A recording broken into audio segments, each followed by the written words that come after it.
ما شاء الله شكرا.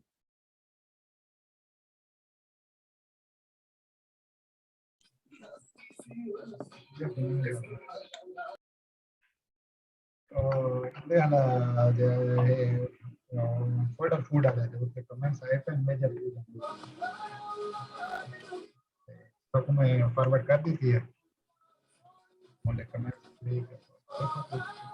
देखना फैक्ट से भेजिए ना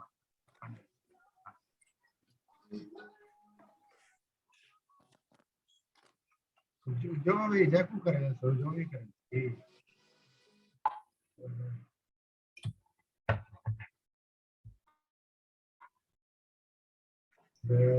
मैं को ये दसाओ कैसे कौन दी publication fee पेपर दी नहीं पाते हैं ना कौन पास हो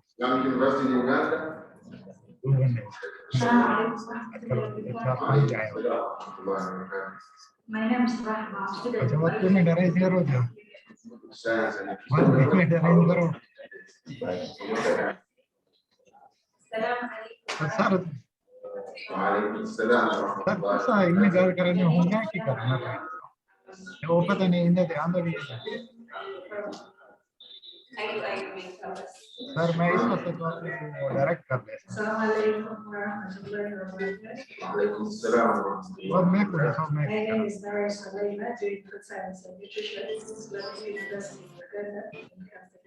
सर दूध बंद कलाम भी नहीं मुक गया पर से गाली नहीं पता नहीं इन्हें दे आना भी है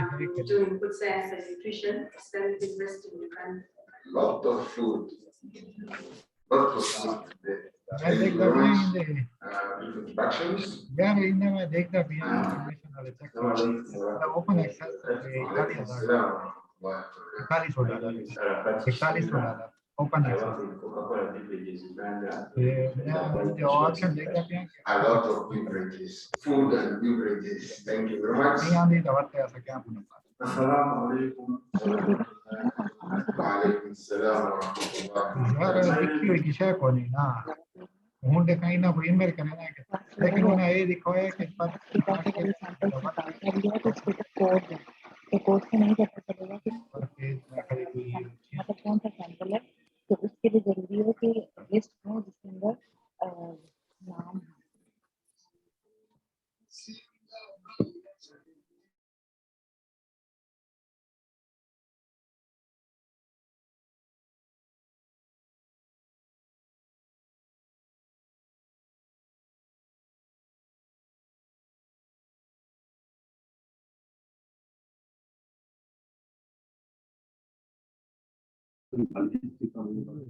The group participant. I make you a co-host. Pin this. Yeah, make him co-host. Who are you then? Which are you? Thank you very much. I think that honor for those of us who have already come. So, this those people are the guys. They keep focus on the sound. How are they getting our sound here?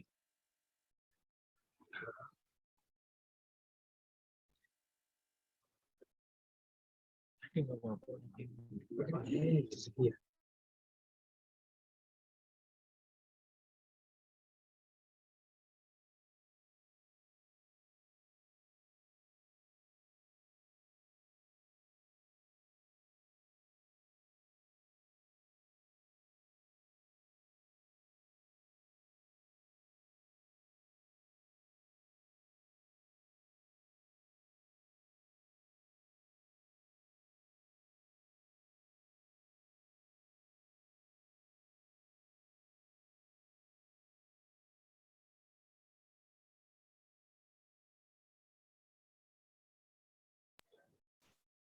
IT.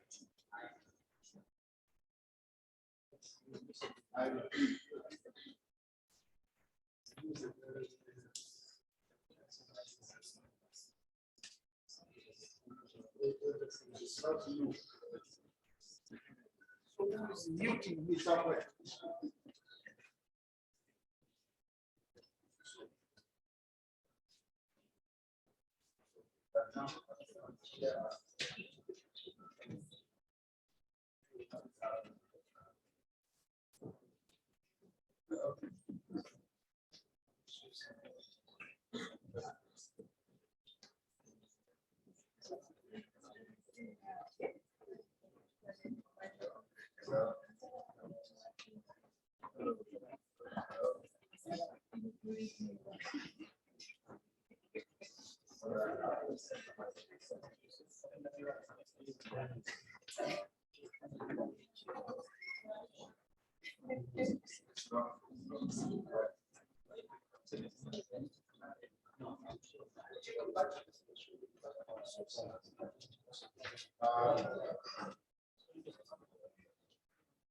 One side is that technology really has the rush, right?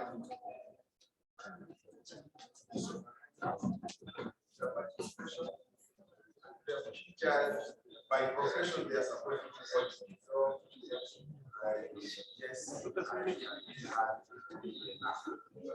So that has been our instructions.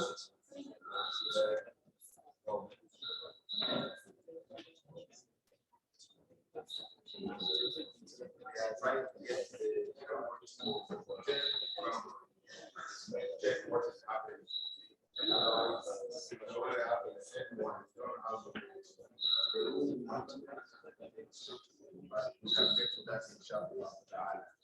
So this is hello.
Yes.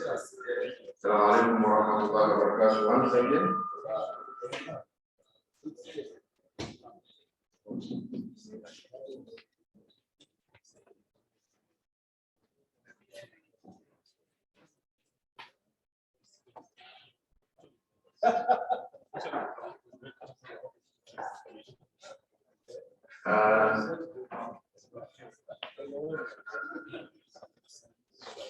For those of us who are already in the room, we have Wi-Fi around. There is no password. You go to Conference Africa, and there will be no password. You can get yourself connected. The rector, Islamic University Uganda, is around. Take this opportunity to welcome him. Associate Professor Ismail Simbwa Jagenda is the one sitting here. And the other side, I see Dr. Sulait Kabali also getting seated there, the coordinator. In other places, we call it Dean of Students. In IOU, the title is coordinator. It's already with us. And a few others had already done self-introduction. The other side, I also see Dr. Halima Mukabi Akbar, the academic registrar. She's already with us. National Bureau of Standards is in the room. Coca-Cola, we thank you for coming. You are in the room. There was the other complicated one, something to do with the hygiene of food. Is already in the room. And participants from the Islamic University in Uganda are in the room. And a few lecturers from Islamic University in Uganda are in the room. KIU main campus is already represented in the room. Moni University, I think, is in the room.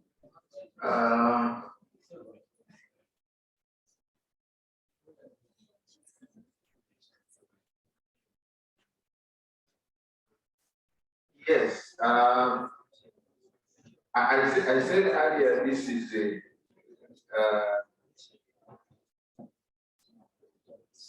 halal products and standards and testing. Talking about food, that's why we have a lot of food and nutrition students here, and we have a lot of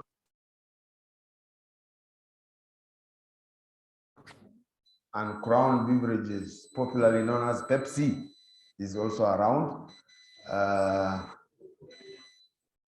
Bauchi State University is around. We welcome all of you to this training, which is jointly organized by Comstech and the Standards and Meteorology Institute for Islamic Countries in collaboration with the Islamic University in Uganda.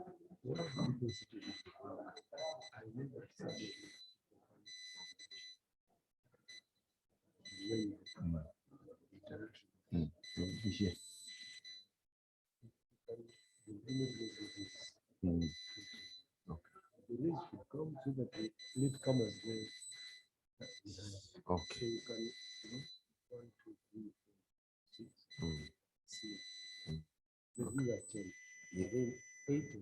There are 8, but looks like they made it 6 people sitting because 8 others were.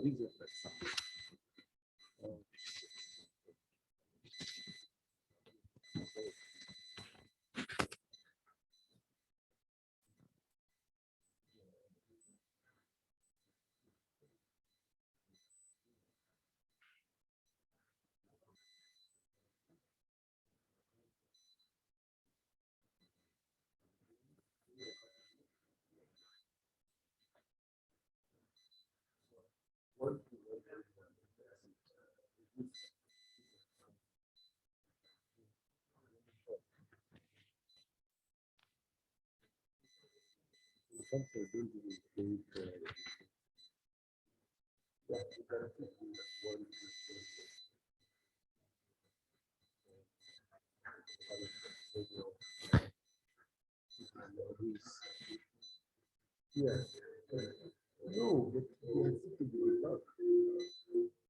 come on, freeze. No, you need to be freeze. If it is gaps, are you getting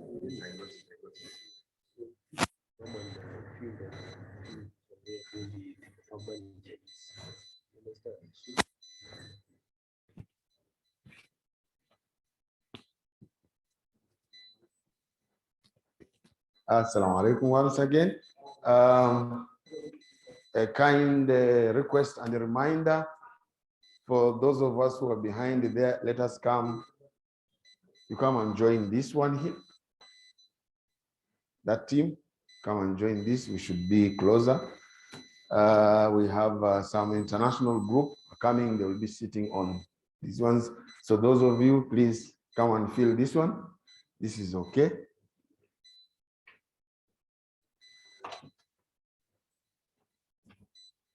Maybe you could come here instead. The air is too much.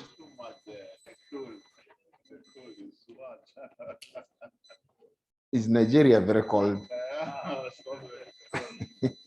Yes, we take these seats. Then we kindly come closer here. As the latecomers will then fill in the last seats behind. This is good. Ahlan.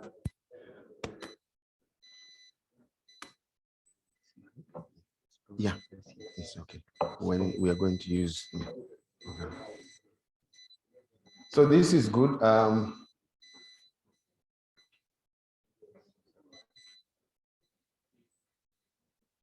I know shortly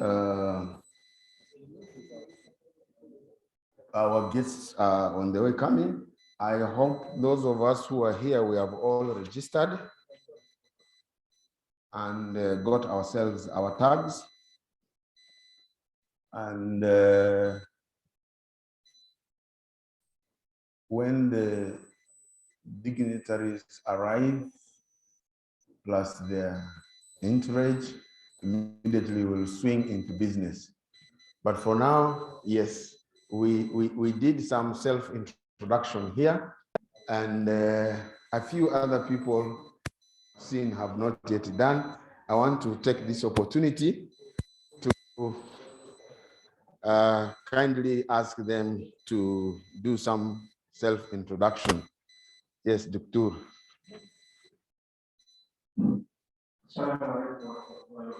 Wa Salam wa rahmatullahi wa barakatuh.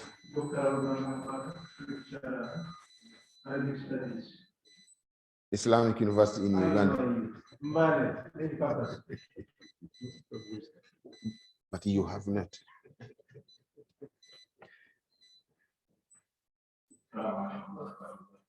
Wa alaikum salam wa rahmatullahi wa barakatuh.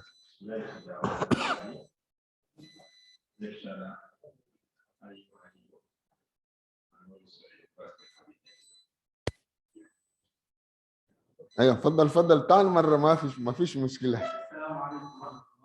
وعليكم السلام ورحمه الله وبركاته.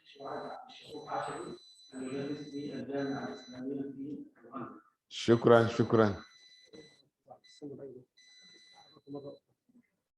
السلام عليكم ورحمة الله وبركاته. وعليكم السلام ورحمة الله وبركاته.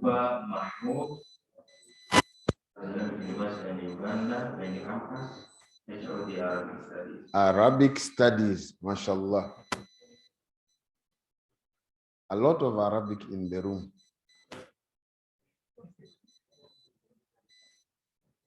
Brief introduction. Assalamu alaikum wa rahmatullah. Wa alaikum assalam wa rahmatullahi wa barakatuh. Bari Muhammad Majid, Binia, Asiti, Ilan, and Amal Mashallah. Assalamu alaikum. Wa alaikum assalam wa rahmatullahi. From Benin,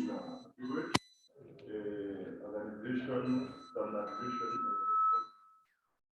From Benin, you are most welcome to the Palo of Africa, Uganda, and of course to Islamic University in Uganda, and to Hotel African. I have someone here.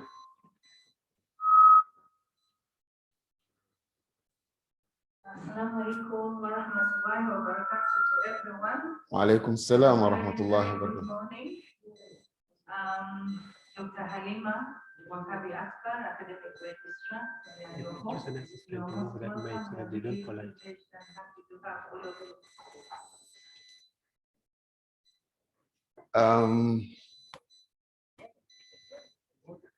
I know new faces. Assalamu alaikum wa rahmatullahi wa barakatuh. Wa alaikum assalam wa rahmatullahi wa barakatuh. From Nasarawa State University. Nasarawa State, Nigeria. I'm an agronomist by profession. MashaAllah. Shukran, you are most welcome to Uganda. Wa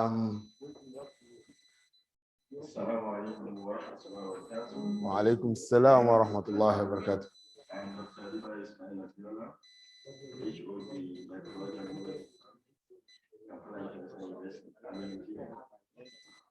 MashaAllah. Kampala International University is in the room. Alaikum assalam. Wa alaikum assalam wa rahmatullahi wa barakatuh. I am Sheikh Hussein Qasim from Nairobi, Kenya. MashaAllah. Class certification. You are most welcome, neighbor. Hope things are okay in the neighborhood. We have just been doing some activity in the neighborhood and continue to pray for peace and calm in the neighborhood, inshallah ta'ala. So, yeah, slowly by slowly, they are coming in, and soon, inshallah ta'ala, we are going to start. So we have Kenya in the house. I haven't seen Tanzania. I haven't heard Tanzania. Did I hear Tanzania? No, not yet, but they are around. Benin, Cote d'Ivoire, Uganda, Kampala, KIU, the farm.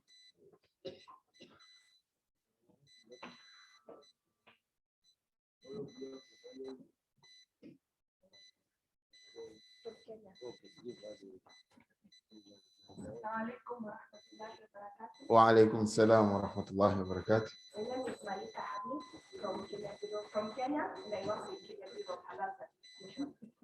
MashaAllah, MashaAllah. Assalamu alaikum wa barakatuh. Wa alaikum salam wa rahmatullahi wa barakatuh. I'm Hadija Suleiman from Kenya Bureau of Halal certification. Kenya. Shukran, shukran, welcome. All of you look like Ugandans. We are neighbors. Assalamu alaikum wa rahmatullahi wa barakatuh. Wa alaikum salam wa rahmatullahi wa barakatuh. I'm Kenny Hamisi from Kenya Bureau of Halal certification. MashaAllah, shukran, karibu. Again, another round. Assalamu alaikum wa rahmatullahi wa barakatuh. Wa alaikum. Ali Banu. I'm a student from IUI. My campus doing food science and nutrition. Complete this time, yes.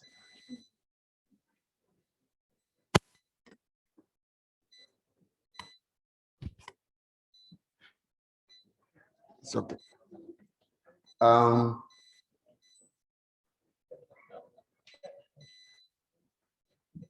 Chief, they want to hear your voice. Assalamu alaikum wa rahmatullahi wa barakatuh. Alaikum salam wa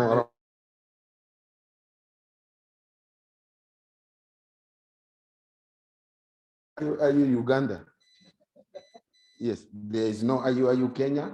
There is only IU, of course, here in Uganda. Thank you very much.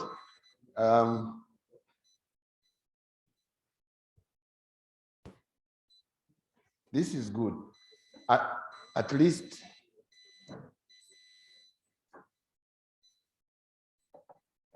in one way or the other, we have now known who is who in this room here. And as we can see, a few more guests are coming in, and they will continue to request them to introduce themselves to us. It's good. By the time we start, we know who is who in this room, and therefore we can network well, we can chat in between the breaks very well, and we can, you know, make the event eventful, inshallah ta'ala. So I hope we have all registered and we have got ourselves our tags. And this morning session for sure is going to be the earlier part. The first part is going to be brief before we have our tea break. So there should be no worries. Those are only 5-minute talks and so on and so forth. So it will be fine, inshallah. Meanwhile, I will continue to pass the mic and request people to introduce themselves. There's somebody I was looking for around here. Thank you. Introduction. Wa alaikum salam wa rahmatullahi wa barakatuh.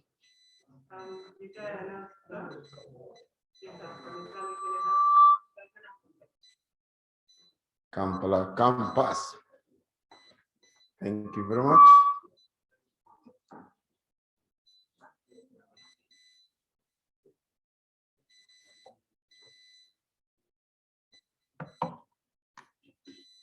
So like I was saying, the earlier part, the first part of the morning session is going to be, on our part, we are continuing to do it self-introductions, but when the dignitaries arrive, we will have Professor Ismail Simbwa Jagenda giving his remarks, and then we'll have address by His Excellency Mr. Hassan Uvut, the Secretary General of SMIC. SMIC is a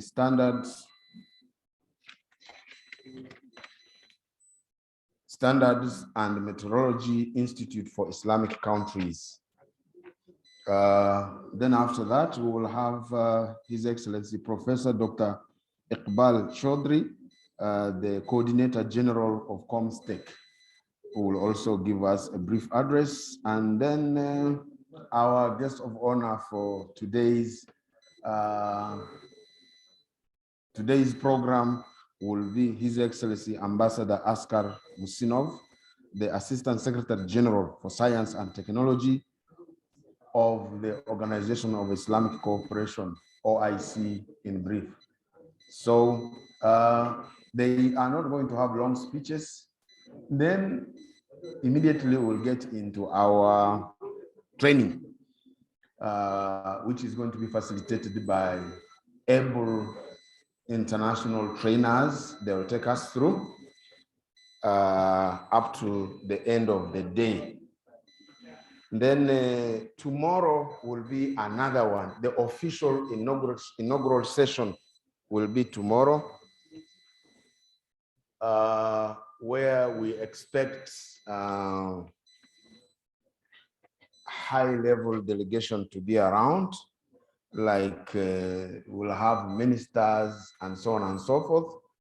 That will come at around midday. But before that, in the morning, we'll continue with our usual program. Then at around midday, we'll have the official opening, the inaugural opening. That will be tomorrow. And then we will continue after that inaugural session up to the end. They continue coming in, and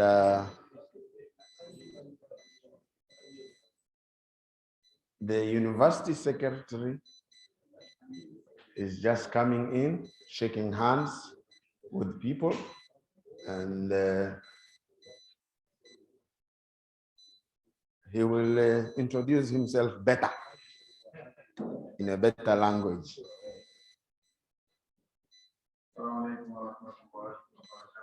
Wa alaikum salam wa rahmatullahi wa barakatuh.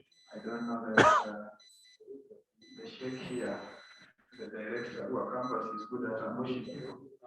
How do you ambush me to introduce myself if I even sit down?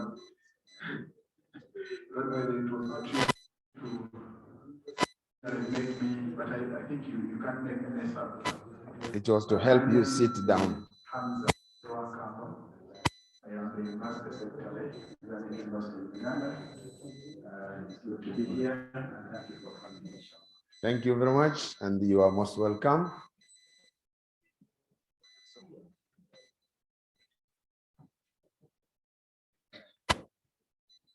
You are most welcome.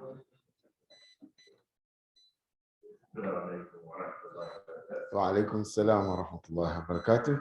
My name is Rashid Sambal. I deputy council to and part of the organization. Thank you. The Deputy University Secretary. Brief introduction. Good morning, everyone. Good morning. I am Secretary from the Gambia. From the Gambia. If you don't add that definite article, the Gambia, you are talking about a different country.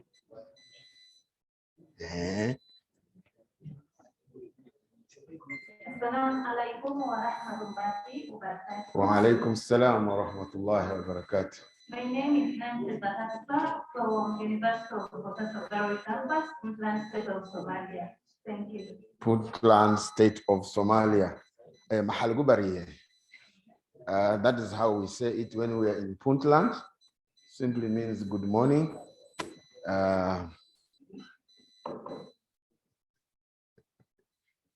I hope I'm correct. I know my sisters there are wondering, where did this man get this from? So that is how it is.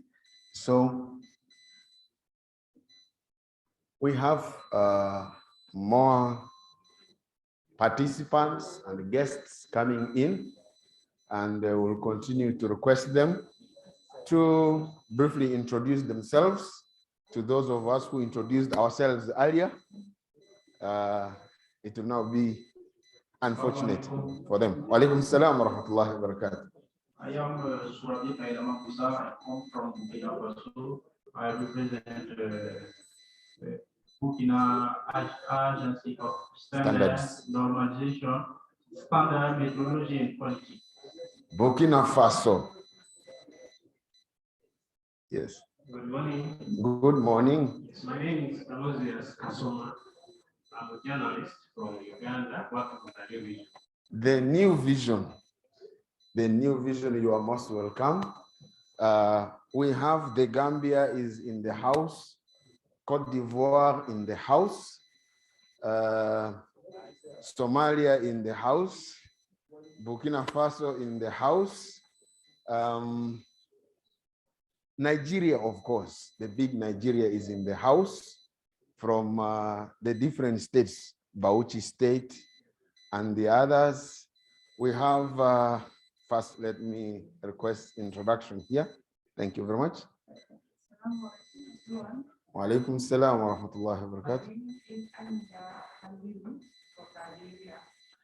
From Nigeria, yes, Nigeria is in the house. You are most welcome. Yes, brother. Wa alaikum salam wa rahmatullahi wa barakatuh. My name is Alejandro from Zanzibar. Zanzibar, karibu, mheshimiwa, hujambo? Yes, Zanzibar is my place. Wa alaikum salam wa rahmatullahi wa barakatuh.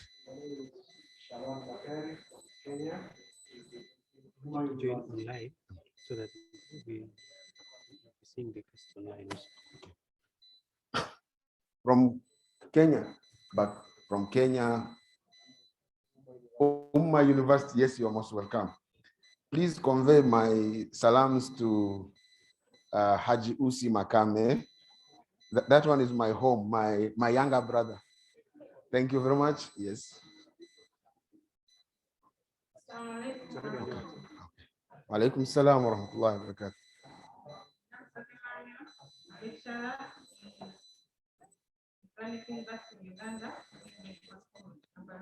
Habib Medical School, thank you very much. Kampala campus.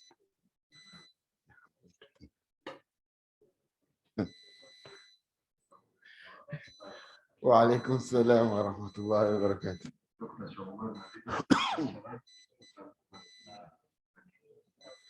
Chongo Mweru, karibu. IT, don't be offended that I have not introduced you. I did it earlier and you are most welcome. I hope I've not missed anyone. No, I have missed someone. You introduced? I didn't hear. Oh, I heard that. Like we said earlier, we have a lot of beverages around here. On the table, we have some beverages. You can start with that. Yes. I'm Dr. Sabina Namsakoria. I work with the Uganda National Bureau of Standards. Uganda National Bureau of Standards is in the house. We have several members of Uganda National Bureau of Standards. Now, East Africa is almost complete. I haven't seen mainland, but I've seen Zanzibar. I've seen Kenya. No, I haven't seen Rwanda. And of course, Burundi, Sudan, DR Congo. We hope they will be with us here soon. I have this man with the glasses, Oluole. They say you should introduce yourself. Thank you. Good morning.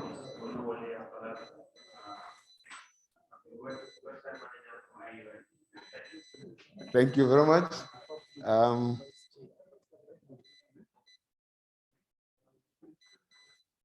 We are coming in. We are coming in. Thank you very much. Brief self-introduction. Wa alaikum salam wa rahmatullah.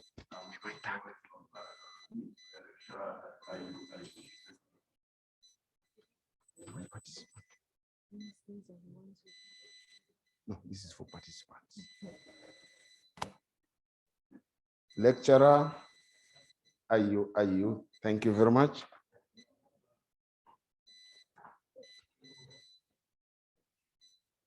I think for now we have almost everybody in the house represented. I said almost. Don't misquote me. Because New Vision is around, so the others are represented. Coca-Cola is around, so the others, Coca-Cola and Pepsi, Crown Beverages, they are in the house. Don't worry, you'll be seeing those things coming on your way very soon. But for now, we have this white beverage on the table. If you feel thirsty, you can quench your thirst with that. And now we are almost there. I start seeing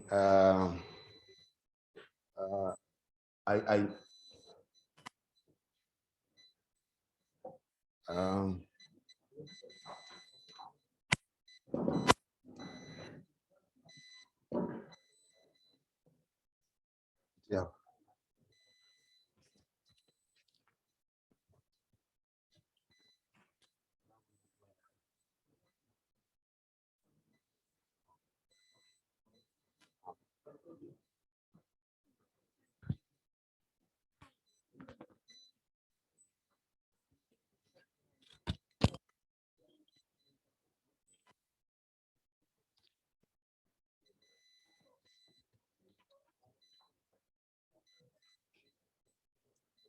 Okay.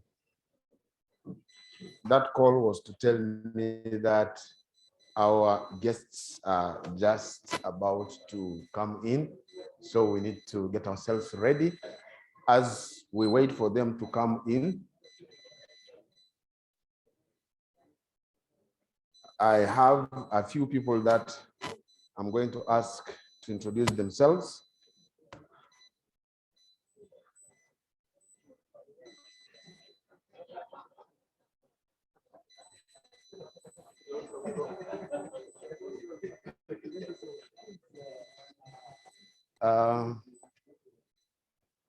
We request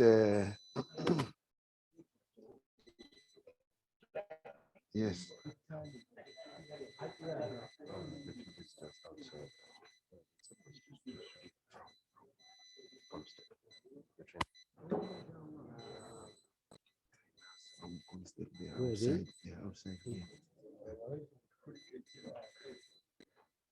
Okay, we are doing self-introduction, brief ones. Wa alaikum salam wa rahmatullahi wa barakatuh.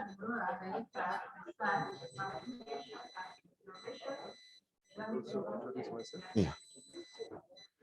Director, Research, Publication and Innovations, Islamic University in Gaza is in the house. Wa alaikum salam wa rahmatullahi wa barakatuh.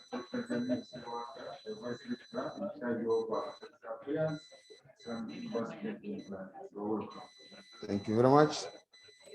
DVC, Academic Affairs, as others will call it, is in the house of the Islamic University in Uganda. Oh, you did earlier. Thank you very much. So,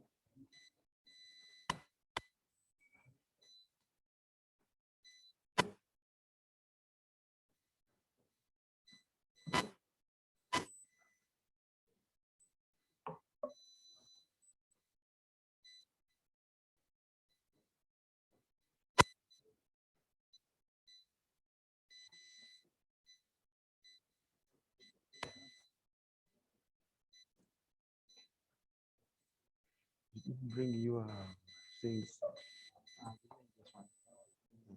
Yeah. Okay. No, it's actually forgot, but tomorrow I think. Yeah, okay, yeah, it should be there. Thank you.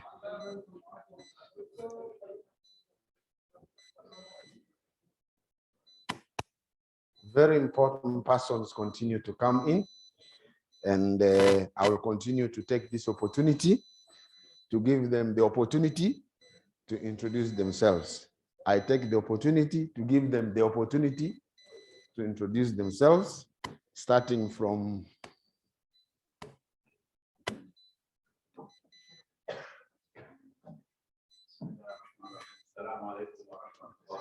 Wa alaikum salam wa rahmatullahi wa barakatuh.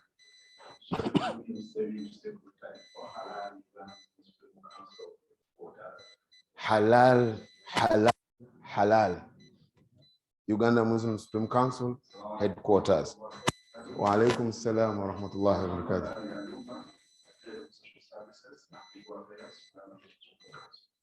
Social Services and Legal Affairs, Uganda Muslim Supreme Council is in the house.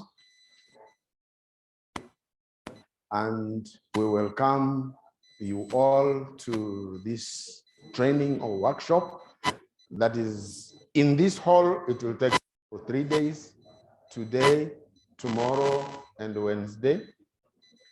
But tomorrow is going to be a very important day, like I said earlier, where we have the state coming to officially inaugurate this workshop. It couldn't take place today. And if it cannot take place today, we continue doing tomorrow's things today so that some of today's things can be done tomorrow. And that is how we are doing it. For those of you who have just joined in, almost the whole of Africa is represented here now. And I'm told the DR Congo has crossed the border already, almost arriving. And of course, Burundi and Rwanda. Zanzibar is already here, my home, in one way or the other. The Gambia is here, Cote d'Ivoire is here, Nigeria is here. Federal Republic of Nigeria is here.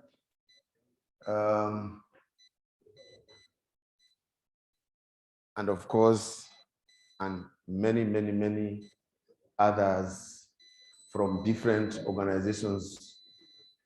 Crown Beverages, popularly known as Pepsi Cola, is with us. And Coca-Cola is also with us. These are the main beverages in this country.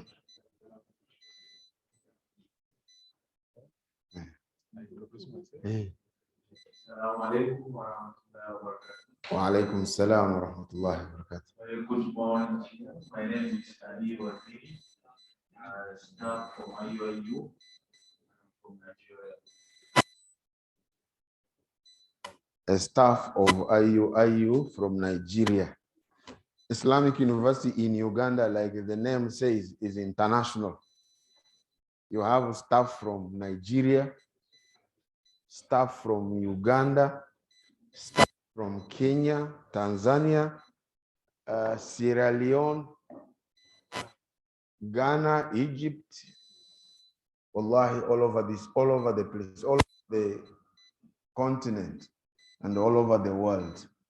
And of course, we also receive students, being an university, we also receive students from over 25 countries, enrolling different courses that the Islamic University in Uganda offers for them. And we are here together with you to discuss and to talk about halal issues. We want to see how we can help ourselves to eat halal, drink halal, walk halal, sleep halal, and do everything halal.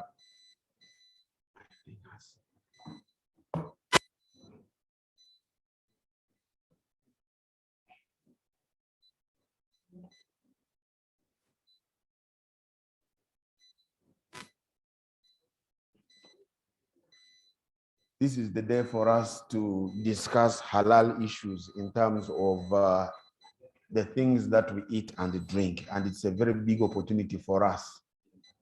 The last 2 days particularly are going to be very, very, very important, where participants are going to have hands-on training in a laboratory how to test haram in halal, how to get haram out of halal, inshallah ta'ala.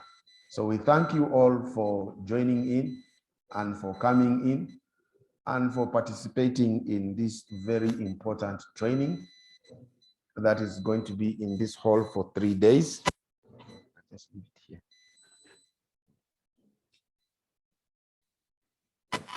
3 days.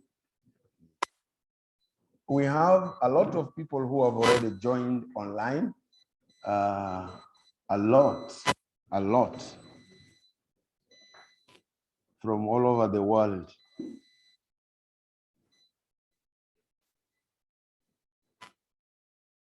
And I thank especially those online. I thank them for taking the time, resources to join, to attend this workshop online. Of course, not everyone can be in this hall. It's a small hall, but they are with us online. Sorry, excuse me. They are with us online, and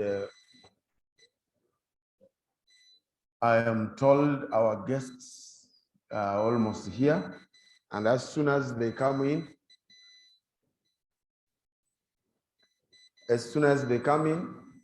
we will start. And but before we get to that, I have other guests who have come in, who I would like for them to introduce themselves to those of us who have already introduced ourselves. I have this gentleman who has been taking pictures. I don't know who he is.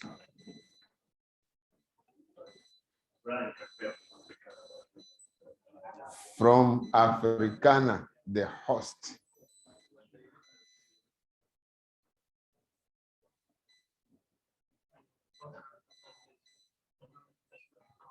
From Uganda Muslim Supreme Council.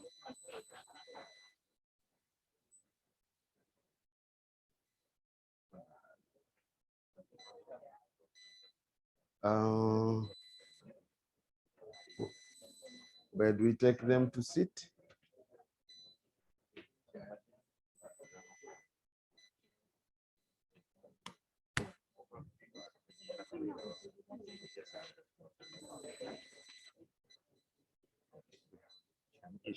Yeah. Easy halal.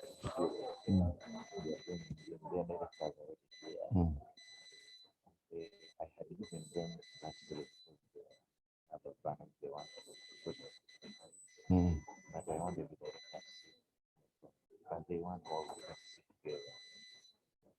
Space in front is not enough. No, the other table there is for international. These are national. We don't mind even you can have that,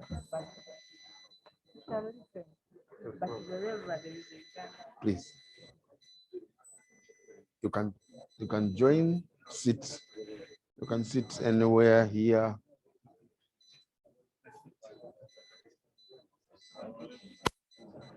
As I also give you the opportunity to introduce yourself.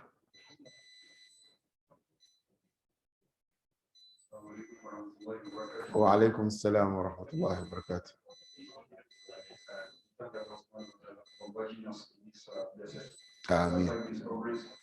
So my name is Ali from Saidi. I've been in Uganda for 8 years. I'm a PhD candidate at Google University, and I happen to be the leader of, one-time leader of all Muslim Student Association in Uganda for 8 years. MashaAllah. I'm glad to join this conference. Thank you for this. You are most welcome.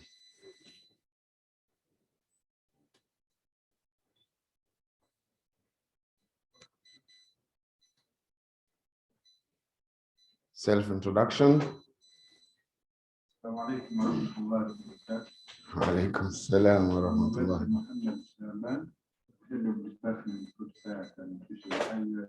Food, science, and nutrition. You are most welcome.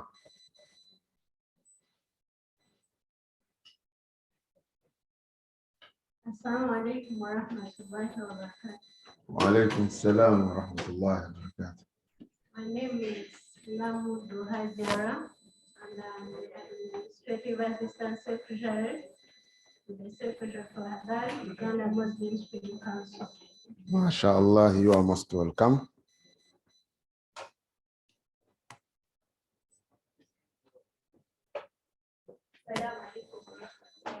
Wa alaikum salam wa rahmatullahi wa barakatuh.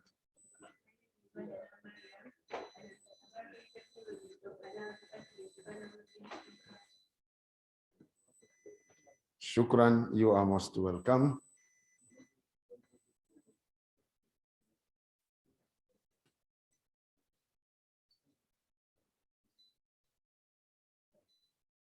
Welcome.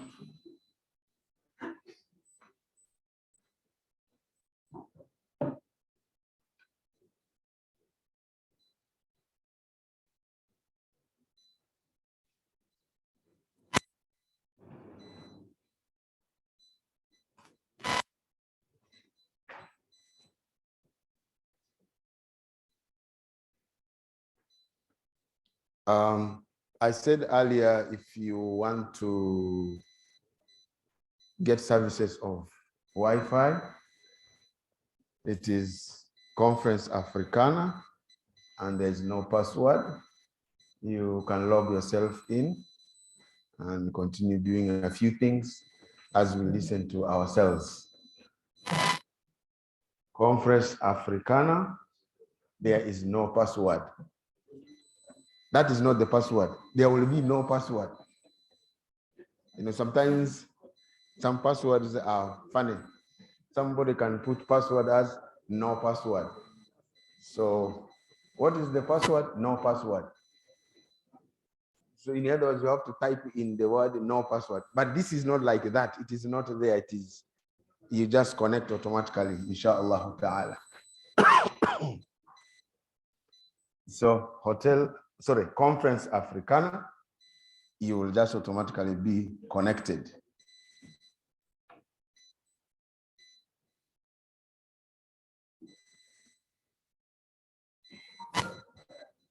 We have a host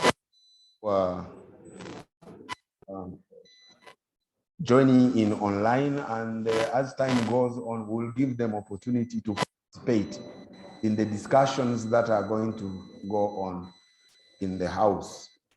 I'm sure our people are not far from here. I see my boss already gone out, which means they could be anywhere between the entrance and somewhere. So let's get ourselves ready. So this is a joint program by Comstech, by SMIC. SMIC is the Standards and Methodology Institute for Islamic Countries, working together with the Islamic University in Uganda, which happens to be the center for comstech in this region. Already with us, we have a team from SMIC. Is it SMIC? Inshallah ta'ala, they're already with us. Time is going to come for us to introduce ourselves properly. It is a good morning. It's very cold for some of us and getting hot for the others, but the AC is on. If it is getting too hot, will increase.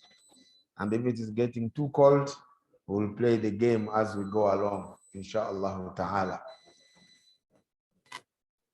We welcome all of you to Uganda. Those of you who are coming from outside Uganda, we welcome you to Uganda, the Pearl of Africa.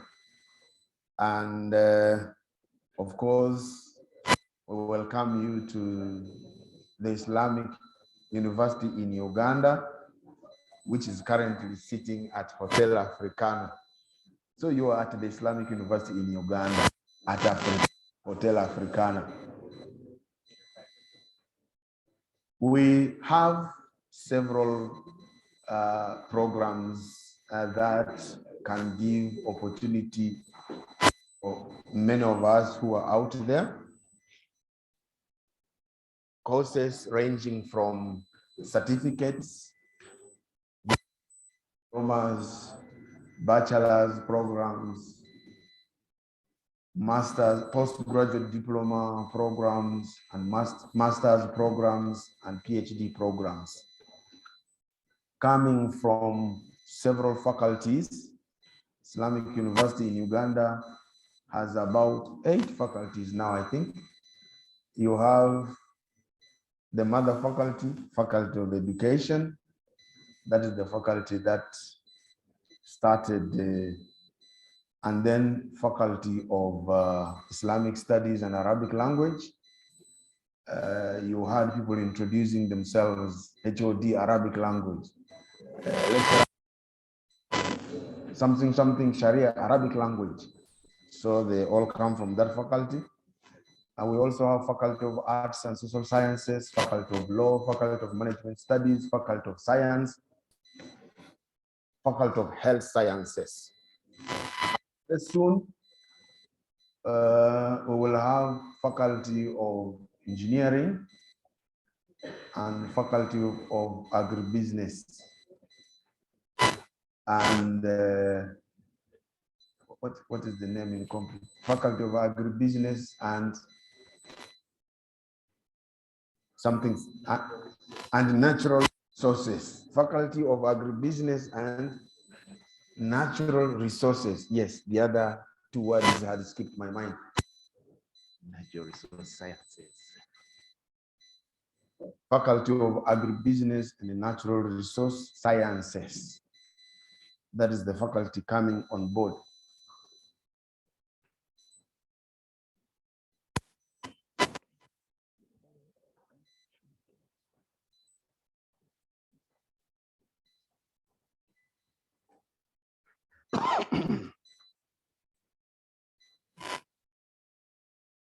And of course, amidst us, I take this opportunity to announce the presence of the Executive Director of National Bureau of Standards is still with us. Full introduction. Yes, you are most welcome. You are in the right place, sir. I take this opportunity personally to welcome you because everybody in the house is happy to be with you here. These are standards and these are halal things. We only talk about standard and halal. That is where we are today. So I welcome all of you to participate in standards and halal and systems and all that. We have representation from halal bureaus from different countries here. Kenya is already with us. Cote d'Ivoire is with us. The Gambia is with us. Tanzania is with us. Of course, the host country, Uganda Muslim Supreme Council, the Halal Bureau is also with us, being fully represented. And we are happy to have all of us here to discuss these halal issues and these bureau issues, these standard issues. We are happy to be here. And it's going to be a long day or long days, 3 days in this hall, and of course, 2 other days somewhere else for the most important few to be in the lab. We cannot all fit in the lab.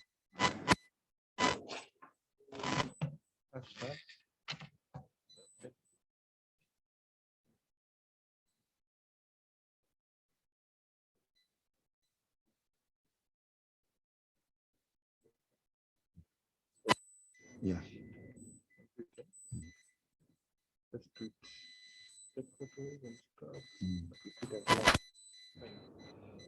So this is the information streaming in from IUIU for photos and all that on Twitter.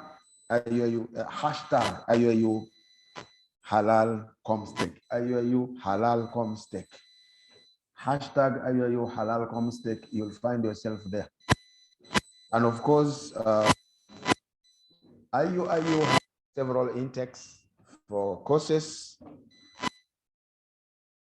And, the new academic year is over. We also have law weekend, law being offered over the weekends at the females campus at Kamboja. I said IUIU has 4 campuses. The main campus is in Mbale, and that is where many people from IUIU here are coming from. Main campus, main campus, main campus. Then we have 2 other campuses in Kampala. We have Kampala campus on Kibuli Hill. That is where Habibu Medical School is.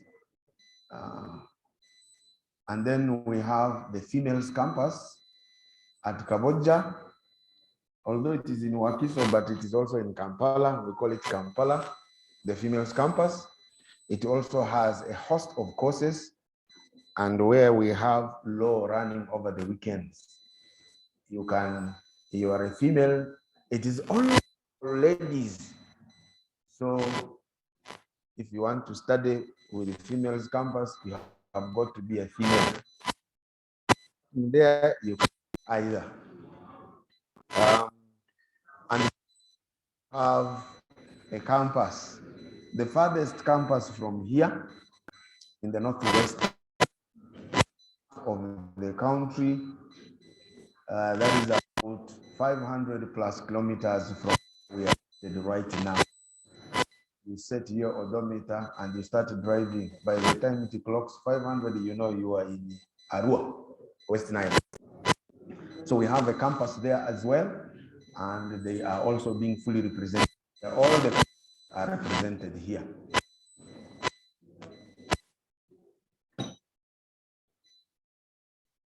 I continue to receive guests, participants coming in, and I will continue to take the opportunity to give them the opportunity to introduce themselves to us, inshallah ta'ala.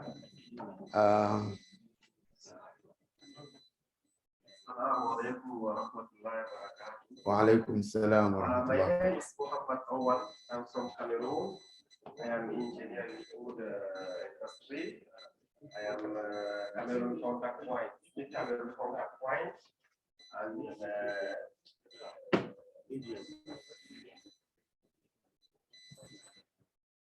I have a big delegation coming in, which means we are on time, and we will continue to introduce the others. I promised you everything will be on time, and this is the promise.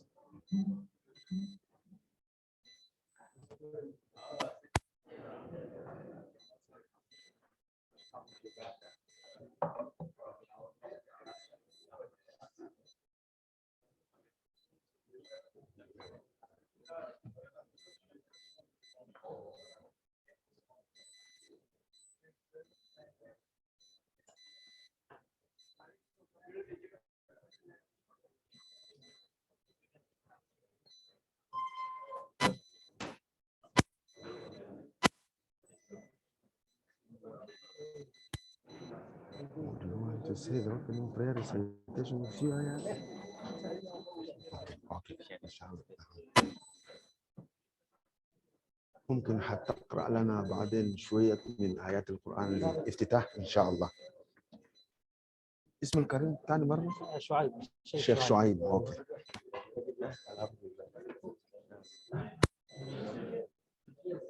Our guests we were waiting for are already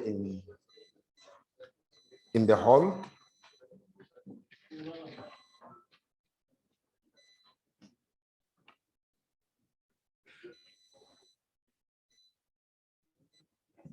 As we allow them to settle in, we also ourselves get settled in to see to it that the program starts, inshallah ta'ala.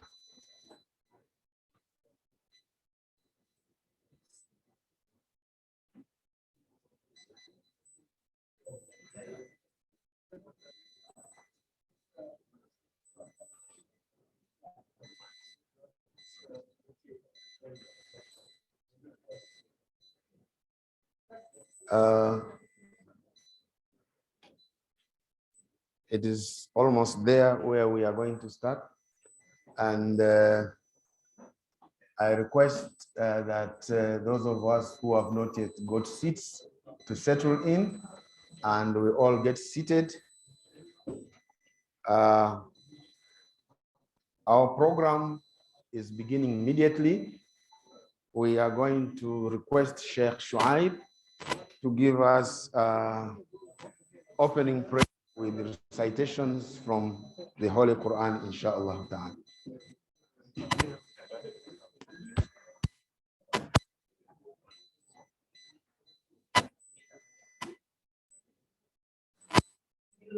من الشيطان الرجيم. بسم الله الرحمن الرحيم. وعباد الرحمن الذين يمشون على الأرض هونا وإذا خاطبهم الجاهلون قالوا سلاما والذين يبيتون لربهم سجدا وقياما والذين يقولون ربنا اصرف عنا عذاب جهنم إن عذابها كان غراما إنها ساءت مستقرا ومقاما والذين إذا أنفقوا لم يسرفوا ولم يقتروا وكان بين ذلك قواما والذين لا يدعون مع الله إلها آخر ولا يقتلون النفس التي حرم الله إلا بالحق ولا يزنون ومن يفعل ذلك يلقى أثاما يضاعف له العذاب يوم القيامة ويخلد فيه مهانا إلا من تاب وآمن وعمل عملا صالحا إلا من تاب وآمن وعمل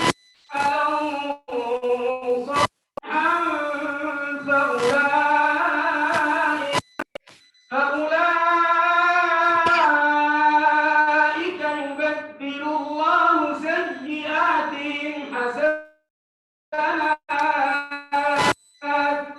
وكان الله غفورا رحيما ومن تاب وعمل صالحا فإنه يتوب إلى الله متابا والذين لا يشهدون الزور وإذا مروا باللغو مروا كراما والذين إذا ذكروا بآيات ربهم لم يخروا عليها صما وعميانا والذين يقولون ربنا هب لنا من أزواجنا وذرياتنا قرة أعين ربنا هب لنا من أزواجنا وذرياتنا قرة أعين واجعلنا للمتقين إماما أولئك يجزون الغرفة بما صبروا ويلقون فيها تحية وسلاما خالدين فيها حسنت مستقرا ومقاما قل ما يعلم بكم ربي لولا دعاؤكم فقد كذبتم فسوف يكون لزاما صدق الله العظيم. شكرا يا للحوا جزاك الله خير. We're going straight to our program. Take this opportunity to welcome the rector to give his opening remarks, inshallah ta'ala.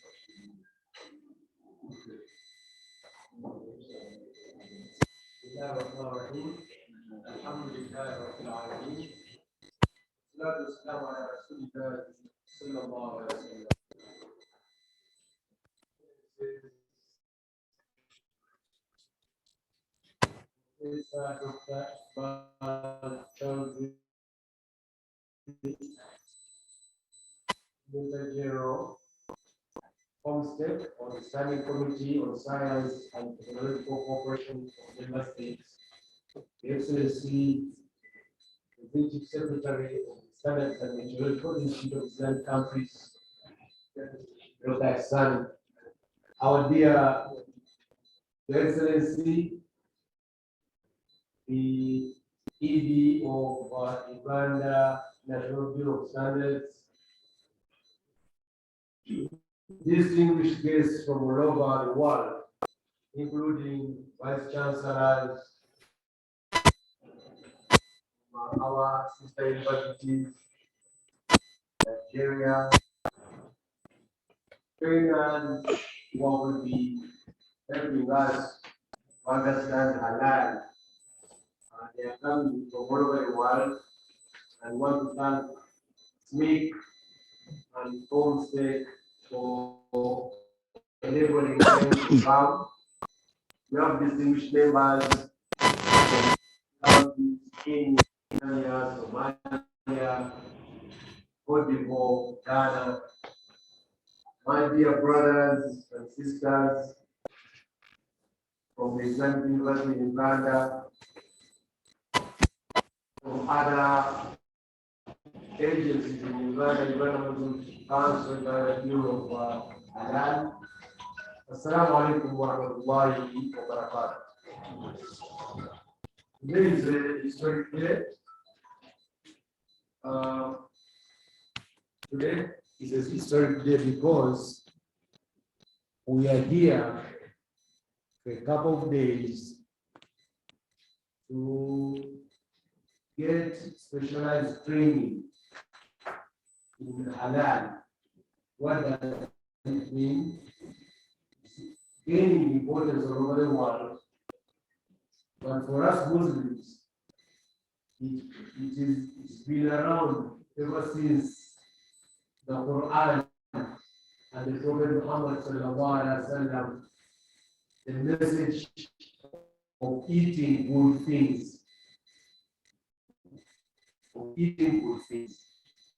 But I think all of us have come to realize all over the world that a healthy body requires a certain lifestyle as well as what goes in the body. Even the computers, there is people, garbage in, garbage out. The concept of garbage in, garbage out. But I think for us human beings, also what goes in our stomach or in our bodies must be good if whatever comes out is to be good. And I think that is the essence of the concept of halal. It is not meant to make life difficult for us because God has told us, eat whatever is good. But now it's not just food, it is other things, as the trainers will tell us, oils, lotions, perfumes, and so on. So this morning is not for me to talk because tomorrow, inshallah, we are going to have the inaugural ceremony when the Minister of Science, Technology and Innovation Office of the President will be here. My job here is to really welcome all of you who have come from afar, from many countries. I hope you are enjoying the good weather of the Pearl of Africa. We know ourselves as the Pearl of Africa. It's a phrase that was coined by Churchill. I don't know whether it's a friend or what, but that's a different. we like the friends part of Africa. The weather is good. Uganda is very blessed, alhamdulillah, with very good weather throughout the year. And you come also during the rainy season, so it's a bit cooler, but it never gets hotter. Usually the hottest day is 30 degrees, but I think now we're in the 22s, 24. So please enjoy yourselves and have fun. And IUIU is blessed to have you. IUIU is an OIC affiliate. It was started in 1988. I'll talk more about it tomorrow, but this is the first major international training event that is bringing so many people from all over the world. And really want to thank Comstech and SMIC and the Secretariat of OIC for making this happen. Assalamu alaikum wa rahmatullahi wa barakatuh. My name is Ismail Sokwa Yamina, Director, Islamic University. Thank you very much. Can I ask the rector to welcome Ambassador, His Excellency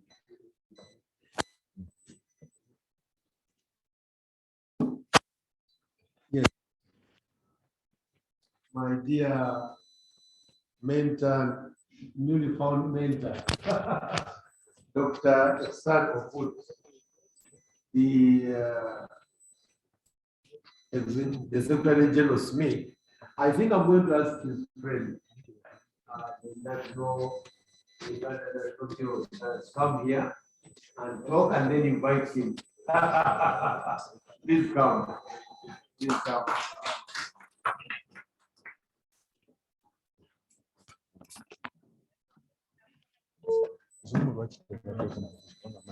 Thank you very much, Rector. Again, assalamu alaikum to all of us. Wa alaikum salam. And I want to take this opportunity, first of all, to start thanking the Rector and IUIU for helping Uganda to really coordinate and host this very important meeting or training. It is the first of the kind, and we are very excited to be part of it. Again, as you're aware, that globally the issue of standards are driven by the private sector, by the academia, and by the public sector, we in government. So it is therefore very important that we continue having these synergies, because that's the only way we can champion standardization in the world. So thank you very much again, Rector, and all those who are involved. I want to thank our friend, the Secretary General, for giving us this opportunity to come and have this training held in Uganda. Again, as you are aware, Uganda National Bureau of Standards is a member of SMIC by virtue of Uganda being a member of Organization of Islamic Countries. So the national standard body is the representative of the country to SMIC. And that's why it is very important that we at the Uganda National Bureau of Standards are part and parcel of SMIC activities, because we are like a representative of the country to the Standards and Metrologies Institute of Islamic Countries. So I want to again also thank you, Rector and IUIU, for involving us to be part of this, so that we own it as government. So this is a government initiative. It's no longer IUIU, it is a Ugandan government initiative. Okay, so we are saying that Uganda is hosting this as a country, although we are saying that we are in this together because the academia, private sector, and public sector must champion the what? The standardization. So particularly to the issue of today's meeting, which is the training and the Halal standards. Again, we are aware that standards, I think, Rector, you put it very well. Standards are supposed to champion consumption and use and application of good things. Okay, standard is about good things. Okay, that's why we are saying quality standards. What does it mean? It must be safe, it must be healthy, it must give us value for money, it must give us good performance. So all these are meant to be what? Championed by standards. So as we talk of standards, we are talking of good things only.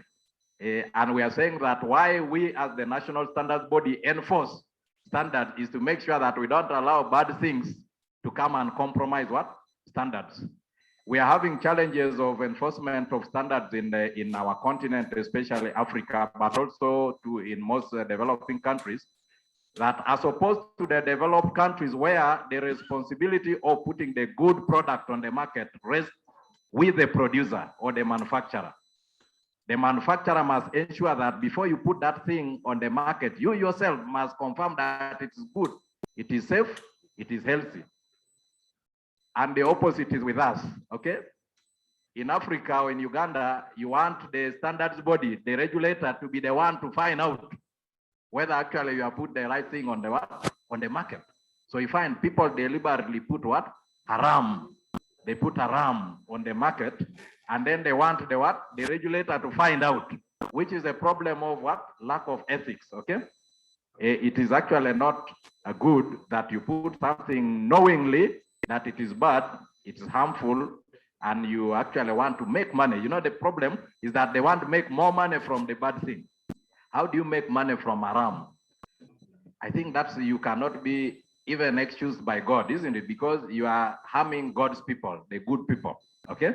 So therefore, it is very critical that as the private sector, those who involved in production, processing, and manufacturing of our products, as the academia, as the government, we should continue advocating for voluntary compliance to standards. That if you are going to be involved in production, processing, and manufacturing of any product, you must make sure that that product complies to the minimum standards that are readily available.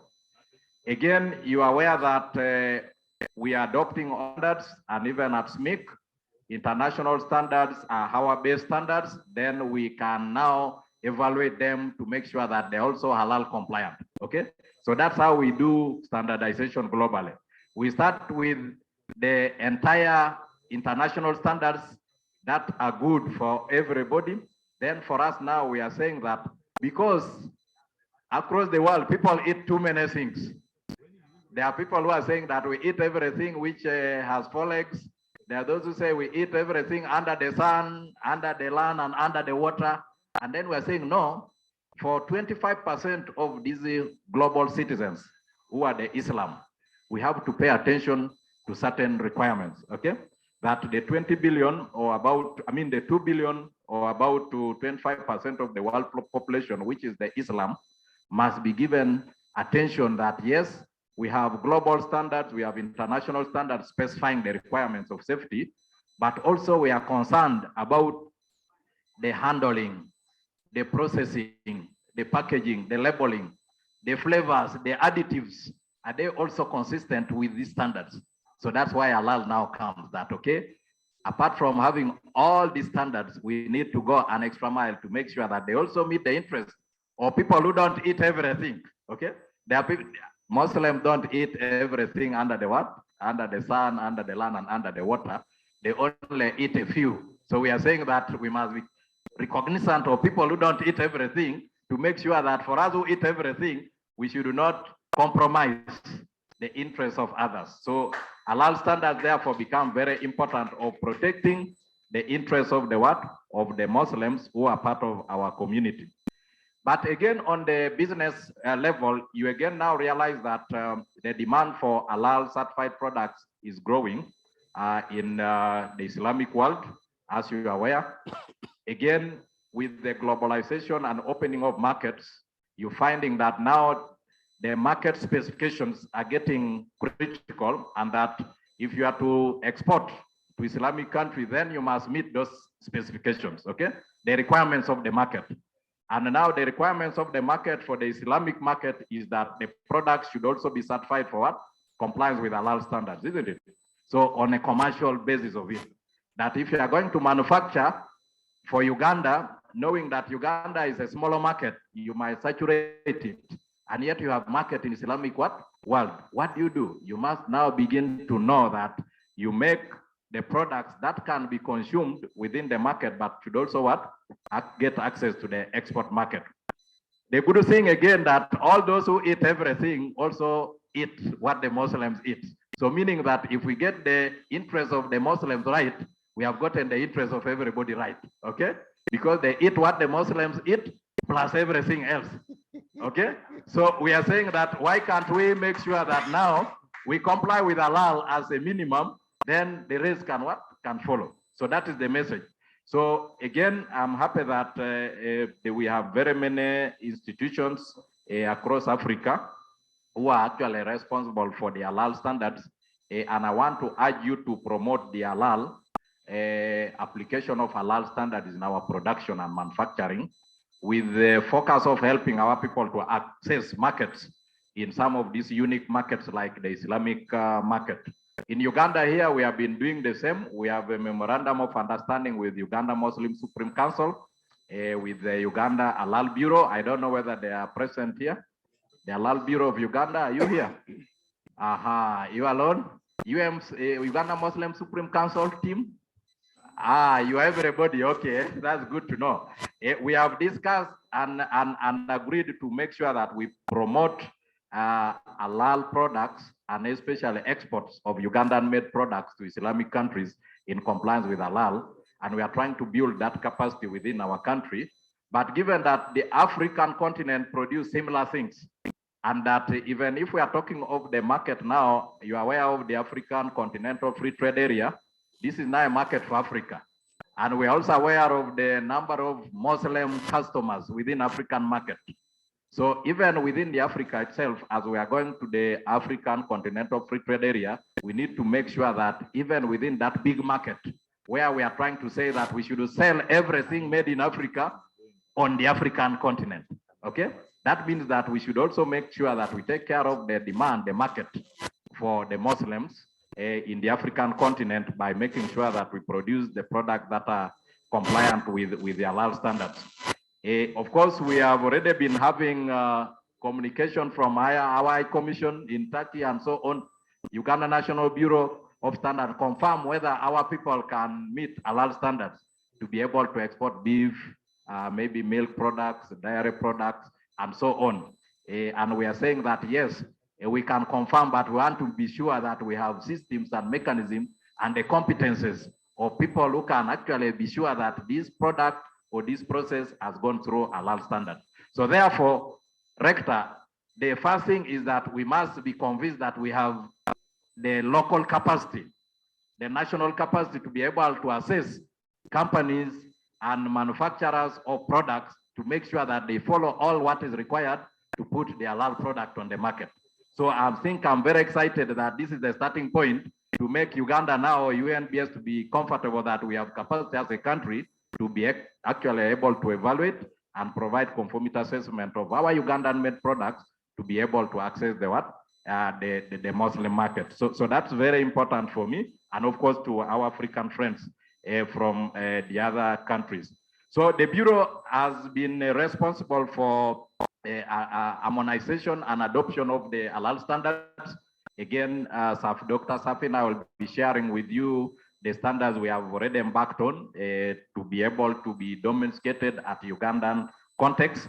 But again, since we are also talking of harmonization of our regional economic blocks, we look forward that the CIMIC standards should be harmonized as regional standards, East African standards, and as continental standards, the ASO standards, African Regional Standards Organization. So want to see that the halal standards are also common within the African regional blocks for application of conformity assessment and for certification of our products.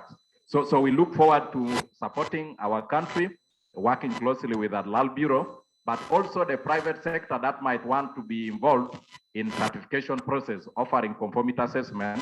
We now have a law which has actually opened up conformity assessment. It's no longer the National Standards Bureau like UNBS.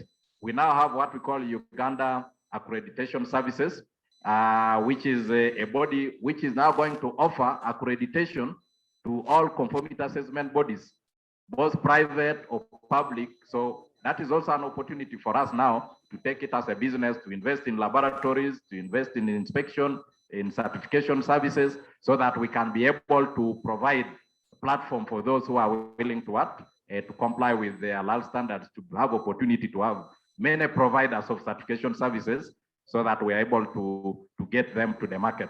So again, I'm very excited today and say that this is the starting point.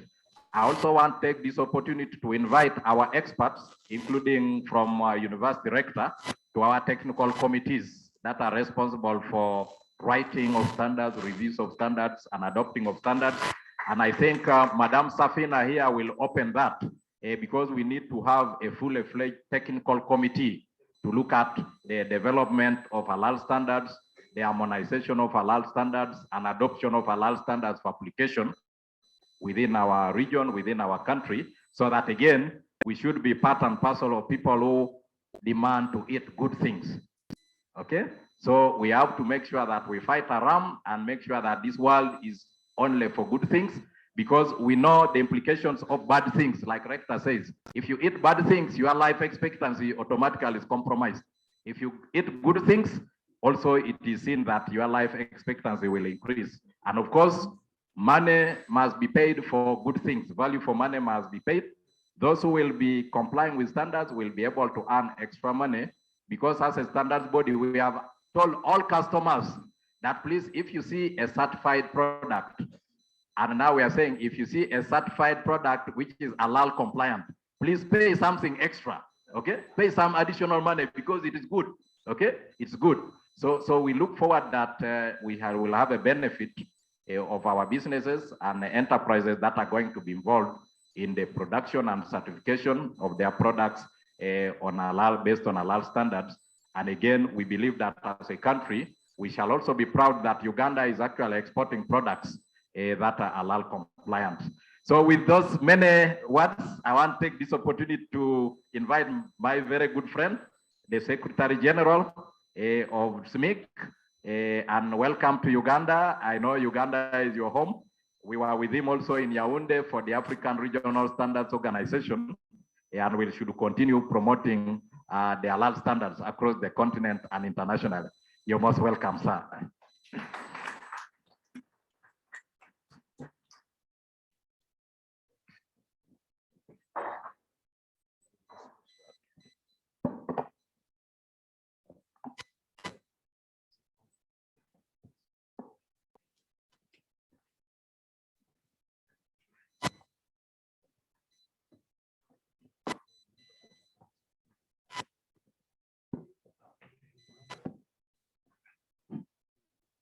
Bismillahirrahmanirrahim. His Excellency Professor Ismail Simbabwe Kriande, Rector of Islamic University in Uganda. His Excellency Professor Dr. Iqbal Chaudhry, Coordinator General of Comstech. Mr. David Livingston Elio, Executive Director of Uganda Bureau of Standards. Distinguished participants, dear brothers and sisters, Assalamu alaikum wa rahmatullahi wa barakatuh. Wa alaikum salam wa rahmatullahi wa barakatuh. It gives me a great pleasure to be with you, all of you, in Kampala, Uganda, which is considered as Pearl of Africa. I would like to thank you all for coming and joining us here. Today we are organizing a training course in Africa for the first time, together with our respected partners as organs of the Organization of Islamic Cooperation, OIC. I would like to express my gratitude to my colleagues from the Islamic University of Uganda and ComStech, those who generously helped us make this event come together smoothly. I believe that this first training program will encourage us to organize many other programs in the upcoming term.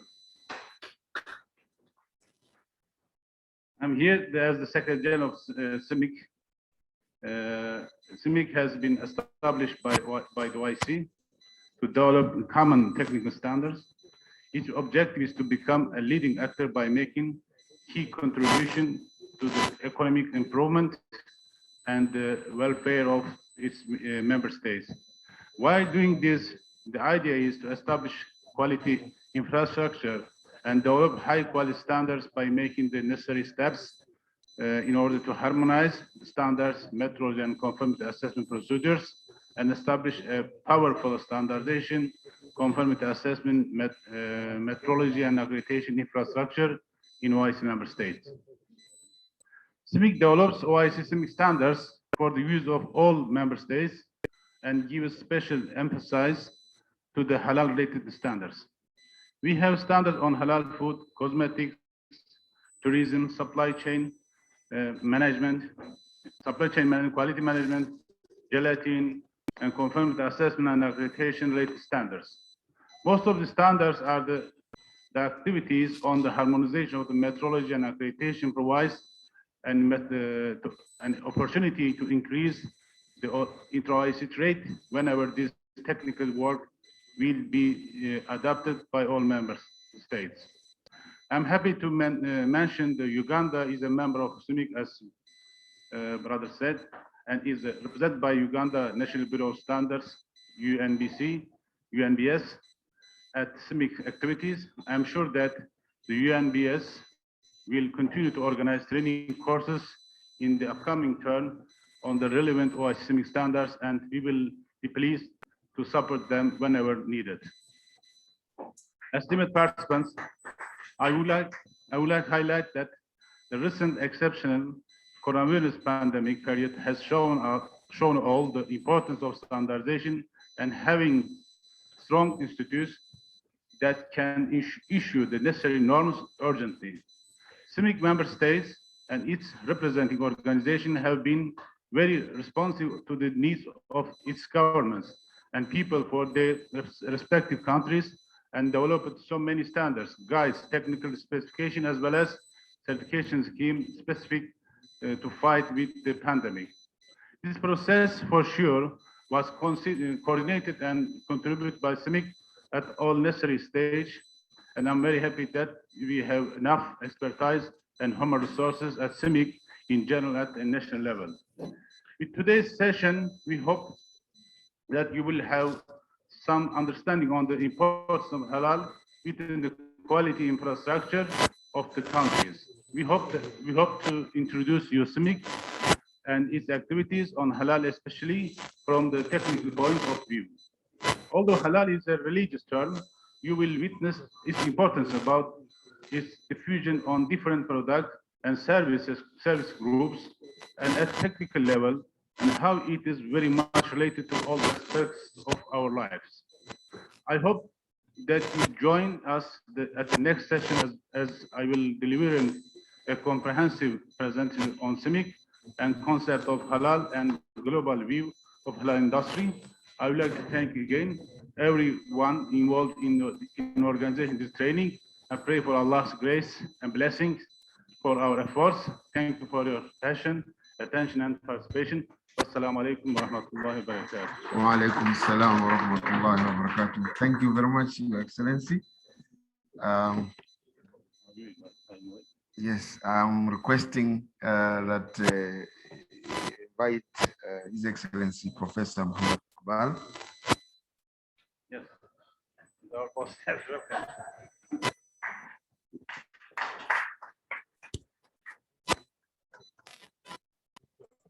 Auzubillahi minash shaitanir rajeem. Bismillahir rahmanir rahim. Assalamu alaikum wa rahmatullahi wa barakatuh. Wa alaikum assalam wa rahmatullahi wa barakatuh. Dear brothers and sisters, vice chancellors of various universities, members of the Dice Party, Honorable Rector of Islamic University in Uganda, my dear brother, Excellency Professor Dr. Hassan Owet, Secretary General of CIMIC, Executive Director of Uganda Bureau of Standardization, and Vice Chancellors of various universities from different countries. We have participants from 13 countries. By all definition, it's a very successful event to begin with. So I would like to congratulate Honorable Rector, Brother Ismail, for a very high quality groundwork which he has done to make this event very successful. You see, in OIC, Organization of Islamic Cooperation, which is the second largest political group after United Nations, we are actually going through soul searching. Is a paradigm shift, because we need to understand where and how we can become more relevant and useful for Muslim Ummah. And here we find a niche that Africa is a place where we need to put lots of energy because there is a potential, there is an impact which we can generate, and this is one of the most important events which we organize. The outcome of this event could perhaps not be this workshop alone, but we intend to follow it up, and we intend to take the writers among you for very high level of training, so you would be able to establish these laboratories in your own institutions and then help your own countries. Both because in Halal, it's not only a religious obligation, as Professor Hassan mentioned, it's also health and economy. It has a tremendous economic potential. Now, with this preamble, I'd like to take you to a brief introduction of what comstech is and what is the context of comstech.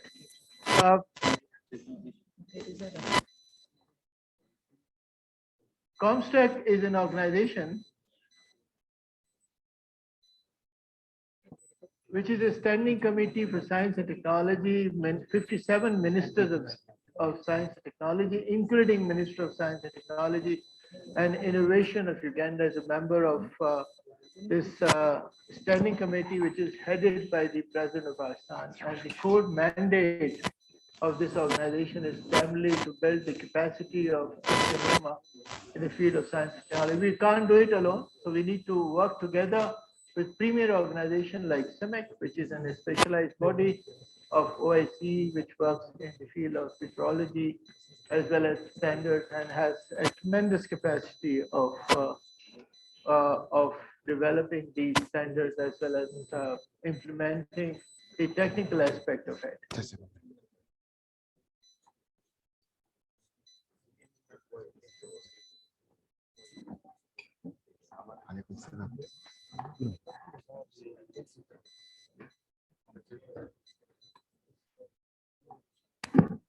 We're going here. Where? Here. This one is not there. It is this one. Okay.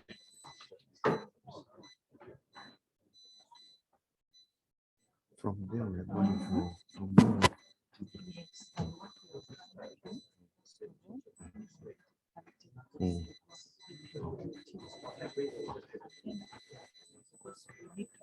My apologies that there is some technical problem. Okay, so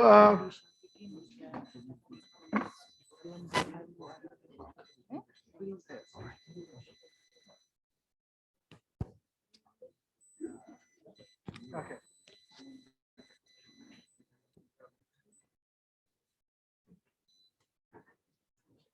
Okay, you just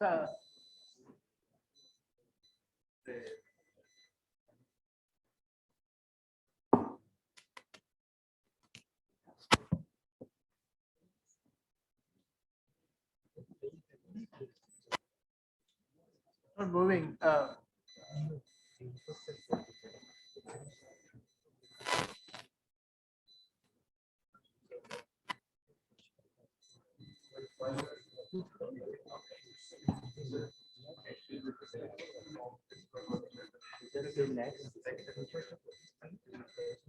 Okay, so the first slide, slide before that.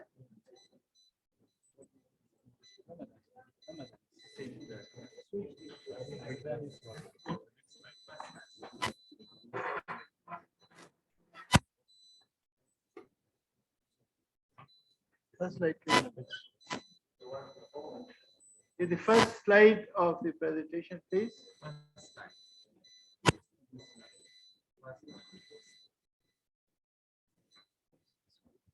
So this is not the first slide. The first slide.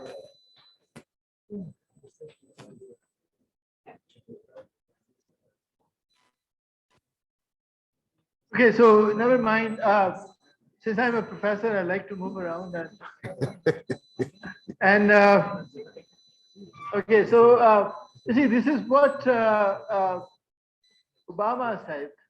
I mean, of course, we don't really need his endorsement at all, but this is what he said when he visited Al-Azhar in 2016.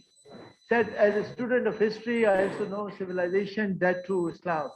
It was Islam at places like Al-Azhar that carried the light of learning through so many centuries, paving the way for Europeans' Renaissance and Enlightenment. It was innovation in Muslim communities that developed the order of algebra, our magnetic compass, and our tools of navigation, our mastery of pens and printing, our understanding of how disease spread and how it can be healed. This is the rise and fall of civilization.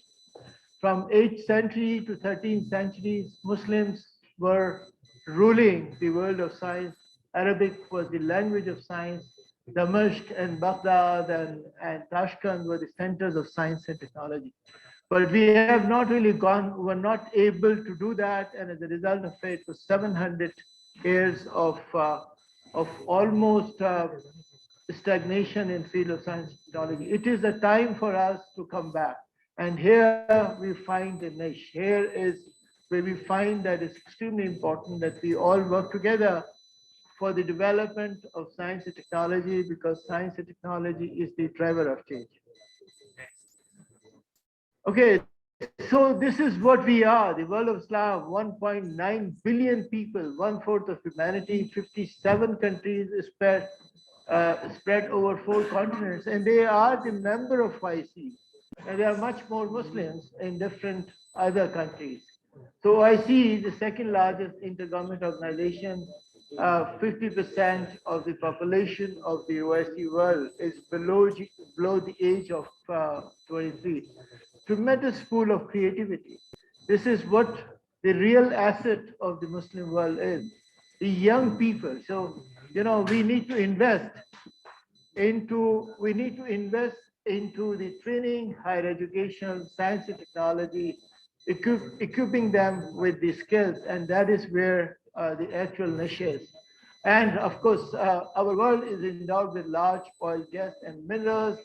In the richest countries of the world, like Saudi Arabia, Qatar, and UAE, despite that, 27 out of 57 Muslim countries are among the least developed nations of the world. And it is the watershed movement. It is the time where we see a paradigm shift, because OIC is shifting its emphasis from other countries to Africa, because Africa, where we find lots of impact and lots of potential. Now, we have been facing lots of problems today. We have regional security issues, Iran versus Saudi Arabia, violent extremism, low development index, natural resources-based economies, low technology economies, illiteracy and lack of free thinking, women empowerment issues, climate change, food insecurity, and perception problem. Islamophobia is a major problem in the world which Muslims face today.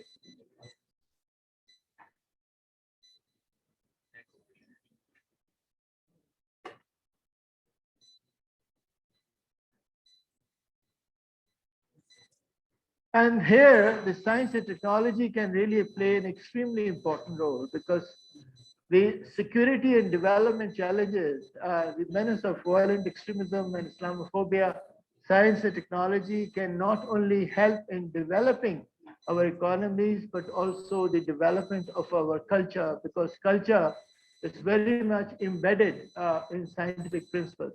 Innovation-based growth is the key driver for socio-economic development. And there is the national efforts which need to be focused. And many of the OIC institutions are now working together. And this is one example where CIMIC and comstech are working together to do something meaningful at a high quality institution like IUIU, which is already a brand. So look into the brief overview of key STI indicators in member states. Next, please.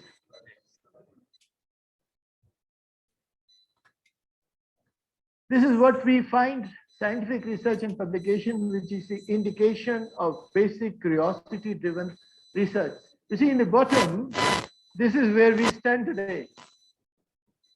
Very unfortunate that curiosity-driven research is very low as compared to many other countries of the world. The region, which is 1/4 of humanity, is contributing very little in knowledge generation.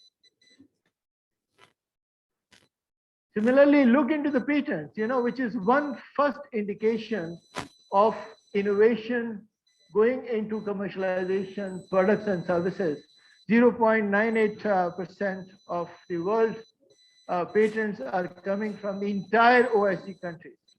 So think of it that we have really gone into a bottom of innovation, and as a result of it, we need to improve upon it. We already hit the bottom. We already hit the bottom, and we of course need to come up because there is nothing behind, and we need to come up. And this is which is very important indicator of the innovation potential of countries, nations, and regions. Only 2.97%, only 2.97% of the high technology exports are from the Muslim world. So we are literally about 97% of our export, our cassava, rice, palm oil, fuel oils and others. So this is what we do actually. And if we don't really excel, that primarily means that would remain developing countries forever because the money is actually in medium and high technology. Next, please. And the reason why, not the only reason, but perhaps one of the most important reasons why we're not able to develop, because we don't spend money. It's not that we want to throw money on the problem, but we of course need to invest. And if you look into it, this bottom line, you don't need to have very, rocket science. You understand that this is almost since last 25 years, we have not been spending money on science and technology. How come on the face of the earth you expect a miracle to happen? Nothing would eventually happen when countries like Japan, Korea, and USA are spending about 7% of their much larger budget. Muslims are spending less than 0.2%. And if we don't spend money on science and technology and higher education, we don't really expect anything to happen. And then in this context, in 1981, the Standing Committee for Science and Technology was established. So you see, this is the headquarters of Comstech. And it is strategically placed just in front of Prime Minister's Secretariat. So theoretically, it's supposed to be as important as Prime Minister's Secretariat. Of course, it's not the case. But this is, so I can see from the window of my office, the Prime Minister sitting across the road. And this 8-story building is the headquarters of the most important institutions and the only intergovernment organization which Pakistan hosts. This is chaired by the President of Pakistan. Next, please. And it's very high level because this is 57 ministers of science and technology and higher education, which are a member of Comstech. Next. So from 1981, when this organization was established in Makkat al-Mukarramah, President of Pakistan is the chair, Prime Minister of Pakistan is the co-chair. We get the highest political support, and the executive committee is chaired by the President of Pakistan. And President of Pakistan get twice the forum, because he presents not only country reports, but in all summits, but also Comstech reports. Next, please. And there are three key objectives, and I would just be presenting some of the programs also. Number one, capacity building. And this is one of the initiatives we work closely with premier organizations like CIMIC to build the capacity. But that capacity has to go into something meaningful, Workshops will never make you experts. It is more of raising awareness and understanding. Some of you need to come forward, spend about a year with us. With organizations like CIMIC or organizations in Pakistan and Iran and Malaysia and others. Spend 1 year of your life, work in laboratories, work with people who are making standards, work with the experts who are working on technical aspect of it. Only then you would be able to come back and establish the high quality laboratories. Money would perhaps not be a problem. The expertise is the most important thing. And here we see IUIU playing an extremely important role under the leadership of Professor Ismail. Second objective of comstech is institutional linkages. We have, Islamic world is blessed with very high quality institutions. There are very high quality universities, very high quality research and development organizations. And what is the responsibility of ours is to link those institutions with relatively new institutions in Africa and other least developed countries.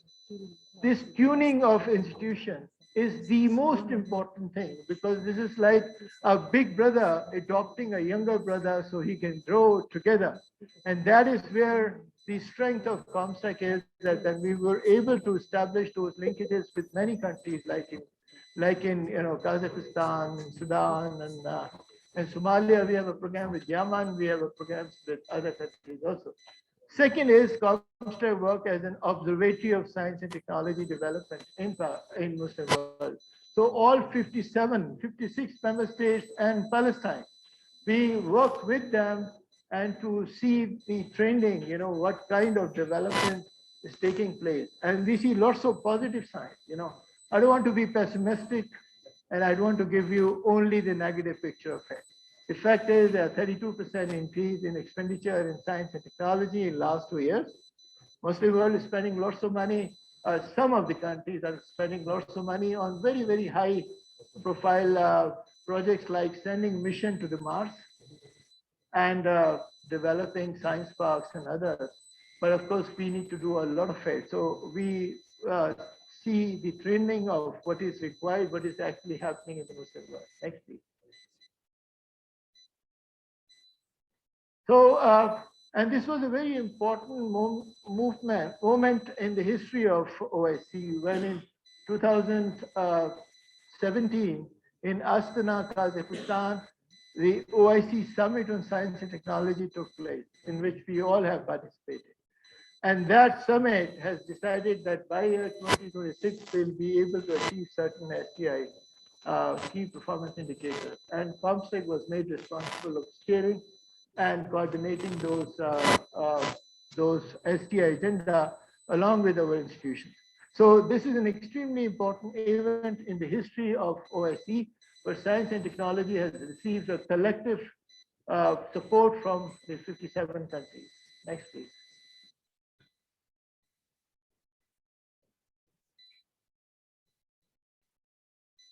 Next, please. Next. So here I'm going to give you a few slides of what we are trying to do. I want to use this opportunity because this is the only occasion where I would be able to give you a brief glimpses of what comstech is doing. So comstech has a very large program of about $1.2 million with International Foundation of Science research grants. I invite you to apply for it. And this is for least developed countries. comstech IFS research grant largely for the young people. If you consider yourself young, please do apply. And then we need. Then there is a 3 years program for Africa. It's called ICGEP, comstech International Center for Genetic Engineering and Biotechnology. This is for health, industrial, and environment biotechnology. ICGB, as you know, is a premier organization based in Trieste. We constituted a program with them, and this is about $1 million project for 3 years, in which there are lots of scholarships available, and we'll be able to do many workshops and training courses together. Next. This is very, very important, very specific to the Muslim world. You see, Muslim world is a map of conflict zones. So if from Afghanistan to Syria to Iraq to Yemen to Libya, you just name it, conflicts everywhere. And there are a large number of scientists and researchers which are displaced and are refugees in countries like Turkey and Pakistan and other countries, Jordan and others. comstech has initiated a program with UNESCO and TWAS, which is called Science in Exile program. So if you find a refugee scientist who is displaced because of a conflict in their own country, please do let us know, because we'll be able to place them into a top institution of the Muslim world so they can continue to work together, work with their counterparts, and continue to excel in their science. Hopefully, when they will return back to their country, they would be very uh, useful contributors of knowledge economy. And there is a very special program for least developed countries. There are about 700 fellowships. Uh, Comstech has a very large number of fellowship programs, and that includes many for women scientists, for least developed in Africa, and many country-specific programs. Next.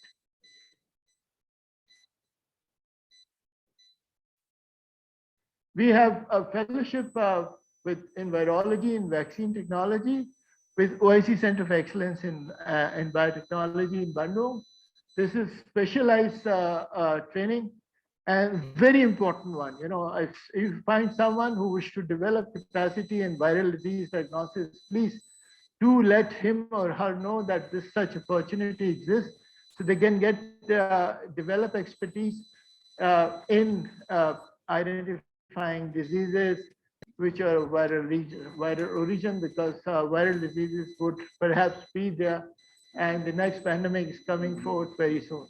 Then we have a very important program on Palestinian nationals, and this is specific to West Bank and Gaza. Realizing the fact that most of the infrastructure in Gaza was destroyed by Zionist forces, we decided to offer 500 fellowships for our brothers and sisters in Palestine. So this is an extremely important initiative which is based on the need of a specific region of the Muslim world. Comstech Consortium of Excellence is comprised of top institutions of the Muslim world, including many institutions in Turkey, in Iran, Egypt, Pakistan, Malaysia, Indonesia, and they are part of it. They are most of the exciting thing happening, because these are the places where these fellows will go. They would conduct research, they will carry out their full degree programs, digital skill and others. And this is a very important initiative which we consider a strategic one. Next. And these are, I just wanted to give you an example. It could be with Uganda also, country-specific program. This is with Yemen, and this program is based on the fact that Yemen is facing huge health crisis. And in that case, we're actually working with Yemen in order to build their capacity in public health, in developing their capacity in medical science technologies, medical equipment users, and others. Next. And of course, we do science and technology profile for all the countries of the Muslim world. Next. And then we have OIC Technology and Innovation Portal. Next. And this is Comstech Africa Program in Health and STI. So we were in Niger last year. This year, we're going to be in Chad, Benin, and Uganda. And next year, we're going to be in Burkina Faso and Mali. So this is a program which is directly related to not only conducting the camps, but also carrying out the workshop for training of people. This is a massive program which is supported by Islamic Development Bank. Next. And of course, we have been facilitating linkages.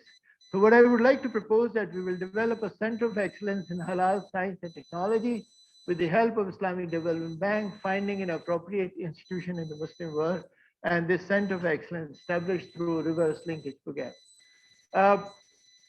I would like to end here, but by saying that there are windows of opportunities available for all of us to work together. These are not huge projects. These are not like billion-dollar projects, but these projects are the ones which are embedded in the willingness to work together. These are embedded with the spirit of Islam. These are embedded with our capacity to do something with each other, and this is where the concept of Ummah comes.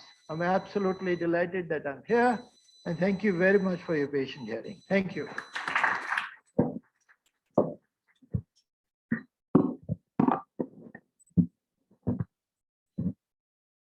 Thank you very much, Your Excellency, Dr. Iqbal Chaudhry.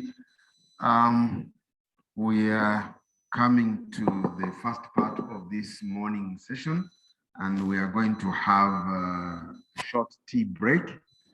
I know we have been sitting here since morning, and those of us who have diabetes and so on and so forth, sometimes oversitting can bring problems. So we are going to have it this way. I'm going to request that we will start with our people here on the table. That will be followed by some of our international guests. The point for the tea is just here at the corner. You get your tea. We come back. It's a working tea. It's going to be working tea. So since the corridor, we don't want it to be congested, I request that Professor will lead the team with our brother to go, and followed by some of our international guests. And we'll be going table by table. You go, you pick, you come back, and we'll do it like that, inshallah ta'ala. Our patience is highly valued, and every one of us will be able to have their share, inshallah ta'ala. This has been very intense, and this is how it is going to be. It requires a lot of attention and patience from us. As soon as we all come and sit down, we will then begin with our first presentations. And for presenters, we have, you can post your presentations to this email for the IT people to be able to project it. Instead of moving around with the flash here and there, we might be carrying diseases from one place to the other. So you can post your presentations to halal testing at iuiu.ac.ug. Those presentations, those who have presentations, please, you will post them to that email, halal testing at iuiu.ac.ug. Moving flash around, you carry disease from one computer to the other. Your healthy computer might be compromised. We want all the computers to remain halal, inshallah ta'ala.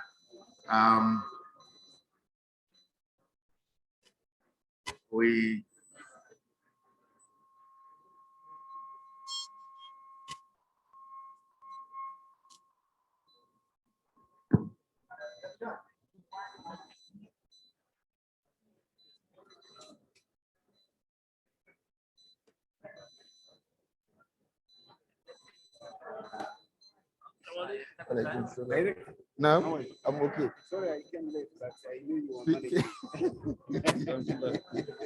Not the director. I really had done yes, because we are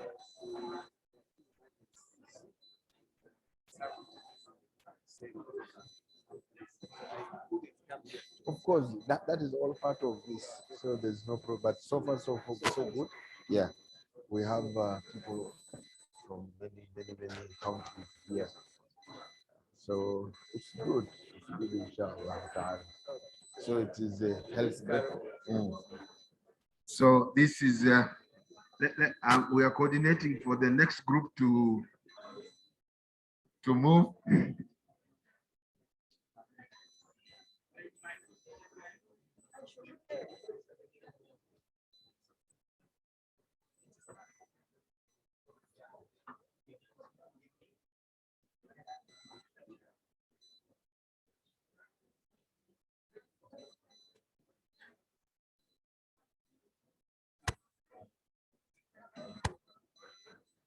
We use this opportunity to network and talk to colleagues, talk to Ugandan, talk to a Gambian, talk to someone from Benin, and you exchange contacts.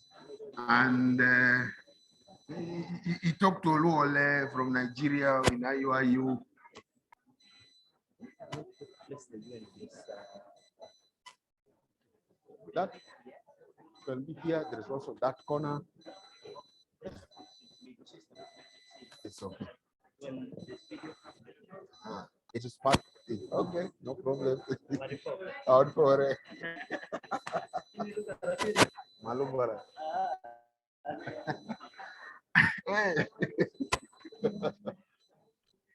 My wife is a takwa. I think media. Media. Yeah. Ah, so you are kind of Alutu. So we use this opportunity to continue to network, talk to Adam, Adam talk to me, and so on and so forth. This is the opportunity. Eh?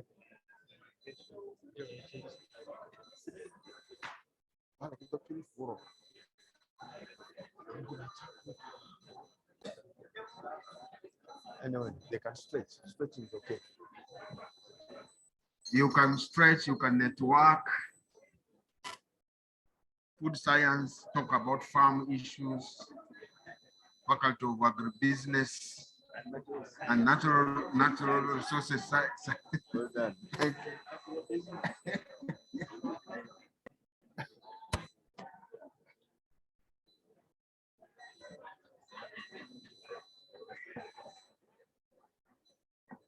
Yes, brother. How are you?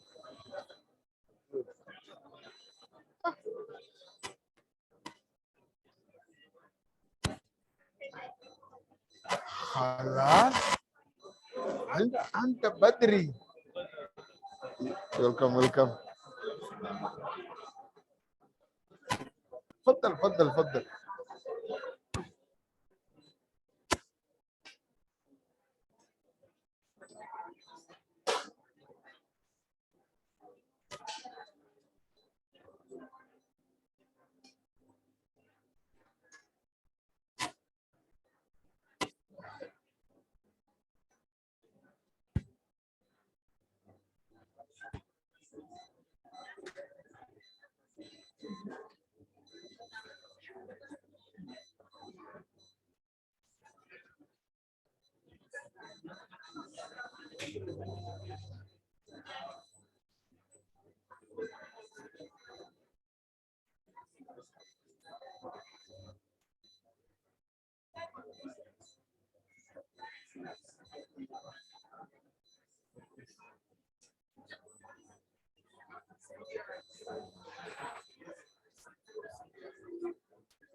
Assalamu alaikum wa rahmatullahi wa barakatuh.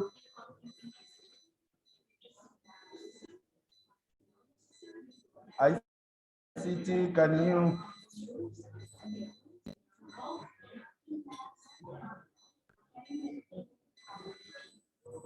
ICT, can you stop the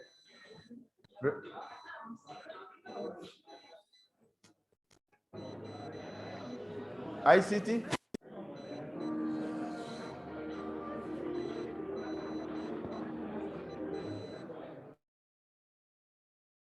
Barakatuh.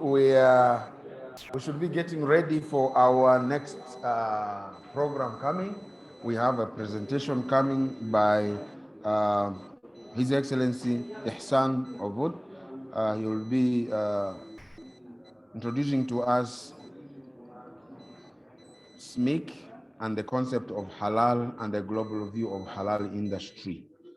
So those who are still out, please, can we come in and take our seats as we get ready for the presentation? And yes, the ICT has already displayed it. Those out, please let us come in and we start. Sorry. Working or not? It was not moving it because the computer is far.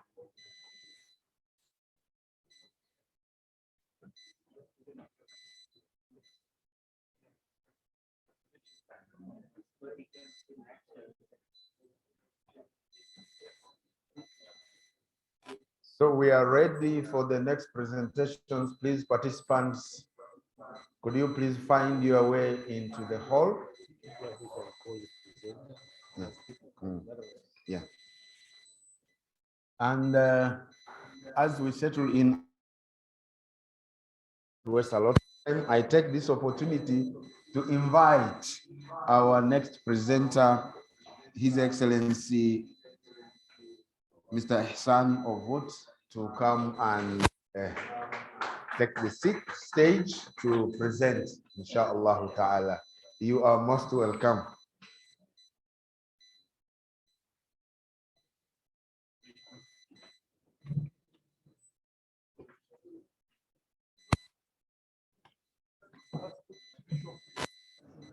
Okay, I think we can. Somewhere here.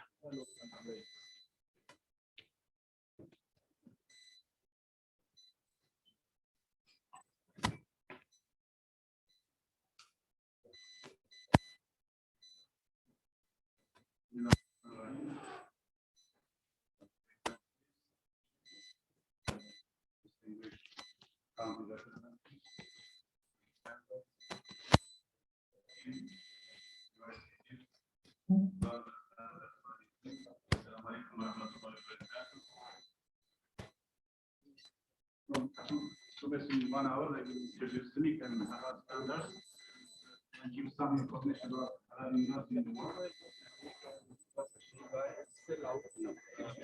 Next presentation started.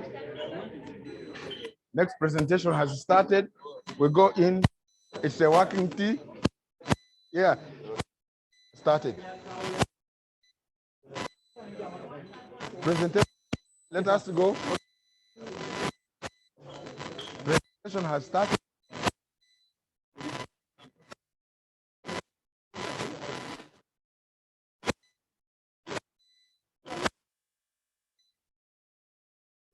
The next presentation has started.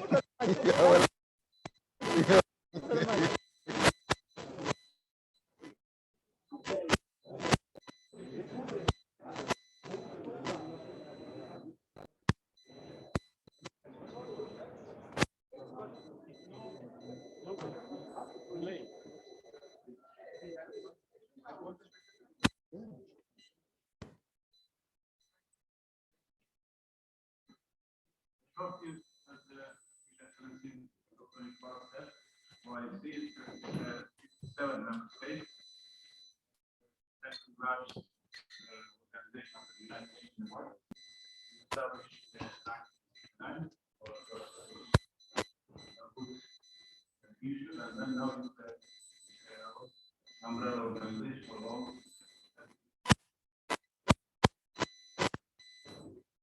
White also protect work of work, including safeguard and protect the interest of the work. What is civic? When you drop it into the civic, to the training base and government organization, technical and related to the YC. When the information and has been established. She established in our 2010.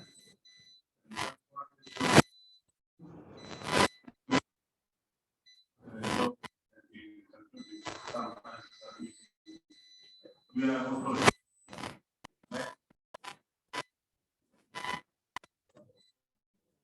other main objectives in our service in our website, we can find all objectives summarized. We are four groups. First, to prepare, develop all kinds of standards, but our priority is standardization and classification.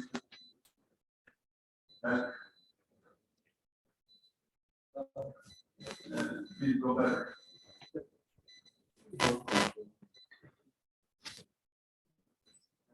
Testing and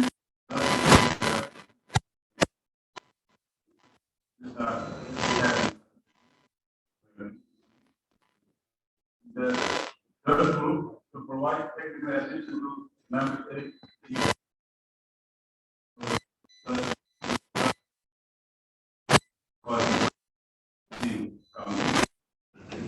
The fourth group established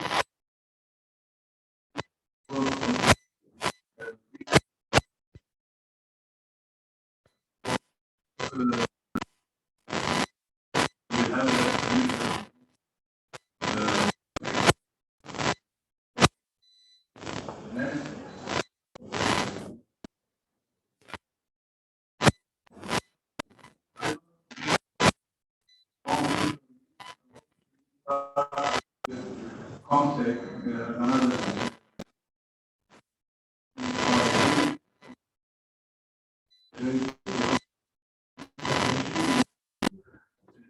changed by the president of study.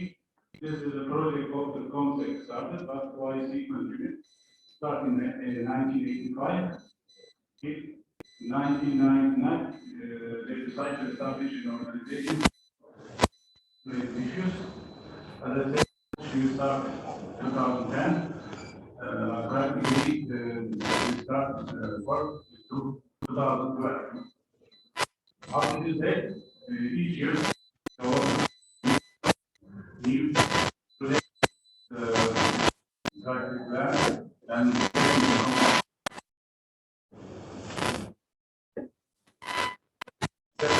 2017, another document has been developed. We have 46 member states, 0 central observers.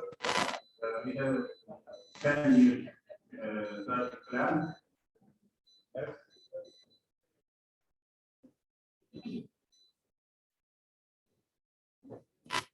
Next slide.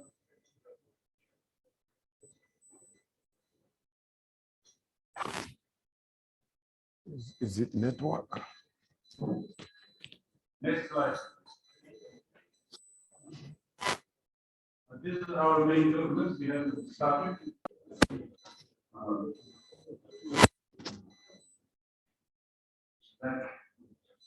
And only we have started another internet document. We have, as I said, we have 46 member states. Next.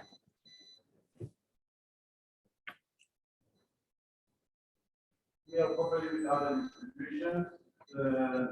Next.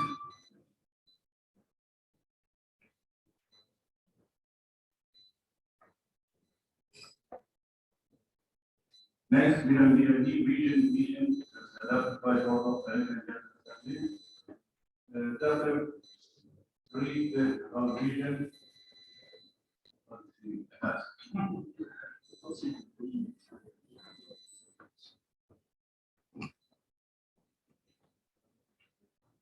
The vision is there. The vision is to create a quality development that improves economy, welfare, and protects our members. Means what we do for that for members. Our main vision is this. Next, and next. All the information can be found on the website city.org. Next. Next. Presentation. Next. There. In the third plan, we have three main strategies. First is about the standards. Second, about our stakeholders. The third is about the quality of infrastructure. Next, just show it.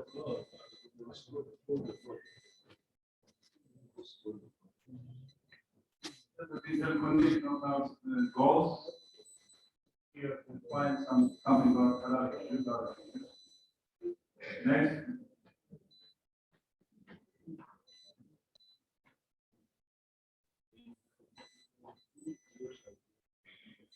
Yeah, it's another. You can share it. You can share the PDF, no need to read everything. Next.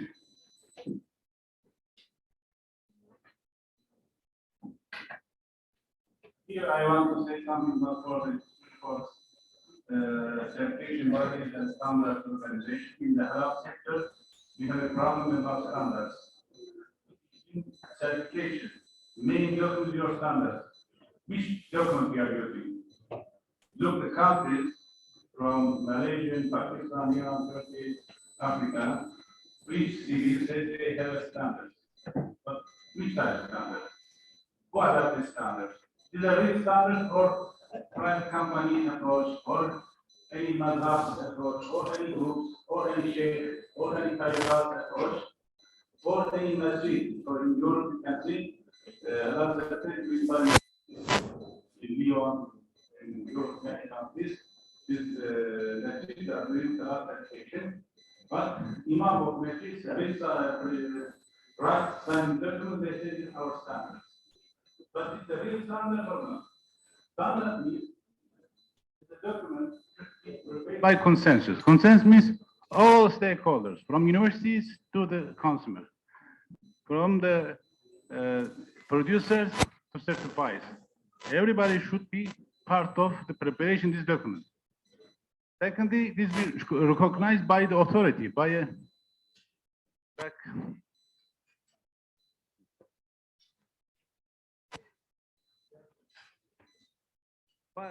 and with all stakeholders, and should be used a common, not by these masjid, these groups, these CBs, certification bodies. Standard should be used by everybody. And repeated use. Why I say repeated use? As I know in Turkey, some people, the certification bodies say, so this is halal type of slaughtering, for example. Next week or next month, he says, no, need this is haram. He deciding by himself. And standard should be voluntary, not be compulsory, because any time can be changed. Fatwa change, standard will be changed. But first, fatwa should be changed, not understanding of the owner of the company. There's an international terminology, but in all halal CBs, we have a big problem with standards. For example, Malaysia has their own standards, Pakistan has their own standards. When you look, small deviations, small differences they have, but they say, I have my standards. We should say my standards, we should our standards, single standards, Ummah standards. Next. This just shows who is the stakeholder standardization.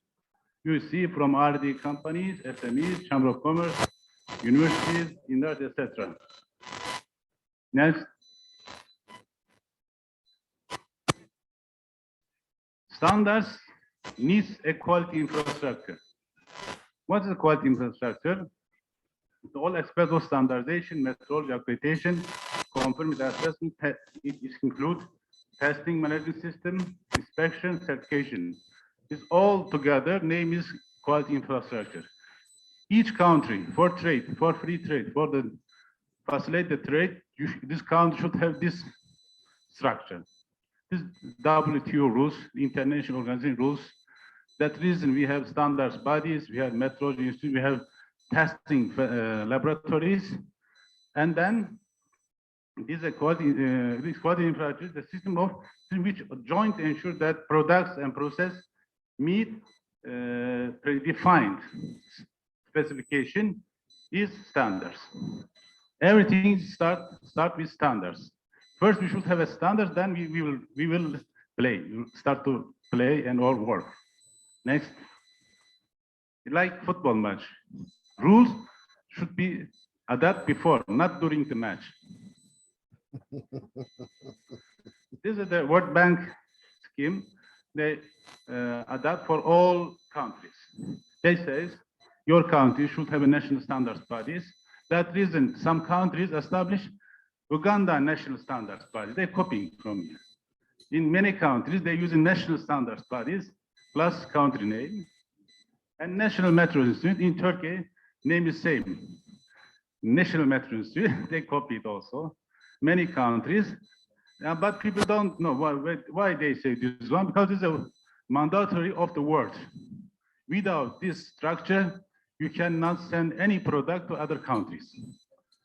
This organization give an ID to your product.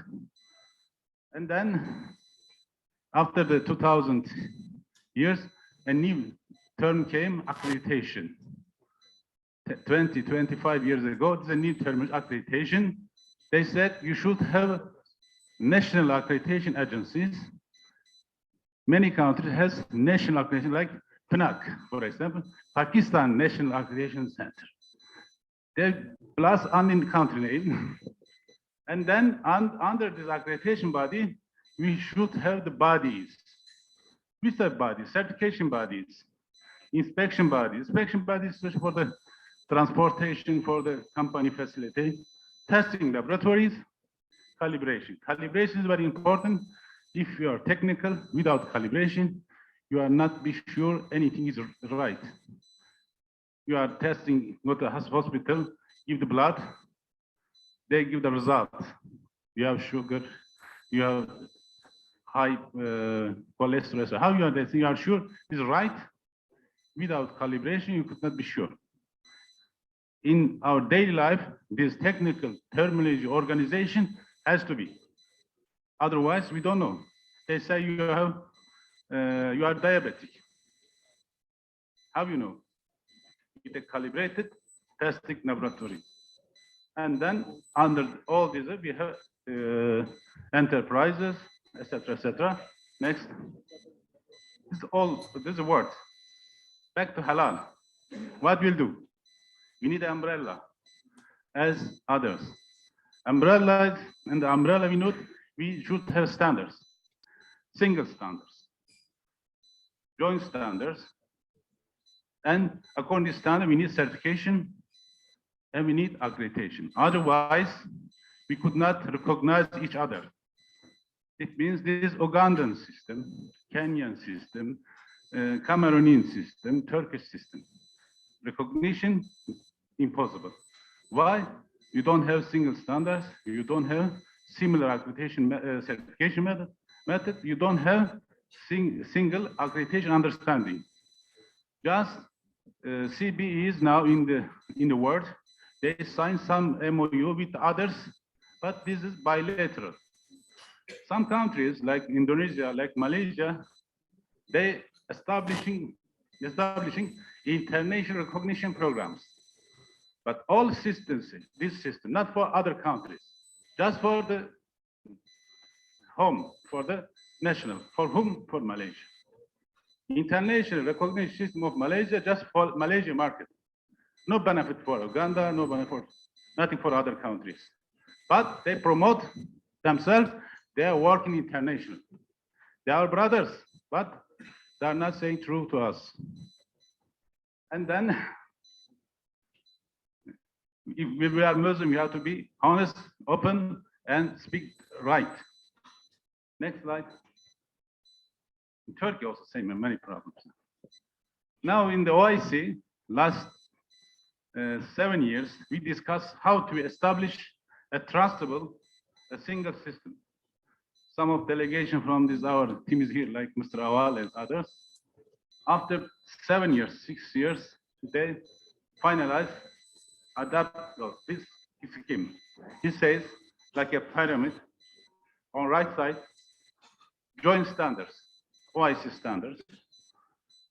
According to standards, in the bottom level, production services according to these standards. In the middle level, certification, and in the top, accreditation, all will be work according to standards. Today and tomorrow, we will explain the standards, some of the import standards to you. But after this top of this pyramid, we need new things. What is this? Recognition. One-time certificate, accept everywhere. This Uganda accreditation bodies accredited NECBs according to CIMIC 2, CIMIC 2. So, if they have a signatory after pre-assessment, Turkey or other countries has to recognize. No control, anything. Because everything will be done according to standards. Now we are going to the create designated structure as a top organization like other international practice we have, like IF, ILAC models. In standards body, they know this. Next one. Also same things, just summarize. Standards, organizations, accreditation, certification. That's the next one. Just show the picture, importance of this quality infrastructure. Back to halal market. Why we need halal? Is a need or not? Halal certification, and not halal is a need. Halal certification, I mean. Halal is because Allah says eat and drink halal and tayyiba. Full stop. But we need a certification or not? Now we have to do, because with new technologies, novel technologies, any type of najis or haram or pork can be part of any type of food. For example, some scientists in Turkey say, normally in chewing gum, you say this is chewing gum, very healthy for your health. You can chewing it, but for the maybe softening it, they put very limited part of pork, but not easy to find. You have to go in detail 15,000 times. You will see that part of pork. A pork is our friend. We have to do. Now, some people say we have it is a big economy, big industry, million dollars. This is not important. $1 million for the producer, for companies. For us, what's on our table, on our in our fork, is halal or not halal? How will be sure? This is a technology, population, traveling. You have to have halal CBs, halal logos. Now it's not voluntary, have to be mandatory for all Muslims. Next.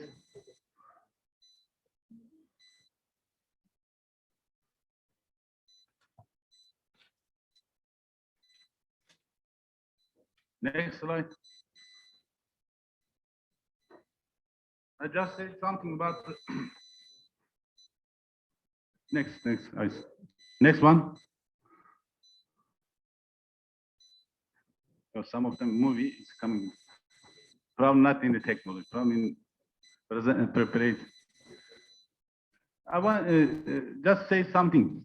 As I said, Malaysian model or Indonesian model or some countries, especially in the, for example, Egyptian has different, Saudi Kingdom, Saudi Arabia has different model, the Emirates start another model.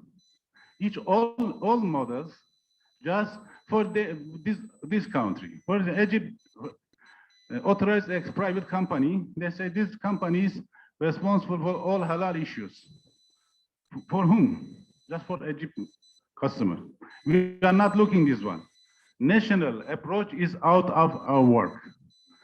Because just also this national recognition is a big barrier to mutual recognition. Because they insist on their own system. They say they have an excellent system. For example, you can go to Malaysia, Indonesia, they will show you more than 1,000 pages about halal and etc. They say halal assurance system, halal etc. Halal is very all type information you can receive. But how will manage this system for all over the world? Impossible, because they say this system should be managed by themselves. Only they will control. Same thing for Malaysia. They have standards, good. But who is responsible? Religious authority, JAKIM is responsible for only implement the system.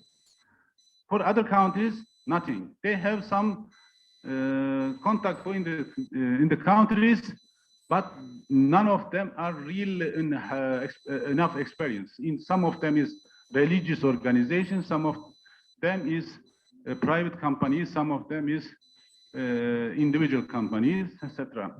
National reconciliation refers to basic compliance with the rules set by a country. We are not here as OIC for country promotions, because country promotions delayed everything. In 2004, Malaysia, as a government, they sent their standards, MS 1500, to all countries for implementing. For Turkey, we also received, at that time as in Turkish standards institutions, they said, what we'll do? This is a national document. And Turkey is a secular country, and many things. Nearly 4 years, they discussed this issue. And then they send a letter to OIC. We need OIC level standards. After that, established. And then now we are working on. You have to look the problem as a Ummah problem, not your Shafi problem, Maliki problems. Yeah, not this is in the Quran. You cannot say these mazhabs. This is approach of these imams. We can respect all, but this is not big differences, not big deviations. Next one.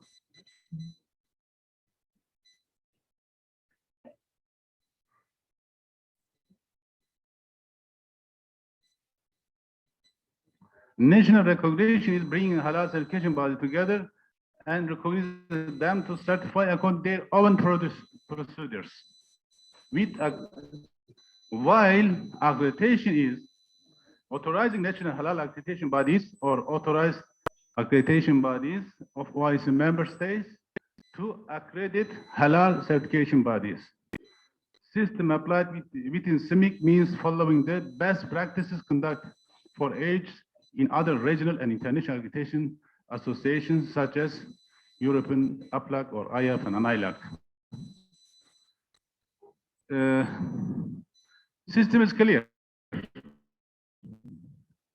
but accreditation bodies, not main authorities. Accreditation bodies implement organization. Main organization, country religious authority and standards bodies. Which standards are adopted by the countries? National, regional, or international? As wise we say, forget all, back single standards. If you have problem, go to platform and fight. Change people direction to right.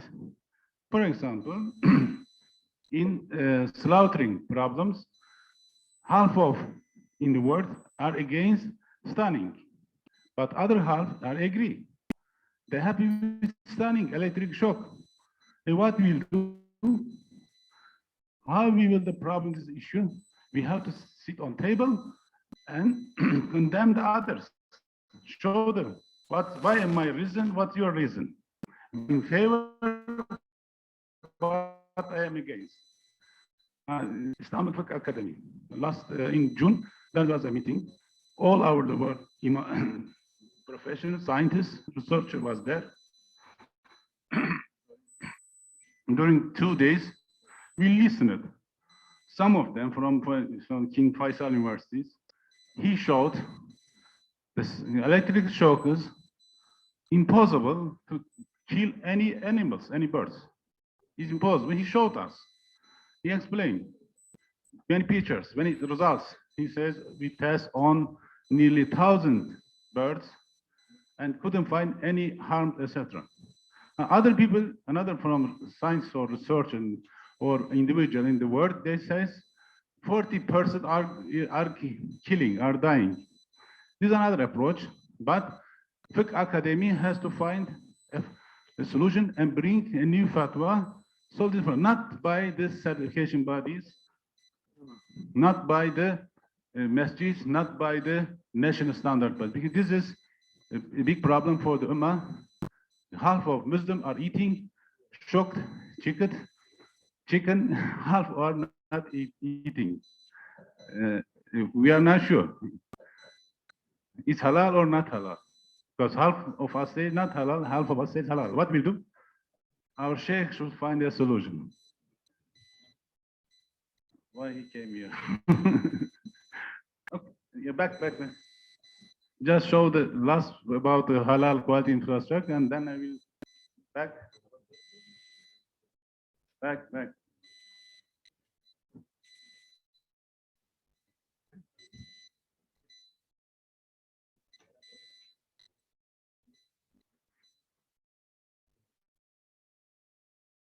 This is just summarize from the Zoom, probably Zoom, I think. They are put via Zoom. Back. You are very fast.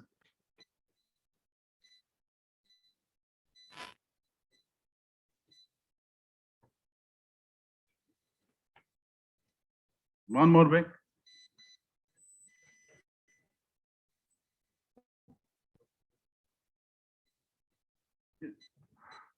This is our life. What we need, we have to eat something. This is the reality of life. This is the needs for life, for ibadah, for everything we have. We have to survive. We have to be healthy. We are from beginning and end. We are same people are. We needs and end user are same.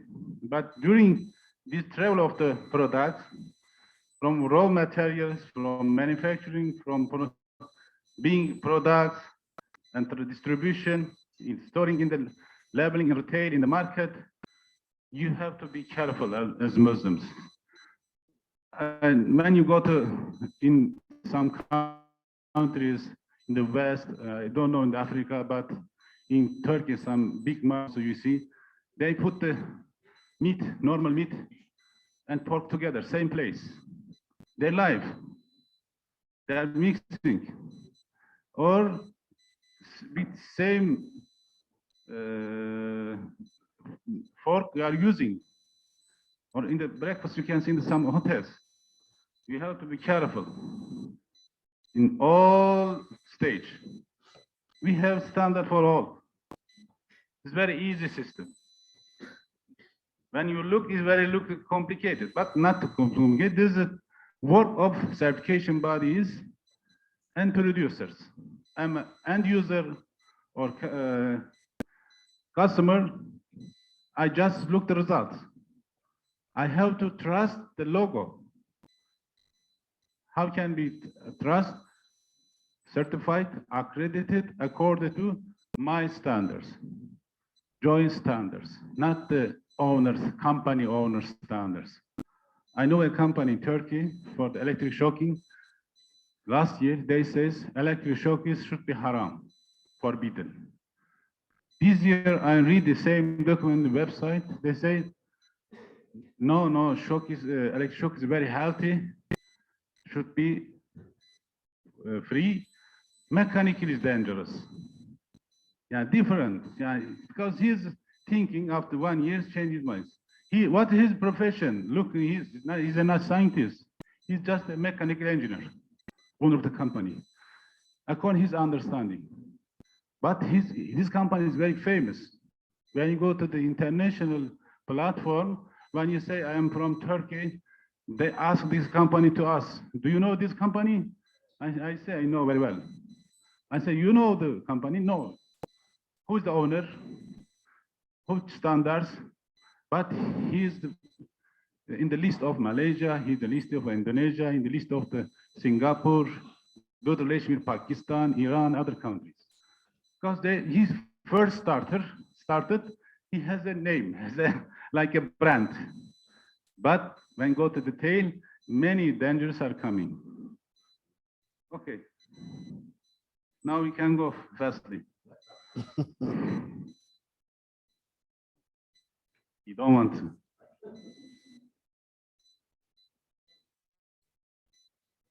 Next. Let's summarize. According to all quality infrastructures, we need standards for production, we need standards for certification, we need standards for accreditation.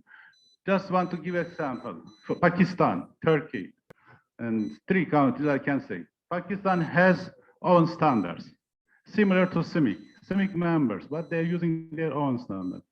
They're going to be back to CIMIC, but I don't know why these countries are insisting their own understanding. Because some people are manipulating in all countries. A hidden hand is every time we work. Why? I don't know.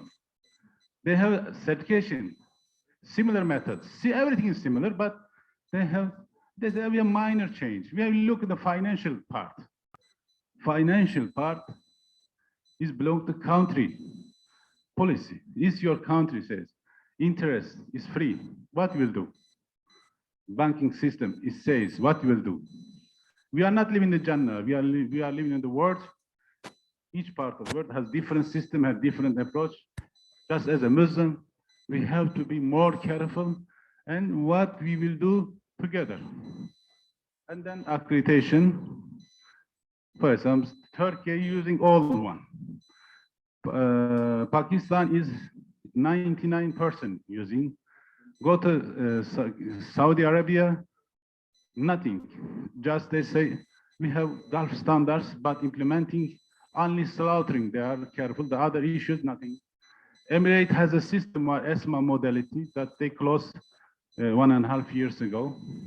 Qatar, no any ministry says I can accept some these certification bodies. Which country I will say? Go to the Indonesia, only religious authority want to manage everything, but impossible. Religious people, how will control all countries and all international relations. Same thing for Malaysia, standards prepared by Malaysian standards bodies, but implementaries, religious authorities, but there cannot be 60 people cannot control all of the world. I don't know why they're insisting, but some go to the Islamic issues, some people are delaying us in political level, in practical. But Muslims should be more careful than others. As Allah says, use your brain every time. Next, why you are not using your brain? Huh? It means we all have a brain. What happened to my hand? What benefit of this quality infrastructure? That will be traceability, increase of consumer on trust on halal, and finally we have a mutual recognition. With the system, we will have a more professionalism and establish a trustworthy joint system, and we will diminish technical barrier to trade, and inshallah we will have a full halal the result. Next one, to back to CIMIC. There's halal in the word. I don't know what happened. My color has changed. CIMIC structure, I showed quickly structure of CIMIC. Next. No. This is our structure. We have general assembly, board of directors. No need this general information. Continue.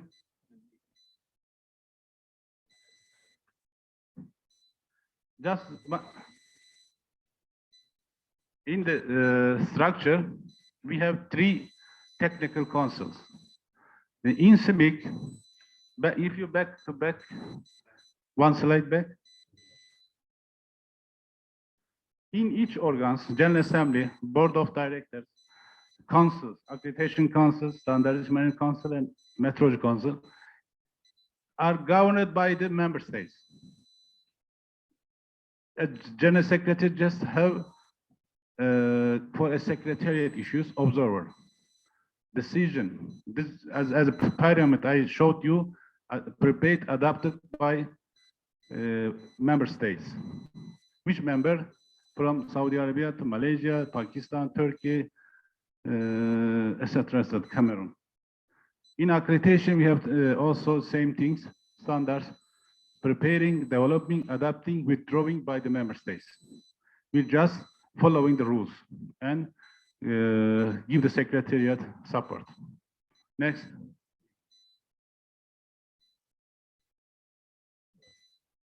Shortly, we will distribute this General Assembly.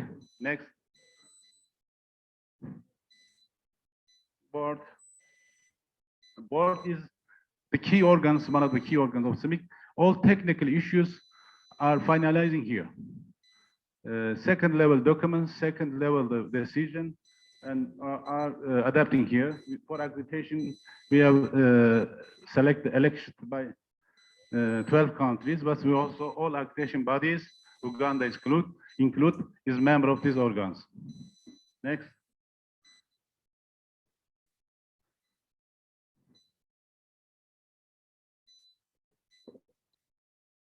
Next. Same.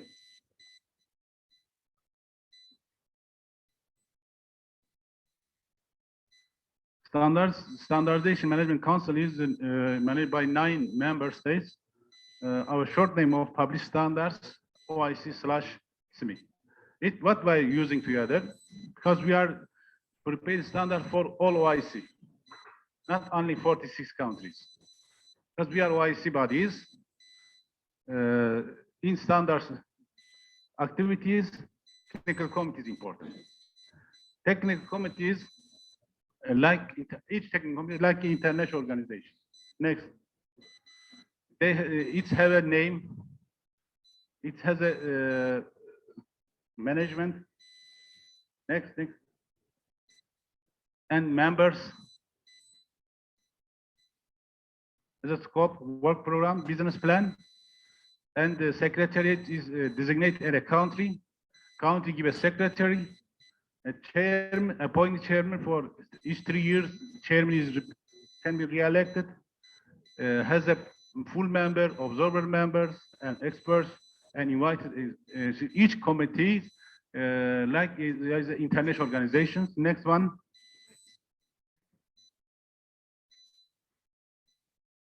Next. This is the main documents for the standardization work and technical work. How you will prepare standards, how you will design, how you will publish, how you will adapt, how you will sell standards. All are these documents approved by the CIMIC General Assembly before, and then adopted by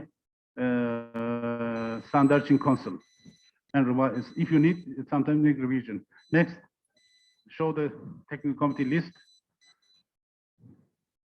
Next.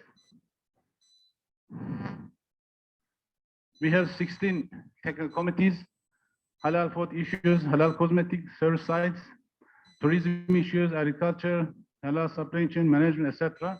And we have a special committee, policy committee, for certification and accreditation. This is one of the important committees. Next.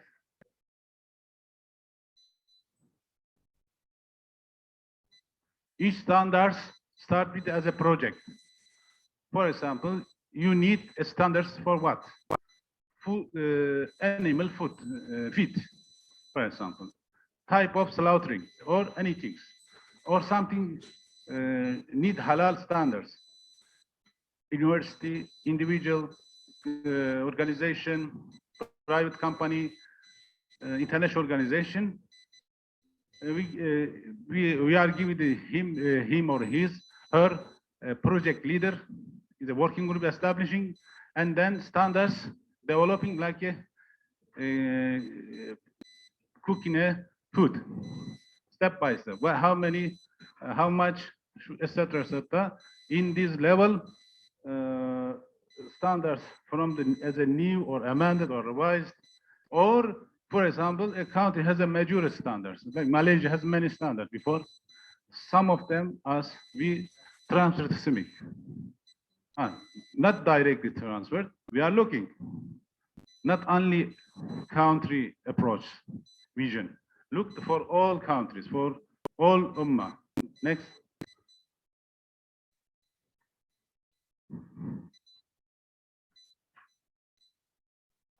Each standard has to follow these steps, the stage, from a proposal as an idea, preparation level, and committee level, till proposal and preparation level, group are working. If documents are not matured, we give the responsibility from the different countries, experts name. These experts are working under a convener leader or project leader. They are preparing the first document. If document ready, if these people are agree on this document, they send to the committee, one of the 16 committee. Committees again start to work by voting system, by distributing document, receive the reflect of the member states, committee members. If by communication, correspondence, they agree on the document, no need any meeting. If they need a meeting, we invite all countries, member countries of the committee, sit and discuss, solve the problem. For example, Pakistan say you want to add CIMIC 1 Sharia auditors. The other can say Sharia is very dangerous in my country because I'm secular. Instead of Sharia, say Islamic experts. They start to discuss. Finally, we are looking at the middle. Same meaning, Islamic experts, Islamic rules, Sharia, Sharia, Arabic words. For Arabic or for some countries, they like Sharia word. I also like, but in practices, our emotion is last. We have to look the consensus of the Ummah. We have to be together. If these 3 countries, 5 countries, not with us, only with terminology, we have to find a solution. And then they bring the solution to the committee.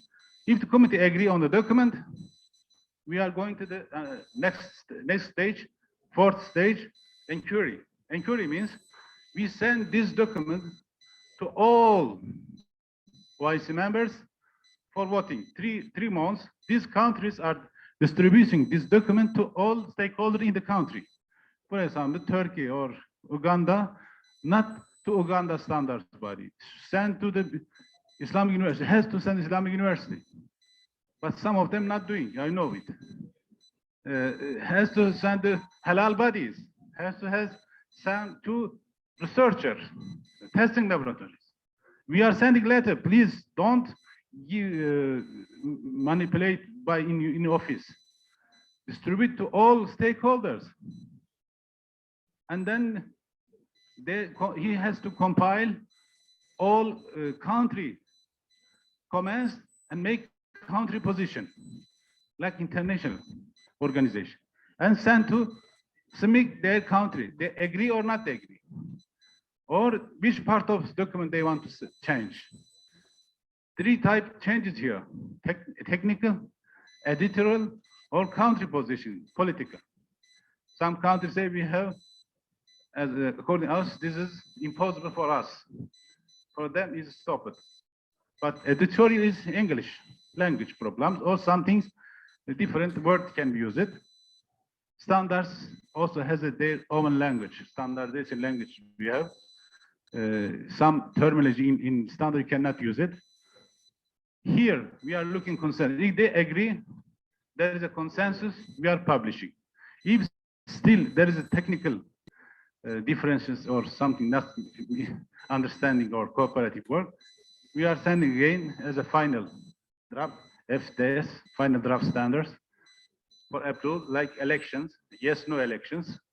Again, if still some is not happy, we will put urgent agenda for the next work and then publish standards.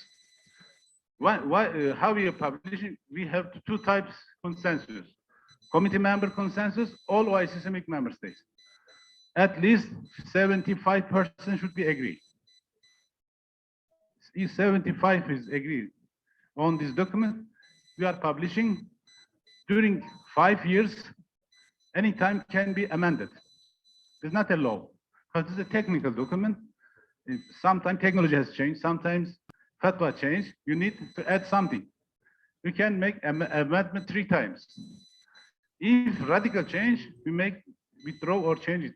After 5 years, you have to reconsider the document, and this will be circulated in your whole life. It is international practices also we have. If you have matured document, then we have fast track line in 3 months, 4 months, the standards can be published.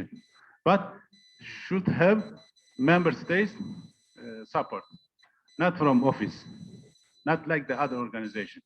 Standardization work, the most democratic, real democratic platforms. That thing I like standardization work. Next.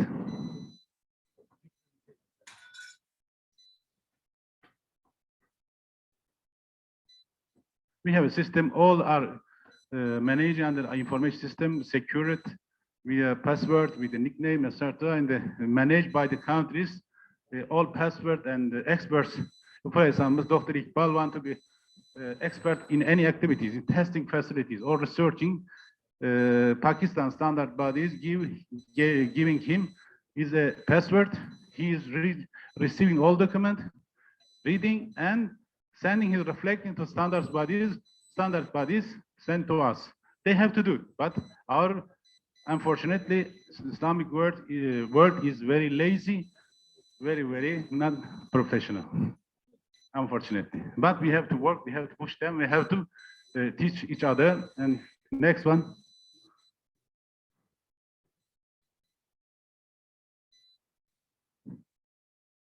This is a table of the published standards. Till now, we 48 standards published. 25 standards are adopted by CEMIC committees. 23 is adopted from international organizations. 17 is related to halal issues. The others, some agriculture, some etc., petroleum, etc. This very small list. It can be thousands. But if this is not a show, for example, some organization also we have Gulf standards. They showed us we have 30,000 standards. When you look, totally they have 5, 6. The others adapted from international standards. Just give a numbers. No need this one. No need duplicative. No need play with the members. If your real standards show, this is enough, because we are living in the same world. If we are not going to prepare any machinery, automotive standards or television standards or others, because all products should have a standards, credit card, everything. Already it has done by community of the world. No need duplicative. For the Gulf standards bodies, actively, 3 countries working. There are 6 organizations, totally members. They says they have 33,000 standards, but 33,000 minus 5 is international. 5 is only local. All 5. What is the 5 is about halal. From where? From CEMIC. Yeah, it is also not there from them by them. Okay, next. Here the name of standards. This is the informative. Just 3 standards is very important. Tomorrow, CIMIC 1, today afternoon, my colleagues will introduce the standards. These 3 standards prepared by the OIC, not by CIMIC. So before CIMIC, these 3 standards. When the Malaysian sent their standard to world to adapt for Muslim, they said this is halal standards, but they were copied from Codex Alimentarius, etc., majorities from international practices, that some Islamic rules, that some many countries, they say we cannot use. If Islamic OIC level, OIC should have their own standards. That time, there was a standardization expert group for the OIC. They activate this group. This group worked on preparing halal standards. They decide to prepare 3 standards, 1 for halal food issues, 1 for certification, 1 for accreditation. These days, 3 standards enough for us. That is in the SMIC 1 is very generic, very comprehensive, include everything from food, halal animals, slaughtering, packaging, etc., etc. You will see during the presentation of the Muhammad Ali and Chari will do, inshallah. These standards prepared, adapted by the OIC member states. We were secretariat. I'm at the beginning, I was together. It was hard work. 3 years they discussed, starting 2008, close to 2010, before CIMIC, and they sent to ComSec. ComSec adopted as OIC standards as a main reference document, because OIC not a standards bodies. When CIMIC established, they sent all documents to CIMIC. They say, this is your materials, what we'll do. And after, when we received in CIMIC 2011, after hard work, 8 years discussion, we revised in 2019 these 3 standards, and then new standards published for halal cosmetic. Next, quickly, you can go now. Just show. CIMIC 9 is for halal tourism, include all type of facilities for hotels, restaurants, guest house, tourism guide, etc. All agree. This also has a long history. It's originally Malaysia has a document standard. They say Muslim friendly. Muslim friendly is forbidden by OIC because they say don't use the friendly terminology because friendly is not clear. You can have a friend in Jews. You can have a friend in Christian. It's not enough for the strong. Halal is not halal. They say use halal tourism. Don't say Muslim friendly tourism. That reason halal tourism. Meaning is same, but very more strongly than the Muslim friendly. Some agriculture product we have also, not all things about halal. Saffron is just how you produce a saffron and grow, etc. Next one.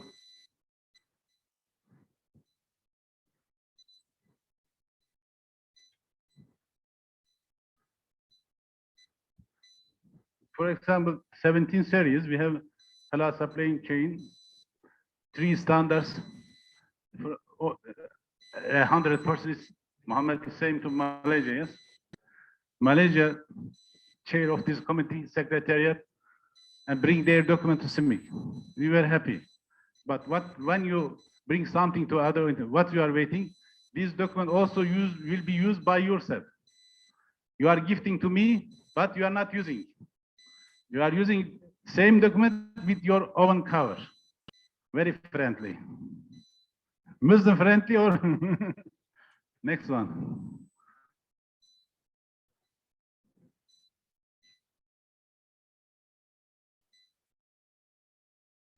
halal quality management system we have for all type of organization, can be for universities, for private companies. Next. Next.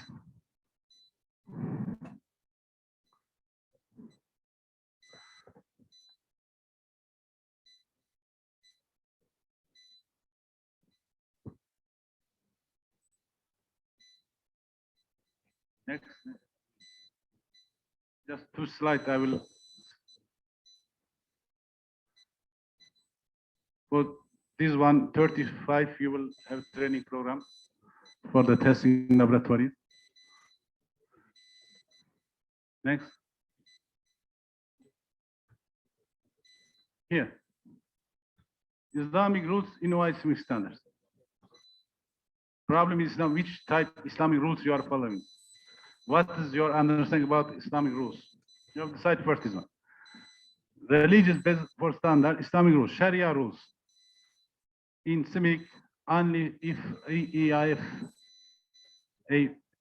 academies fatwas are essential. We are not look the mazhab deviations. If we look the fatwa of Fiqh Academy. What's Fiqh Academy? OIC organs, like OIC, not like statute of this organ, not like us. It's subsidiary organs, part of OIC. Who is represented in the Fiqh Academy? All mazhabs, include Shia, include the other small mazhab. 8 mazhab is here. Fatwa is here, publishing by consensus. Not majority. All mazhab, if agree on something, they publish fatwa. Only we are using this one. That reason, CIMIC standards very, very strong. For some, in some mazhab, they said this can be, no need this one, but in CIMIC is mandatory. If a mazhab says Qibla is for slaughtering, our standard says Qibla should be type of knife, etc. Because we have to answer all mazhabs.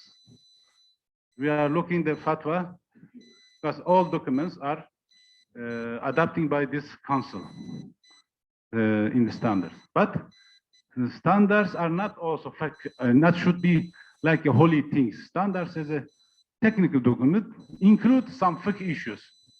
But in standards, many other issues like is included about management, about staff, about packaging, etc. Religious issues, very maybe 20% of the document. The standards in halal fees are for the product subject consumption and trade among the Muslim and others. Halal production, certification, and accreditation are added value and trust to the product. Normally you say this is a clean water, but with halal standardization, halal certification, you are adding and more trust this water. Next one, last one.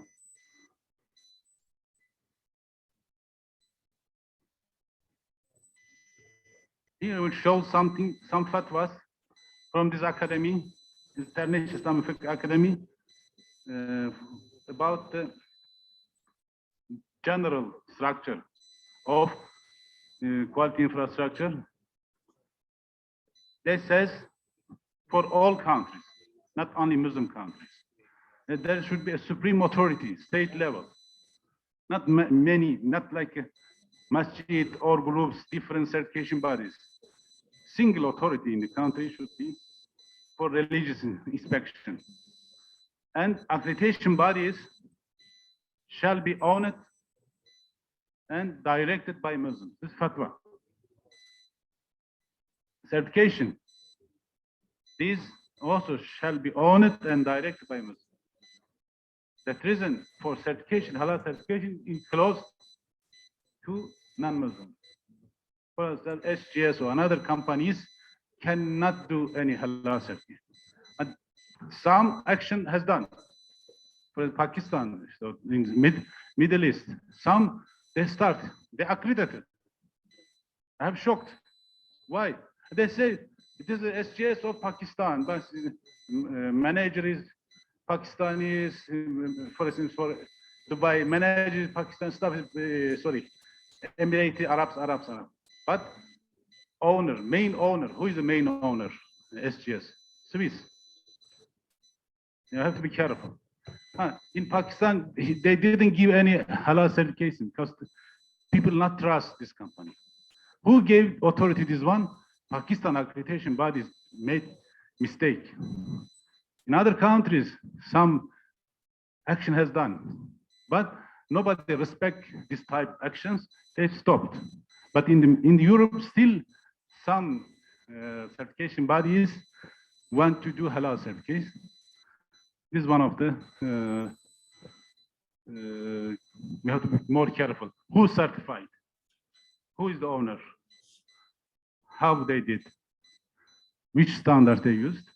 And then key person, key officers, decision maker, slaughterer, etc. should be Muslim.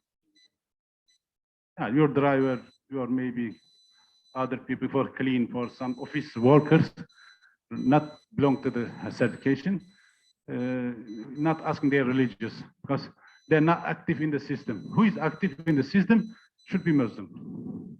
Otherwise, how will we trust this system? Because we are looking at a trustable system. This is all about the halal in the words and the CIMIC we are doing. Now the next slide is about standards. Yeah, quickly he can show, and then last word I will say.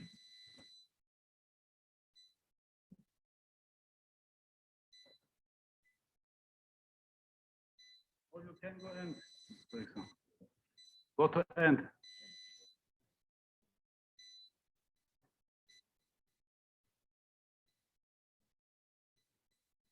Here, before. So our slogan, not thanks, before thanks. OIC system standard as a result of common study and achieve OIC members, a work of OIC members, and partners through the technical committees and standards as a result of hard working. Sometimes you will see they are fighting, strong fighting. Because we have Pakistan teams, they are very strong men. Sometimes newcomers are very strong from Africa, from others. Sometimes they are not coming, we are reaching results easily. But common study achievement. The CIMIC is the common platform for all stakeholders. Our door is open to all OIC organs and member states and bodies in the member states. And OIC halal standard, the common standards for all Muslims, not only OIC. So only one standard for OIC members, the other for all Muslims, accreditation. Because in accreditation, we say accreditation body should be in a Muslim countries. But in a German halal CBs, if they have owner in Muslim, everything in Muslim can do it. But accreditation, impossible. Accreditation should be in a Muslim country. I want to thank you for your patience, and assalamu alaikum wa rahmatullahi wa barakatuh.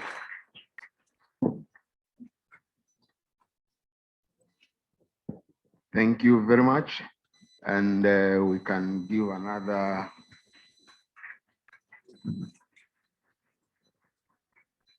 Do we have 1 minute comment before we move to the next one?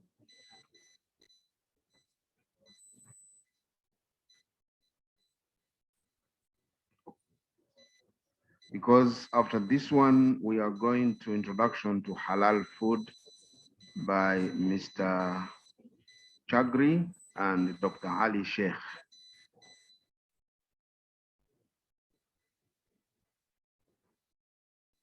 Okay, if that is the case, can I take this opportunity to invite, have we shared the presentation?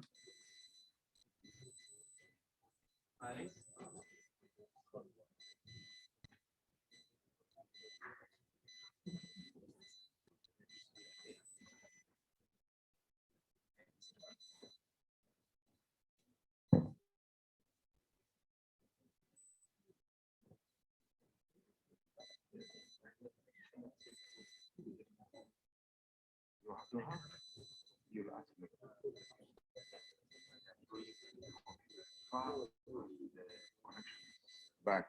So we are getting to the next presentation. Okay, there is one question that we're taking before we move to the next.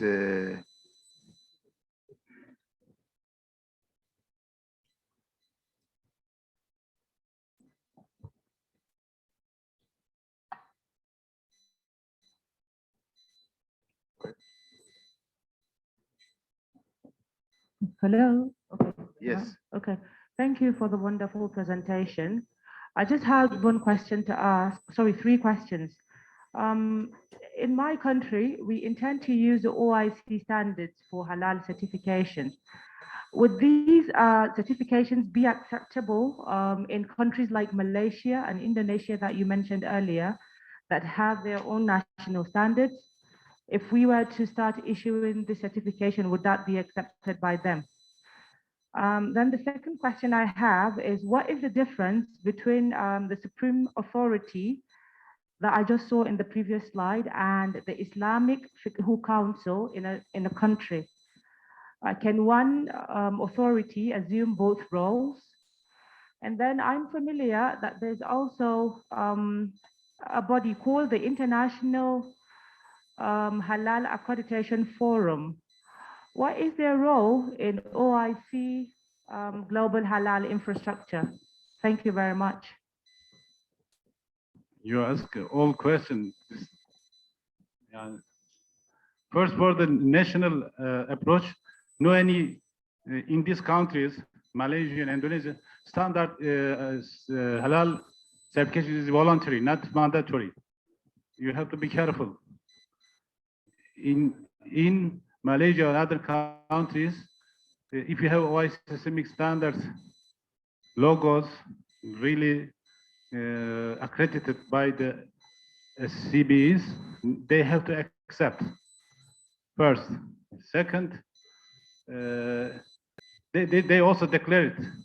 For example, Malaysia has this declared. Because they are members, but politically they are using their own system. I'm not sure. Not understand. So not sure. I'm sure, but I'm not understand why they are insisting their own system, their country approach. Second, about what? But last one I have, you says, I have is something on the paper. There is a namely organization, but look the members. Who is the member? Germany, Spanish, New Zealand. How OIC will accept Ahl al-Kufar? You have to be careful. Name is good, International Halal Accreditation Forum. But look who is the member. UCAS, English is there. English will accredit any halal CBs accepted by you. Welcome to you. But for us, imposed. They tried to be recognized by OIC, or OIC refused. They say some non-Muslims are your member, go to CIMIC. They came to us. Now I said you have to change your statute and then back to us. Another question? Your question answered? The lady. That was second question. I missed. All answer it for you, lady. Is okay for you? We'll only take, this is going to be the last one. I asked what was the difference between Supreme Authority at the state level for religious inspections and Islamic Fiqh Council in a country.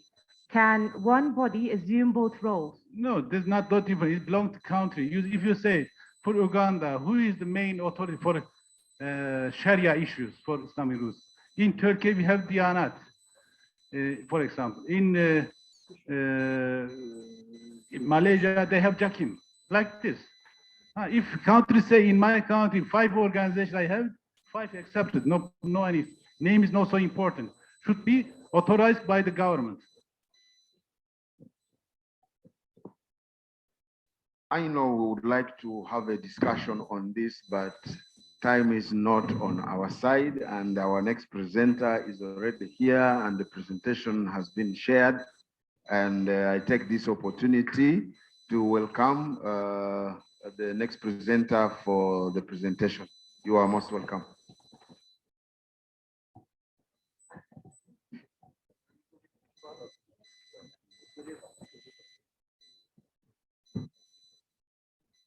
Assalamu alaikum wa rahmatullahi wa barakatuh, and good afternoon. Hopefully, inshallah, this presentation will be short and easy to all participants, inshallah. This is just simple introduction to halal food for halal awareness. It's not for professional training. Tomorrow, inshallah, we will start professional training on CIMIC 1.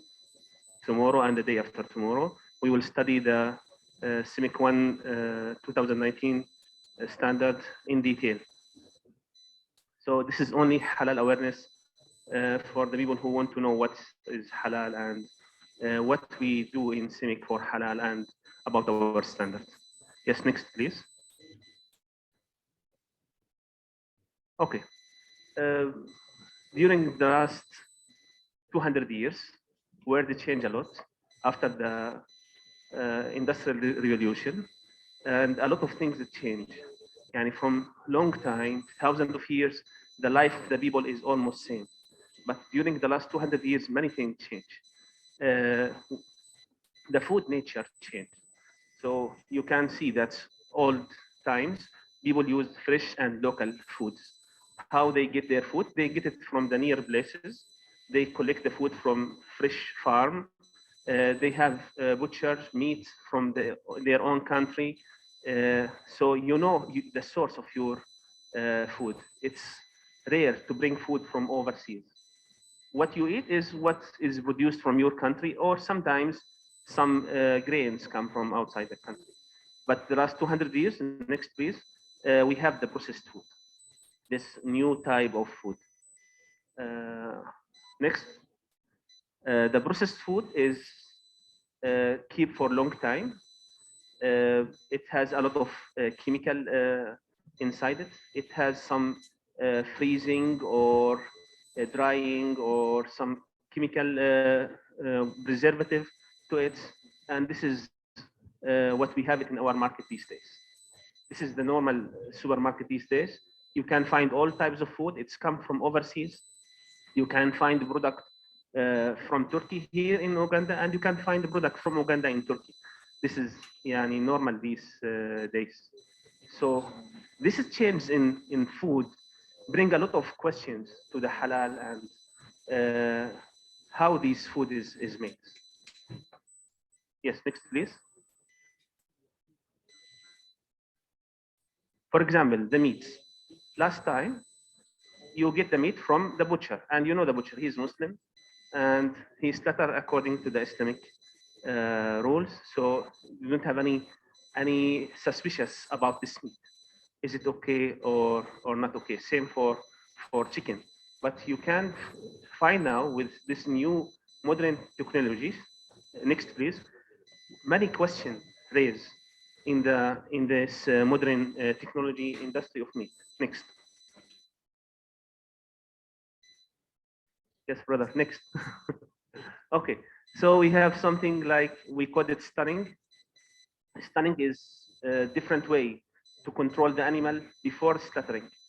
Last time they kill 5 animals, 10 animals per day, but now in the modern slaughterhouses, we kill 700, 1,000, 2,000 per day.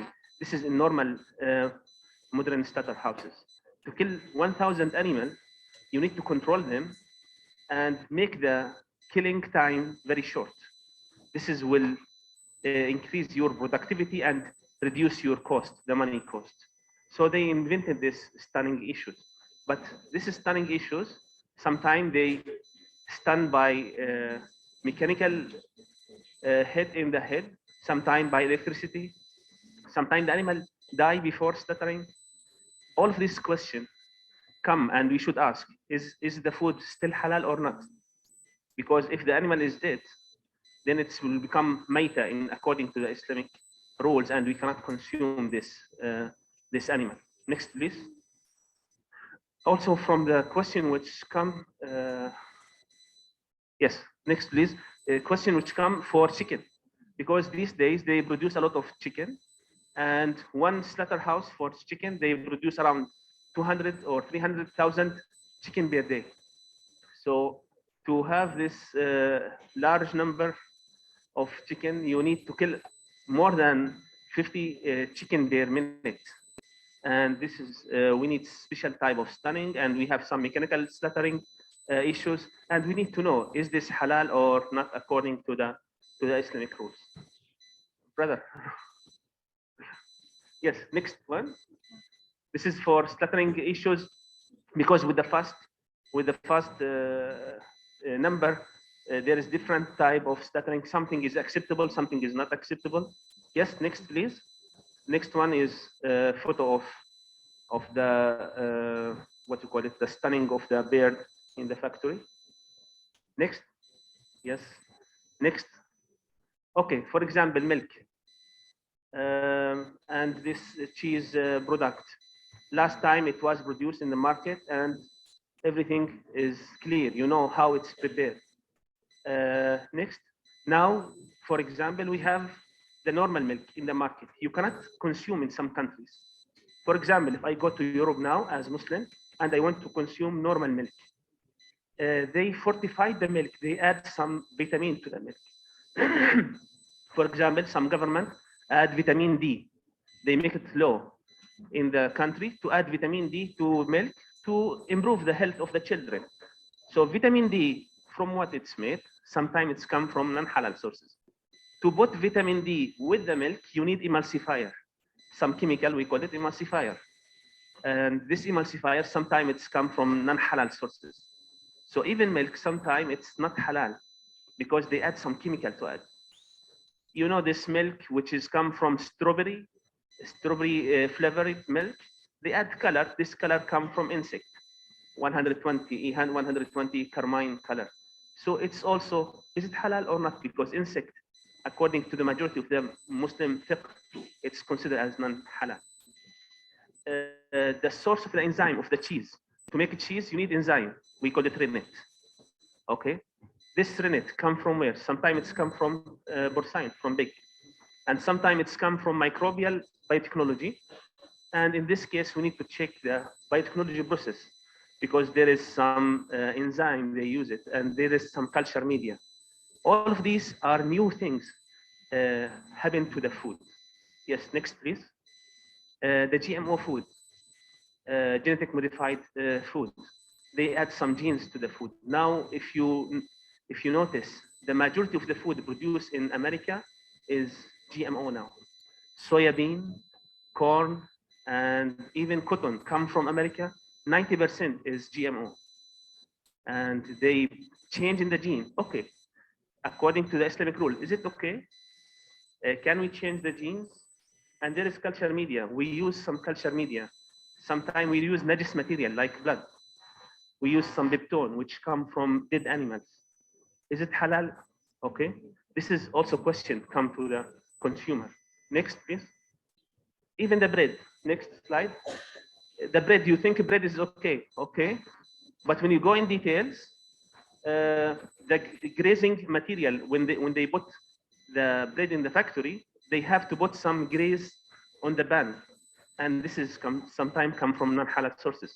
We have one chemical, we call it L-cysteine. This L-cysteine, it's used to make the bread bigger size, yani, like give more thick size. L-cysteine come from human hair, okay? Sometimes it's come from chicken feathers, and sometimes come from microbial biotechnology source. And all of these sources are doubtful. Maybe it's not halal. We need to check the source. Next, please. So what is halal? Yani, there is some questions, as I think the majority here is Muslim, and even some friends here are non-Muslim. It's simple things.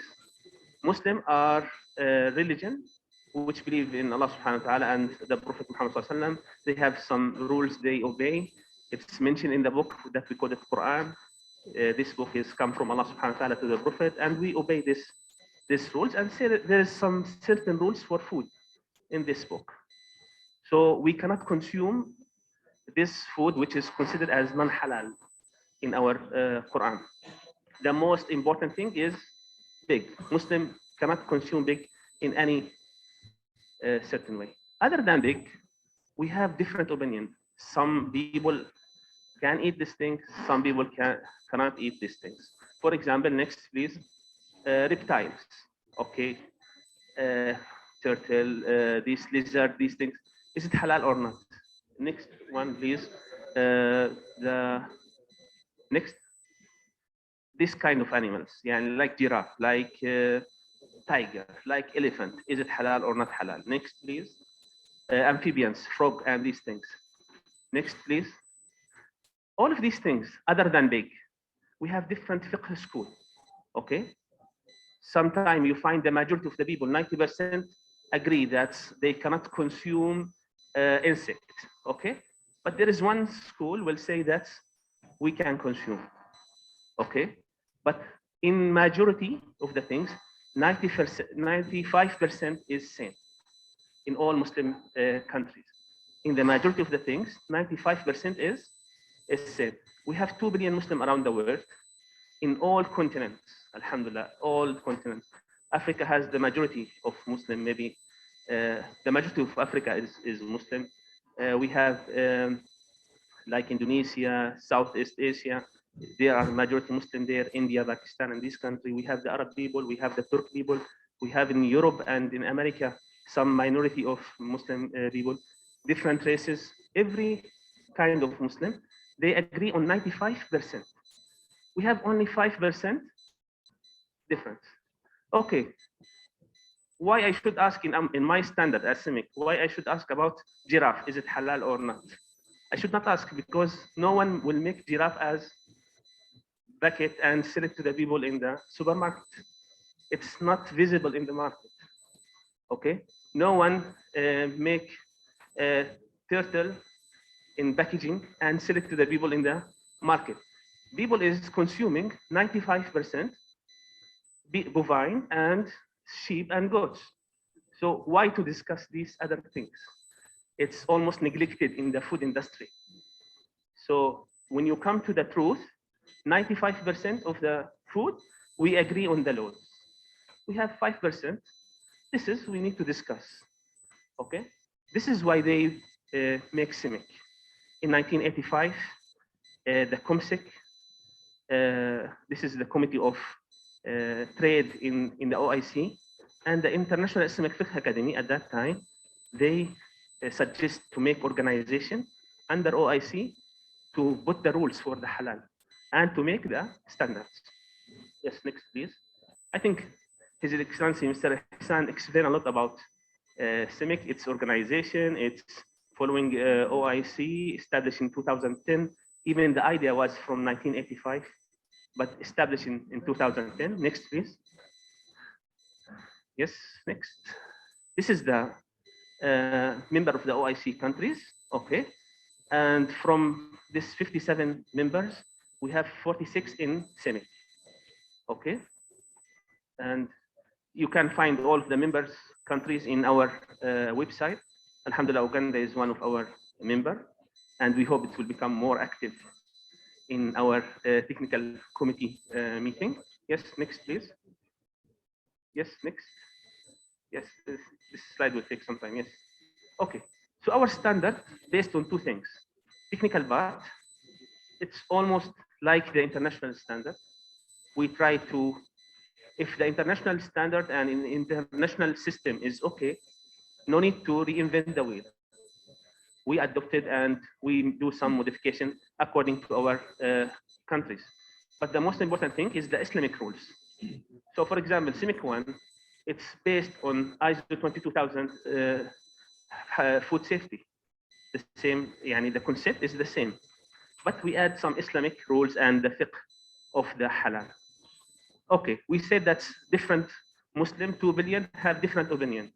Okay, which organization we follow, which madhab we follow in CIMIC? We follow the International Islamic Fiqh Academy. This is organization under OIC. There is a representative for each OIC country, and they represent all Islamic fiqh school. They make regular meeting, and if we have a question, we send to them.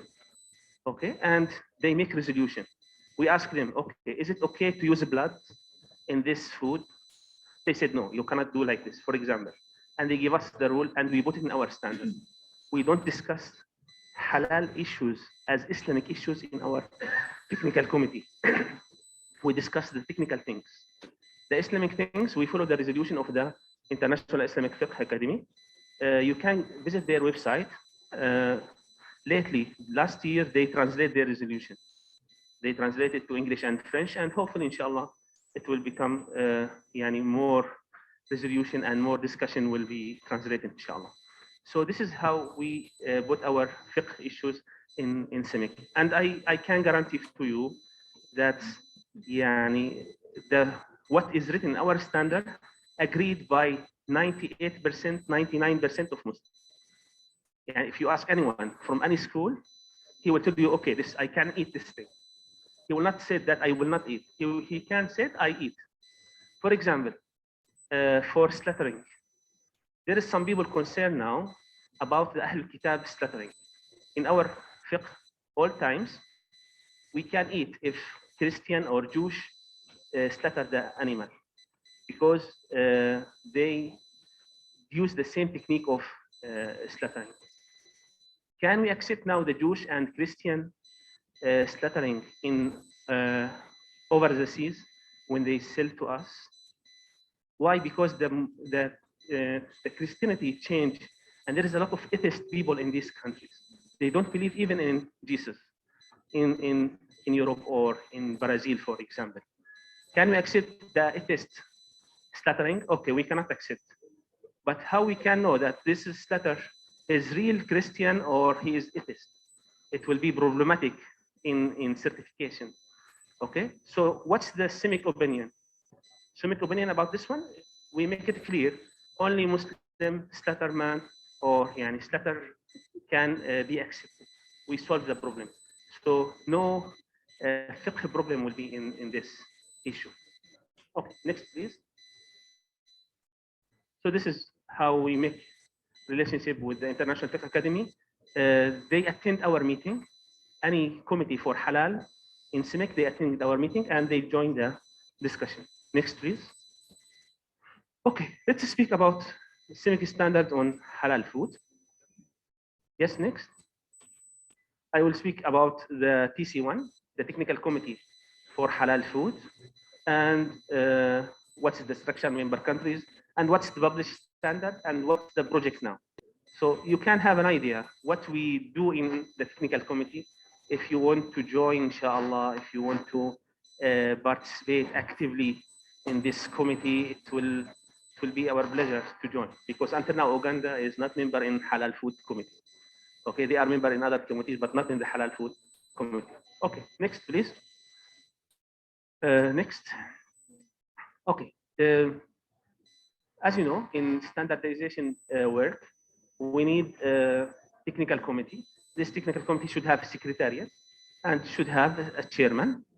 So the country which is taking the position of the secretariat is Turkey, represented by the Turkish Standard Institute of what we call it, Turkish Standard Institute, TSC, we call it TSC. Secretary, she is Sister Tuba Daisoglu, and the chairperson is Dr. Madiha Isra from Turkey.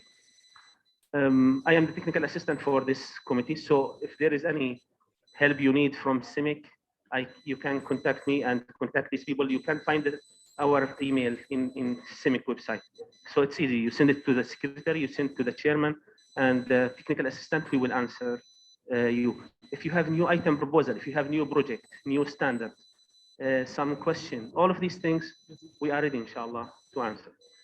We created this committee in 2011, and there is one working group under this committee. This working group is for porcine detection. And we have some scientists here, like Professor Musharraf is one member of this working group, and we will speak about it, inshallah. Next, please. Okay, this is the halal food members. Next, please. I will show you now. This is the members. The members, 29 countries in OIC are member in the food committee, in the halal food. They attend the meeting of the halal food. You can see here all the countries, but Uganda is not here. Okay, you can see your countries. Okay, if your country is here, is okay. If not, please call us. It's easy to become member. Just send email. We want to become member in TC1. Okay. Next, this is the O member. O member is country which is observer. They attend the meeting, but they don't vote. Okay. So this is the O member. Usually the O member are the observer member in OIC countries like Bosnia, Thailand, and Russia. They is observers, and they can give their opinion, but they cannot vote for the final decision. Yes. Next, please. So this is our main standard. His Excellency Mr. Hassan speak that there is 3 standards prepared before CIMIC. CIMIC 1, CIMIC 2, and CIMIC 3. They make it before CIMIC. They make special expert group, and this expert group meet for 3 years, from 2008 until 2010, and they produce this 3 standards. This is one of them. It started in 2011, OIC CIMIC 1, 2011. Then we make revision in 2019.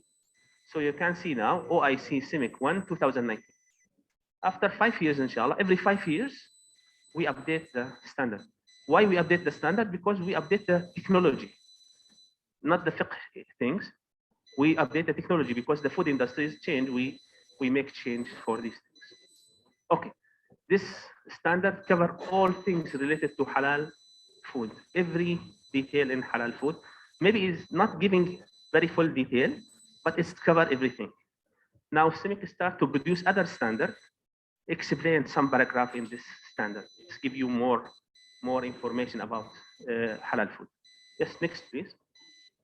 For example, in CIMIC 1, you will know what is stunning and what is the acceptable opinion of stunning that CIMIC take it, because there is 20 type of stunning.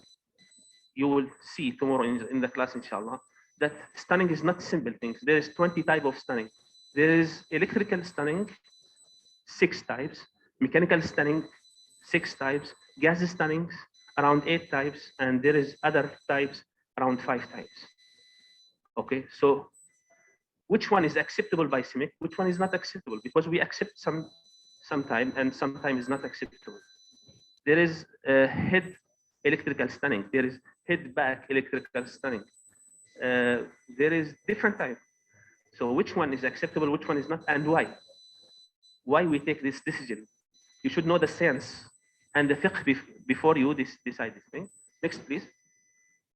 And also how we stutter the chicken. Next. Also the mechanical stutter. Next. How we can kill the camel and animal like this in detail, and also the hunting. Okay. Next. Okay. There is some new standard published in the last 2 years. CIMIC 24 for halal food additives and other added chemicals. We know that we add a lot of chemicals to the food. All of these E numbers, you know, a lot of chemicals. Is it halal or not? Which one is doubtful? Which one is halal? Which one is non-halal? So we make a list. Next, please.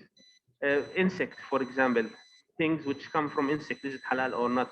We explain in detail. Next. So in this standard, CIMIC 24, we give detail and we make a list of all food additives. Which one is acceptable by CIMIC? Which one is not acceptable?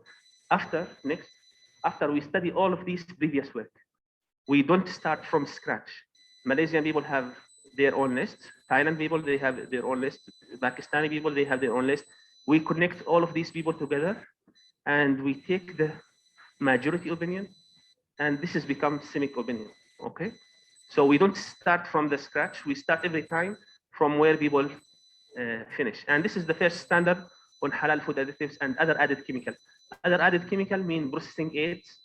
You will know what is processing aids, inshallah. Enzyme, nutrients, all of these things. Yes, next please. So you will have in CIMIC 24, you will have a list of all chemicals and what's their halal status. Next. Yes, next. Okay, we have another standard, CIMIC 22, OIC CIMIC 22. Every time when we say CIMIC standard, we say OIC CIMIC standard because it's acceptable by all OIC countries. OIC CIMIC 22 is for halal gelatin.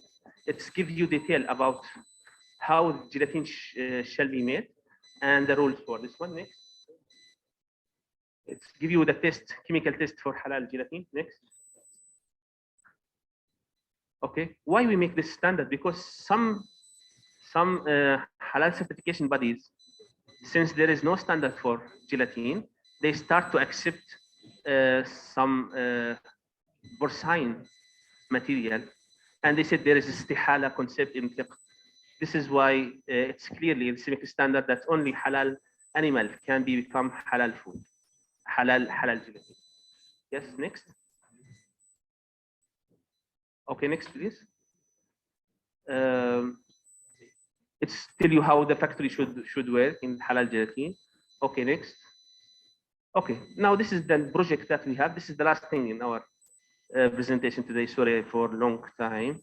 This is our project now. If you want to join this project and discuss this project, this is CIMIC 23. It's in the last stage. Now is the voting. You may know that CIMIC make ballots. We make vote, and we ask for our member countries, please make your comments on this standard. So if you are member in TC1, they will send you this standard and you put your comment. CIMIC 23 on the animal feed, what we should feed the animal. Okay, animal in some country, they let the animal eat blood. They dry the blood and let the animal eat blood. They dry the meat and let the animal eat dried meat. The chicken feathers, they collect and process and they give it to the animal. Fish, they dry and put the animal. Anything they eat to the animal, they feed it to the animal. Is it halal or not? Okay. Actually, animal is not important to eat halal, but they should not eat najis. They should not eat najis, and it's explained in detail in CIMIC 23. So animal cannot eat blood because it's najis. Animal cannot eat meat because it's najis. But animal can eat insect because insect is halal for animal. They are not like us. They can eat insect. Okay. This in detail in CIMIC 23. Next, please. We have two important projects, CIMIC 25 and CIMIC 26. This is the work of working group of porcine detection. We have our member countries, they have porcine detection method in the laboratory. Okay. They work before this time and they prepared some method for porcine detection in the lab. So we bring our member countries and we ask them, each country nominate a method. Thailand, they nominate 4 methods. Turkey, Saudi Arabia, Malaysia, and we have one more method. I will tell you now, inshallah. Okay, next. So we are aiming to produce 6 methods standard, inshallah, and 6 things in these 2 standards. Detection of porcine contamination in meat, meat speciation. Meat speciation means if I give you meat, you know this meat come from where? It's come from porcine, bovine, donkey, dog. It's not only porcine and bovine. Sometimes I need to know this is come from dog or from dog. And also gelatin, detection of method of contamination in cosmetic, and detection method of ethanol. All of this, we bring our country's method, and now we do some inter-laboratory comparison test. Inshallah, it will produce and prepare soon, inshallah. The last 2 days in this training, some people from you, around 15 students, will practice these methods. They will study the Turkish method, the Thailand method, the Malaysia method, and they practice, inshallah. And this method will become standard in the future, inshallah. How they detect porcine in meat and in processed food. Next, please. Also, we have idea to prepare halal kits standard. distinguish between natural and synthetic ethanol, and distinguish between dabiha and non-dabiha. This is Professor Musharraf. He has an article about this one. Yes, next, please. We have another project to test method of detection of ethanol, how much ethanol is inside the food. Next. And we have another project about how much ethanol is in the natural food. We have some drink like kefir, like cultured yogurt. All of them, they contain some natural ethanol, and it's halal to consume according to our Sharia, but we need to put limit for these things. We have a new project for this one. So I think this is the last slide. Thank you. I just want you to join this committee, Uganda people, and other countries also, if they are not member, join actively, because I know that here, mashallah, when I visit this university, a lot of scientists, a lot of experts, and we need this expert to join our technical committee. We need to listen from you. What's your opinion? I find people here, mashallah, doctor in this field, in veterinary, in chemistry, in biotechnology. Why not to give your opinion? Yani, you have a lot of expertise, people, and we need your opinion with CIMIC, because CIMIC is not only 10 people or 20 people in the General Secretariat. General Secretariat office, if you visit us in Istanbul, we are 10 people. But actual number of CIMIC is 1,000 experts. Each country send us experts. So inshallah, you will join technical committee food number 1. And thank you so much for your time. Wa alaikum assalam wa rahmatullahi wa barakatuh. Jazakallah khair.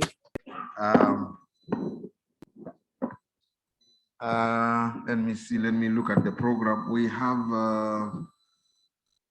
2 other things to have before we can break for lunch. And but before we get to that, like we said earlier, we have with us Uganda Muslim Supreme Council is the umbrella organization under which all Muslims in the country belong. They are with us. The members of their Halal group is here. It was already introduced. The Uganda Halal Bureau. We also have with us members from Nasarawa State University. They have blessed this training or workshop or conference with their presence, and we thank them very much. We also have Umma University, Kenya, they are with us.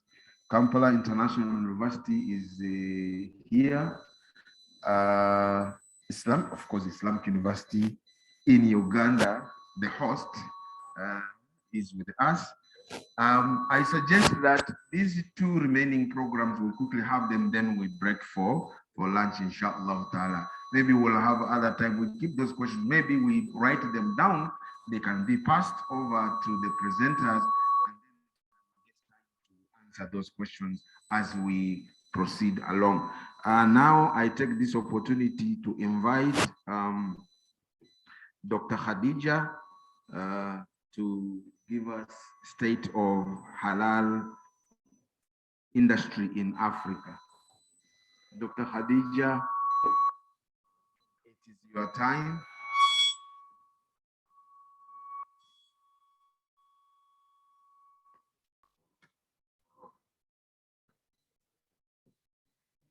There, Dr. Khadija is coming for you, and the stage is yours. Let me quickly sanitize this.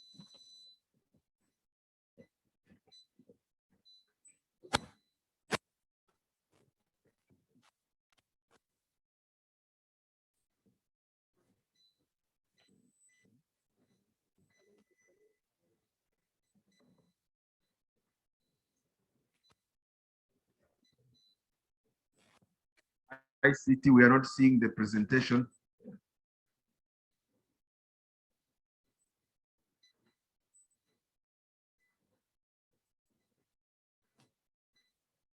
Okay. Is it internet? Is it network? Which one of the 2?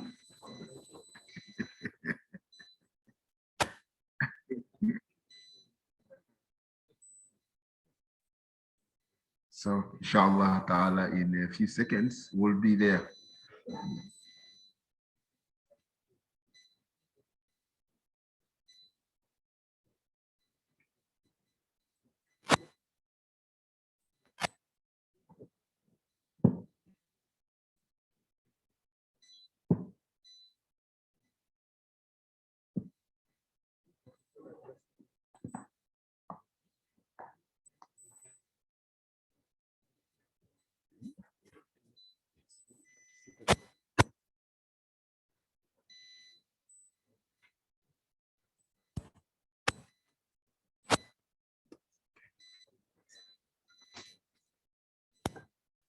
Bismillahirrahmanirrahim. In the interest of time, protocol observed. Esteemed ladies and gentlemen, brothers and sisters in Islam and in humanity, Assalamu alaikum wa rahmatullahi wa barakatuh. I'm privileged this afternoon to talk about the halal industry in Africa. I'm actually not sure whether it is the halal industry or situation in Africa, because in Africa we may find that we don't have an industry, but rather a situation, because our issues are quite different. But anyway, let us go ahead. The next slide, please.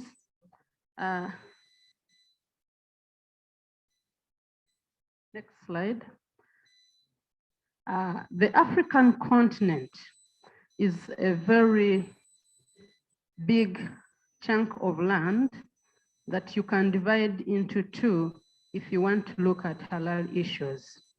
We have the north, which is dominantly Muslim and dominated by the Islam as a religion, and the south and the deep south, it is dominated by Christianity. Many of the countries in the sub-Saharan Africa to the extreme south have even been declared Christian countries. Like, for example, we have the Christian Republic of Zambia. Now, on the contrary, in the north, we have Islamic states.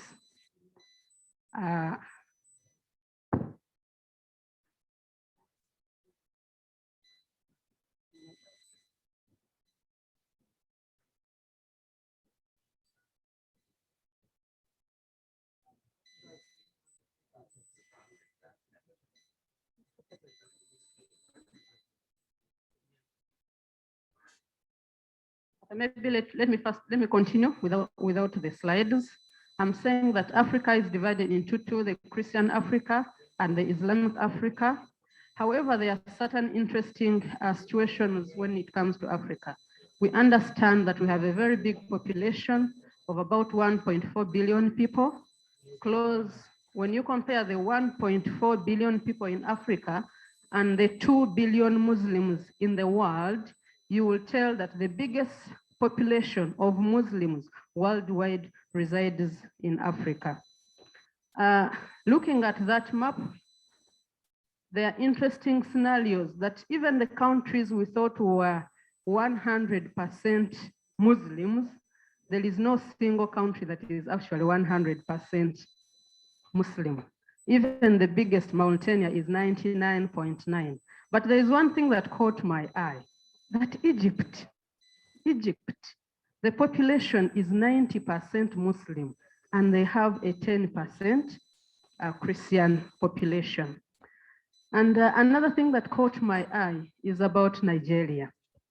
Nigeria is the largest country in Africa in terms of population. They have over 100 million people, but surprisingly, the Muslims there are only 50%. Actually, it's a close range, 49 towards like the Ruto Odinga, closeness there. So that is one interesting scenario. Yet for us, when it comes to Muslim population, we know that Nigeria is the giant. I think worldwide, after Indonesia, it is Nigeria. Next slide. Now, next.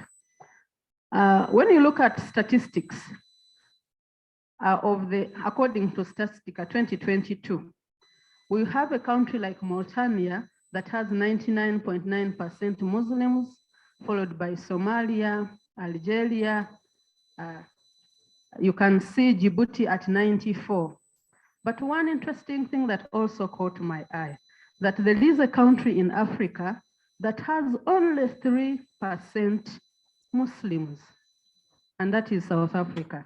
But it is the only country in Africa that has a halal accreditation body that is internationally recognized. Next slide. So,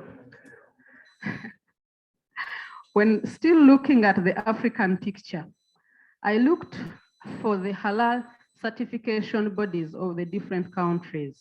And I've not said accreditation bodies, but I've said certification bodies, because we've had presentations about CIMIC, the OIC standards, and what is halal food, and how what even you thought was halal could actually become contaminated in the long process of food processing, and it can afterwards become non-halal. So I looked forward for the halal certifying bodies.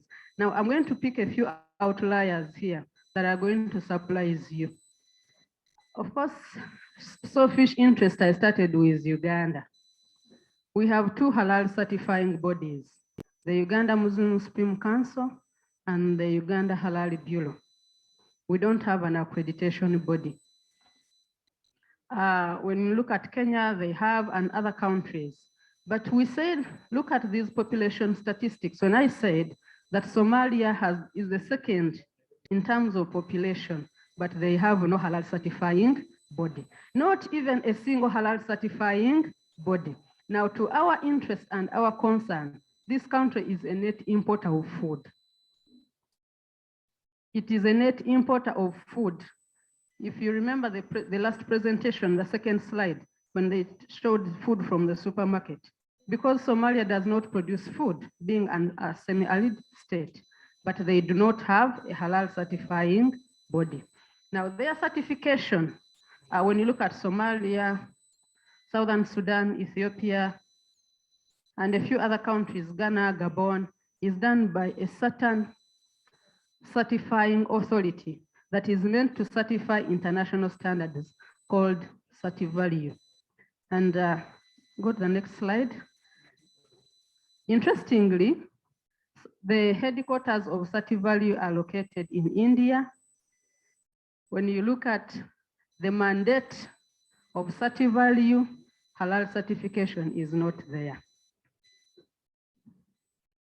When you look at the mandate of CertiValue, it is given mandate to do international certification in relation to international food standards, ISO, Codex, and the likes, but not halal. Yes, because we have not even seen it amongst the members of CIMIC. I also looked out for another one that does certification in Zambia, Top Certifier. I actually realized that both CertiValue and Top Certifier are all located in India, on the same street, different buildings. Same country, same city, same street, different buildings or different blocks. And they are the ones who are the major certifiers of halal in so many countries in the African continent.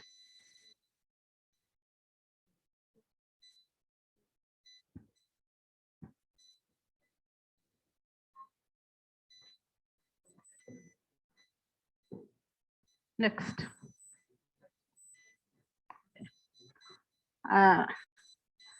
One interesting thing that I've also found about this unique continent, that out of the 35 CIMIC members, the members that had P in the last presentation, 22 of them are African countries. What does that imply? That African countries make the biggest members when it comes to CIMIC. And I hope we are drivers and not passengers. Next. Okay. Talking about legislation in that regard, in food legislation or food control, we have two ways how we can control food. One is the vertical control and the other one is the horizontal. So when we talk about vertical food legislation, we are referring to uniform, internationally acceptable cutting across standards. Like for example, the CIMIC standards or the OIC standards that have just been presented by our brother. And you'll also realize that even the Codex Alimentarius body, the commission that is in charge for the food code or producing standards internationally that are in charge of food control, has one Codex code, which is Codex 2007 General Guidelines for the use of the term halal. It has general guidelines for the use of the term halal, but it does not have the specifications that talk about processing, production, and the general halal food chain. But nevertheless, it has over 185 member countries, and as many of them will also double as members of CIMIC. And when it comes to the horizontal standards, these are the local standards. A number of countries benchmark CIMIC to produce their local standards.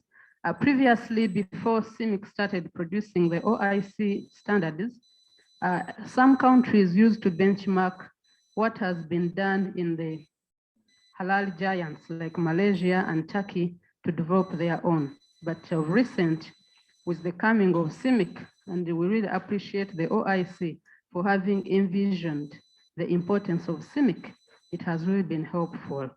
Going forward, so many countries have been benchmarking the OIC CIMIC standards and developing their own local standards.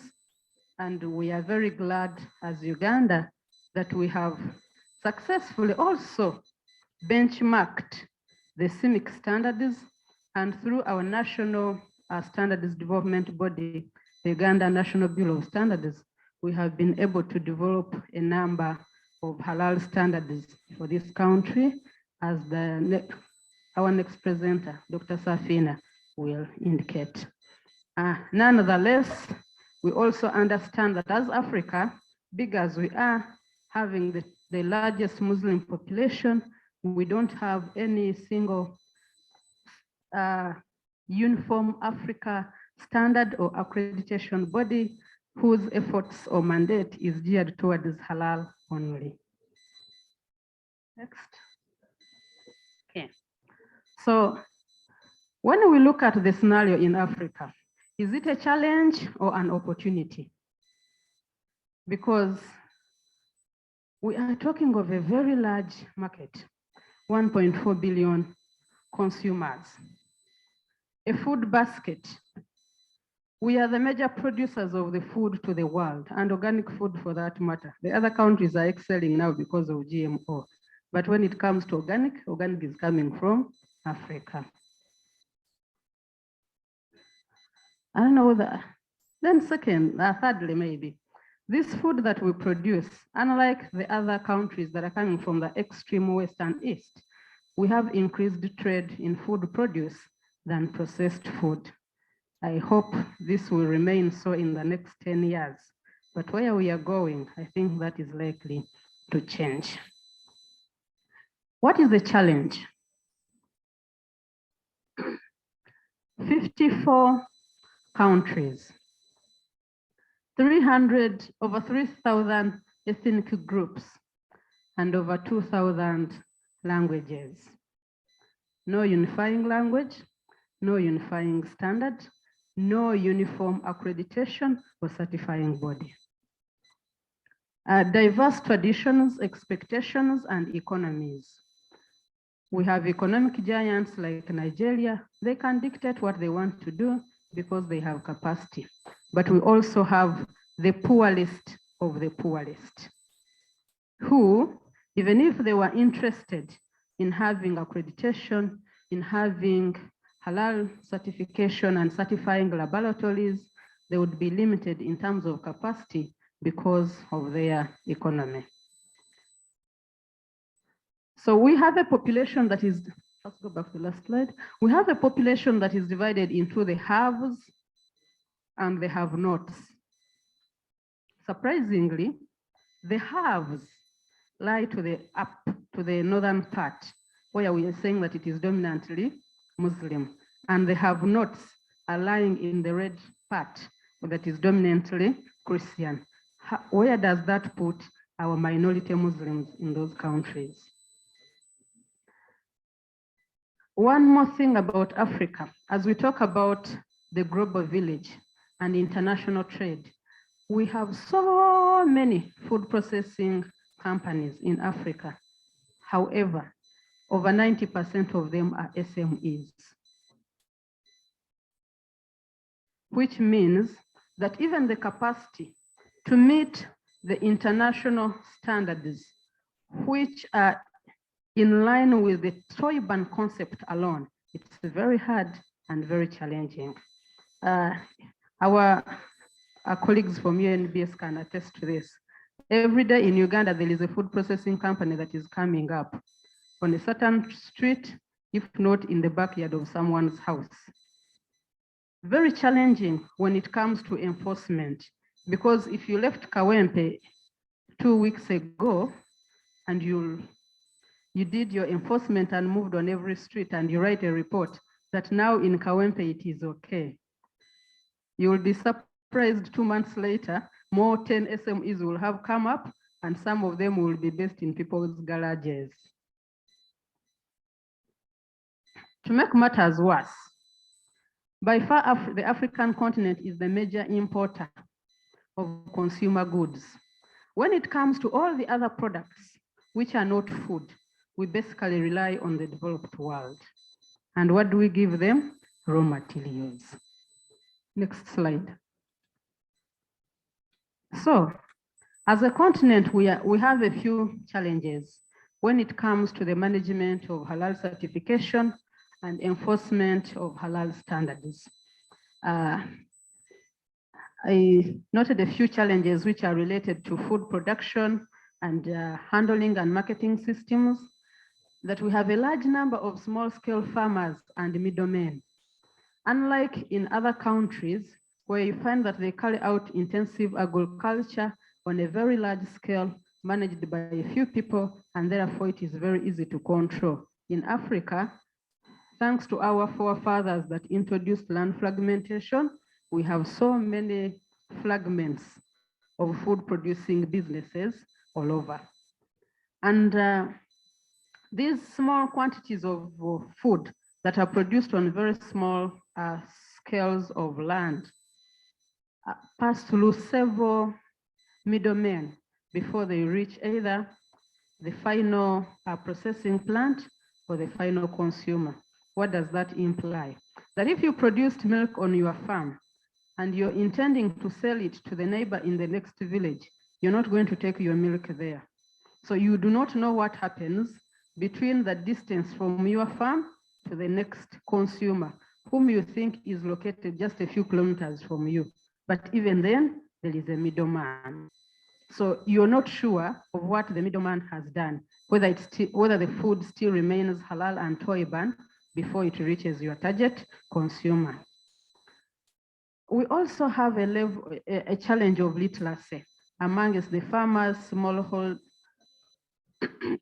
level of literacy in terms of human capital, and that has led to low adaptation of modern technologies. Of course, notwithstanding the challenges of modern technology, we still don't have it. And yet, if we are to produce on a large scale and to make sure that we have quality management systems, we have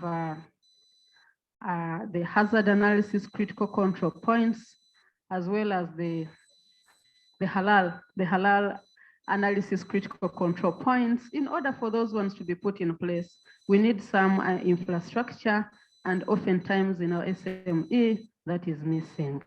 And that exposes our food at the different stages of the chain, getting contaminated with non-halal either conditions or contamination. As I was coming here in the morning, I was driving through Mbalwa.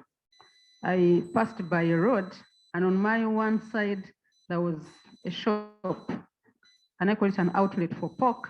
And on the exact opposite, there was an outlet that sells beef.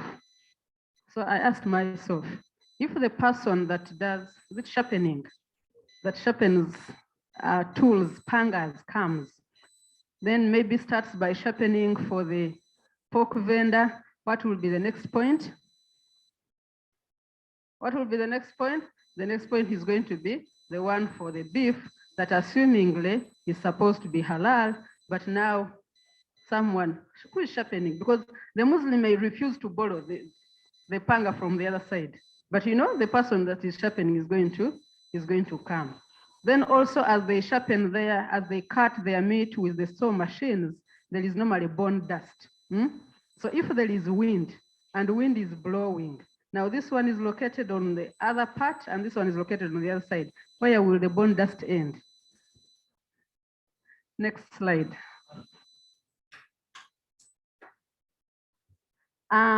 Then the types and complexity of the food processing industry. Now, the food complex industry is very sophisticated, and to understand the different systems that food undergoes before it is converted into the finished products that we see on the market, it goes through a lot of machines, a lot of resources are there.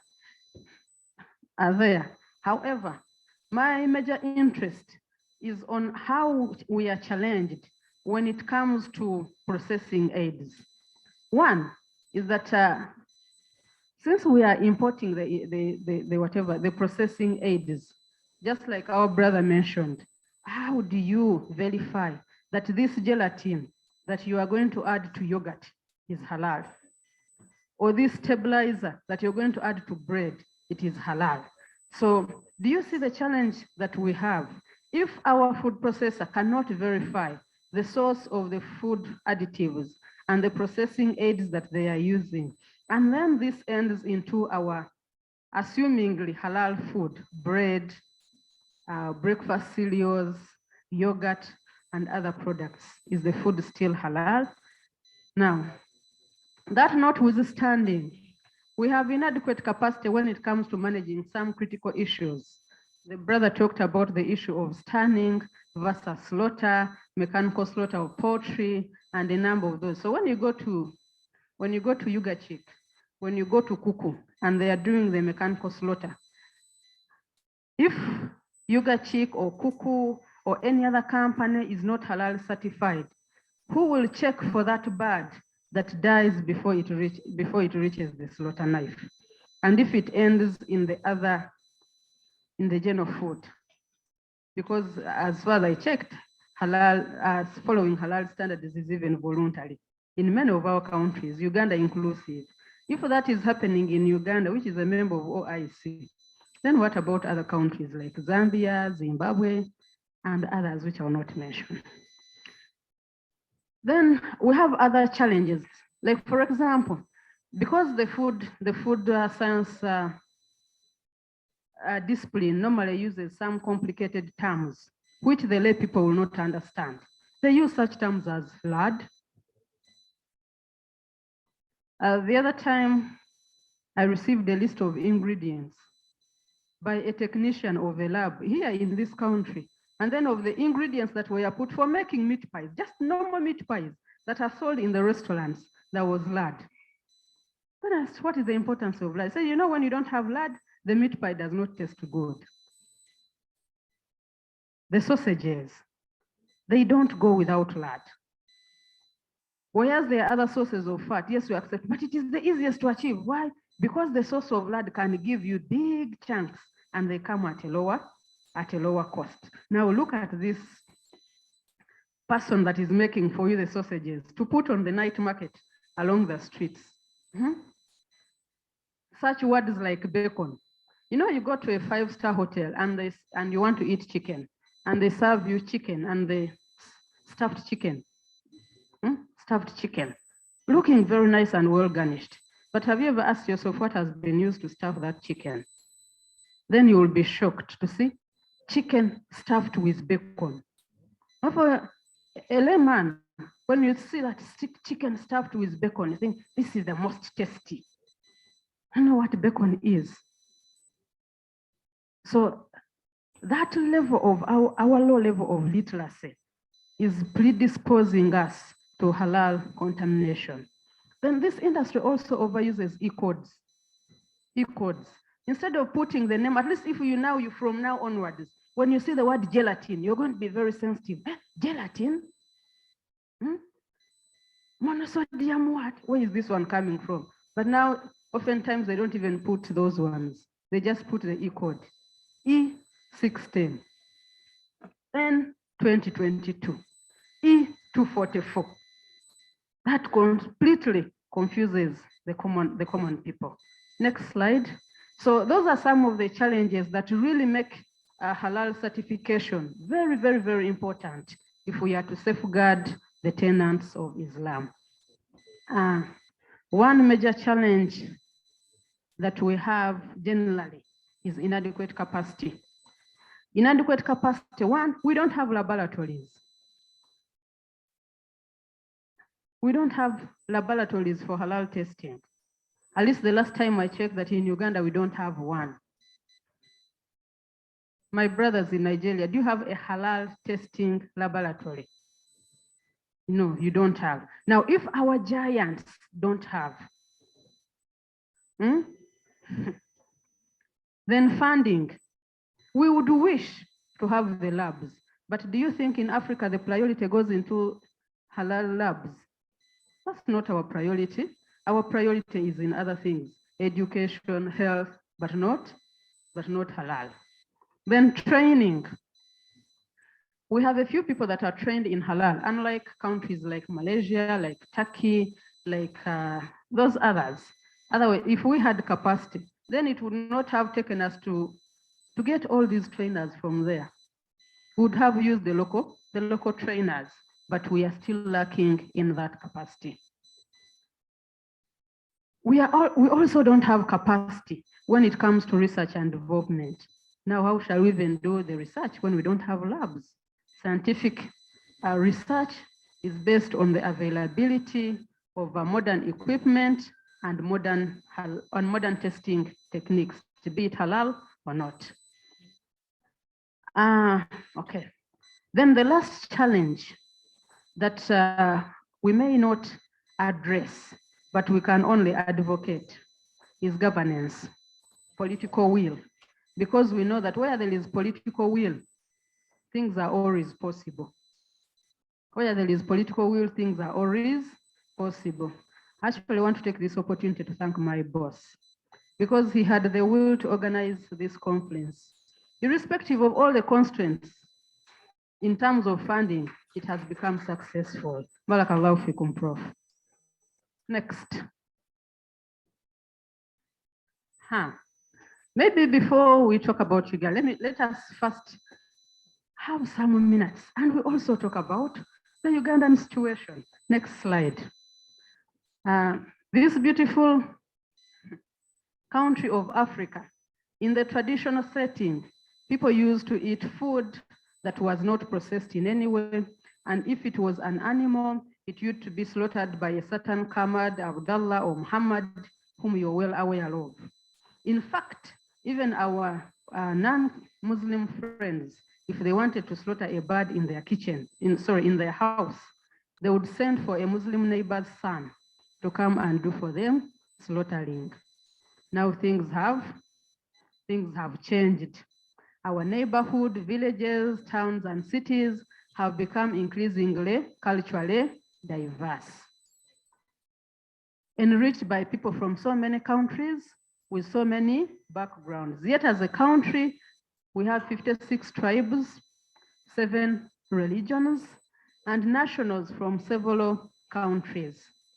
We also understand that as a country, we host the highest number of refugees. Globally, Uganda hosts the largest number of refugees.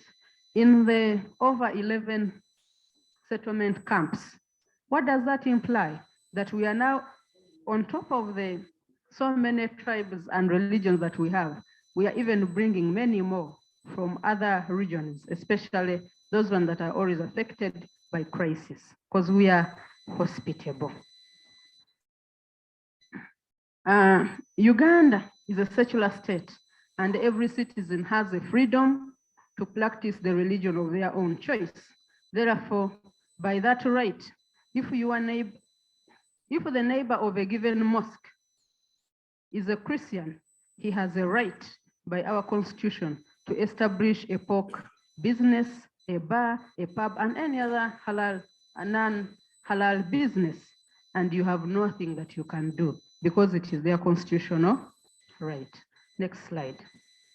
I won't go into the details of the population, but Muslims in Uganda, we are only close to 14%, which makes us a minority as compared to the Christians, to the Christian majority. Next slide. In Uganda, we have two, when it comes to issues of halal certification, because we said that 14% sect or minority of the population has the right to practice their religion. So we have a constitutional right to practice the tenets of Islam in the way we wish. So we do halal certification here in Uganda, and we have two halal certifying bodies. None of them is an accreditation body so far. They are all certifying. The Uganda Halal Bureau, which is a private company. I'm seeing brothers and sisters from Uganda Halal Bureau. You may say salam. And then we have the Uganda Muslim Supreme Council. I see Mr. Kisambila Shekatulazia was seated behind there. The Uganda Muslim Supreme Council is the Jakim of Malaysia, the Majlis Ulama Indonesia, the supreme body that is recognized by government to handle all Muslim affairs, which in my humble opinion, I would think that they would rather do the accreditation and leave the certification to the little members. I'm not advocating, I'm just suggesting. We have a number of standards. Sister Safina from UNBS will discuss the standards that we have in Uganda. Previously, we had the Uganda standard that was introduced, that was gazetted by the Uganda Standards Council as of 2011. It has been revised, and I think a new version will come out, and other draft standards are still in the pipeline to be approved. The last time I checked, they were presented to the Uganda Standards Council, and I think many of them will be gazetted. I don't want to go into that line. The standards officer, the technical person from UNBS will talk about that. But at least we have some standards that we can rely on to do certification if we have good intentions. And then next, and we also appreciate that at UNBS, the Uganda National Bureau of Standards, they have a technical committee because certification and development of standards is based on technical committees. So the Uganda Bureau of Standards has a technical committee that is devoted to the development of halal standards. So the problems that we in Uganda we are facing. Number one, I said parallel halal certifying bodies. So if Halal Bureau comes in the morning and then Supreme Council comes in the evening, where does it put the company? Because Halal Bureau is a private company. Supreme Council is a government recognized body. I don't want to go into politics. We don't have a single accredited halal analytical laboratory. I've seen the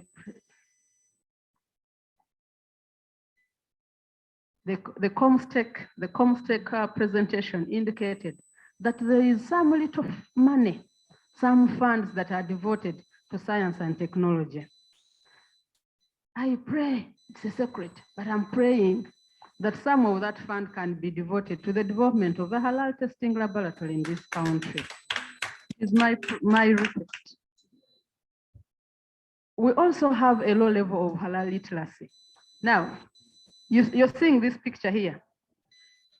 I took this picture myself.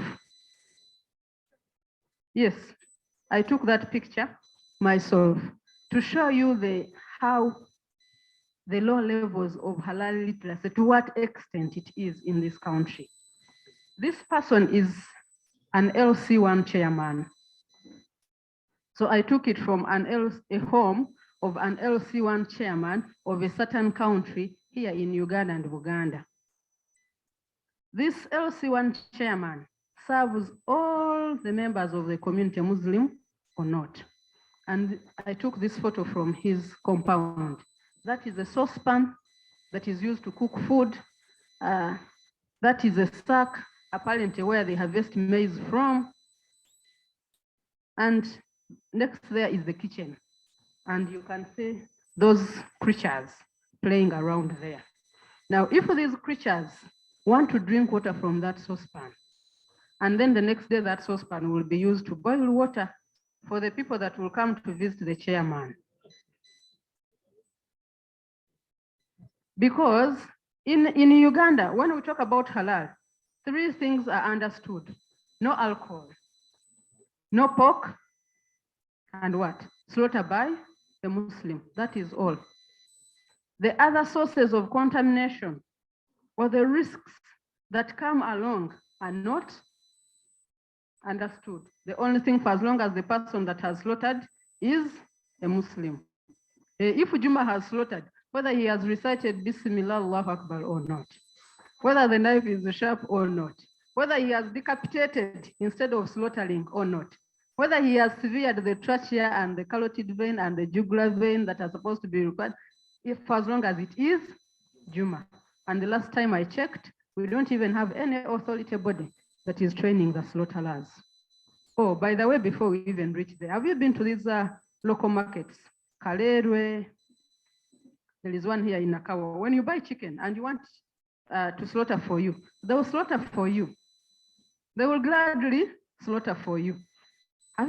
If you ask the name of the person that is going to slaughter, if they see you having a hijab like me, the person will quickly say, I am Juma. Then when the person says, I'm Juma, and you say, Assalamu alaikum, says, wa barakatuh.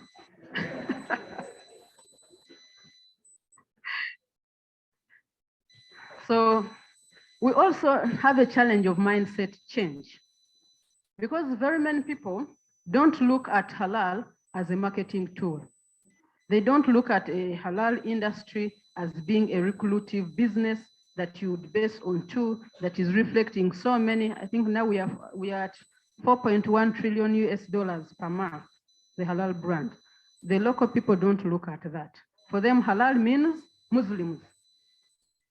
And Muslims, with the Islamophobia around the world and everywhere, then inadequate processing, the infrastructure, that one I've already talked about. Then we also have a useful and adventurous population. Uganda as a country, we have the youngest population in the world as we speak. 75% of Ugandans are all youth below 23 years. One challenge with youth, they are very adventurous. And this adventure at times leads them into problems.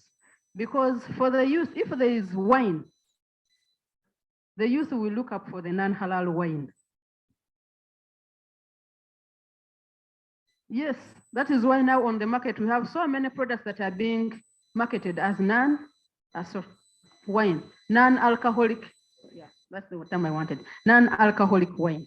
Non-alcoholic wine, non-alcoholic beer, non-alcoholic champagne. At one time I asked the Muslim youth, where are you missing wine? That even the industry had to find it important to manufacture for you a non-alcoholic wine. Then governance, because we say that where there is political will, everything can be possible, but we still have a low level of representation. Then we also have ego. The sheikhs will say, leave the issues of the generals to the generals. Now me, who even never went for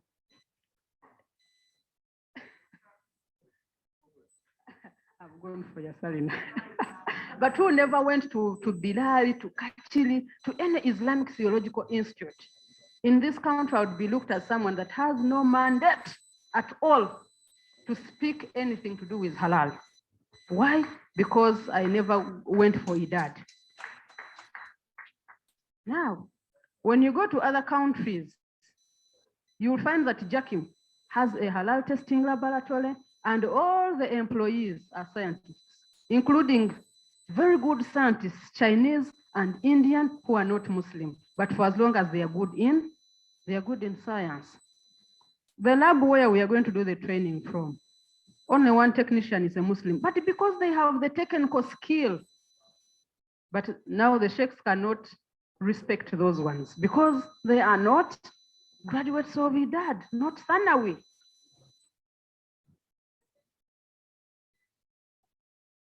We have very many of our Muslims are in the informal sector.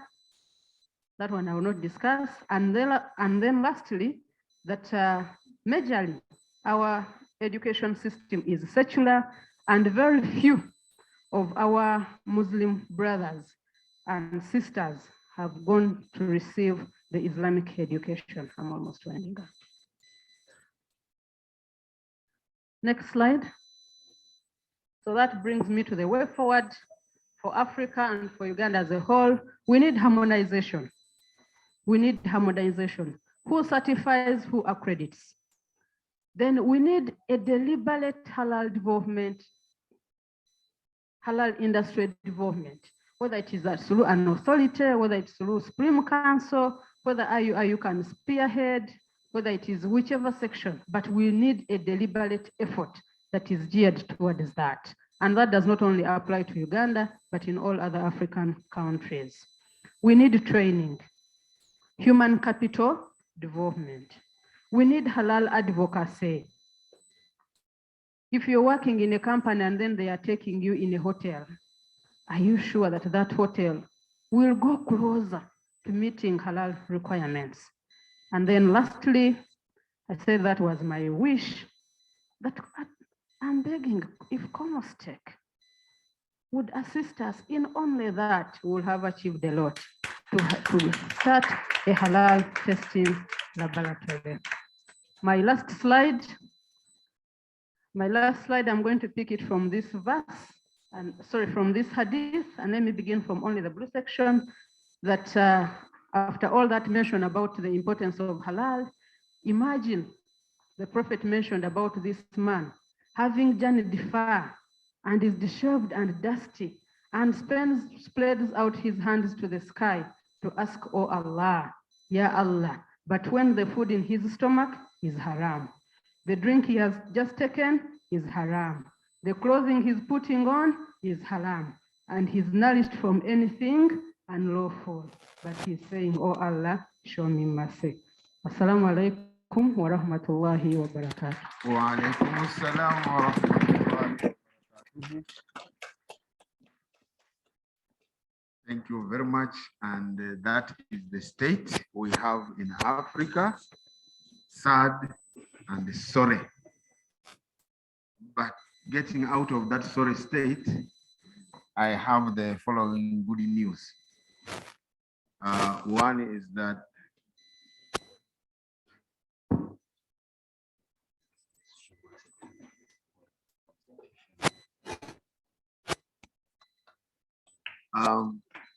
the presentation that was supposed to come after this, we are pushing it to come after lunch. So that is good news.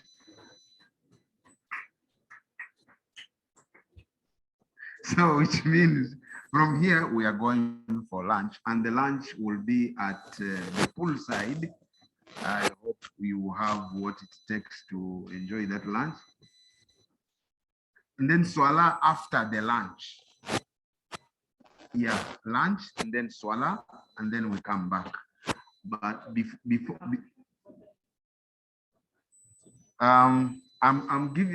are giving ourselves 1 hour for all that. So 3 p.m. we are back.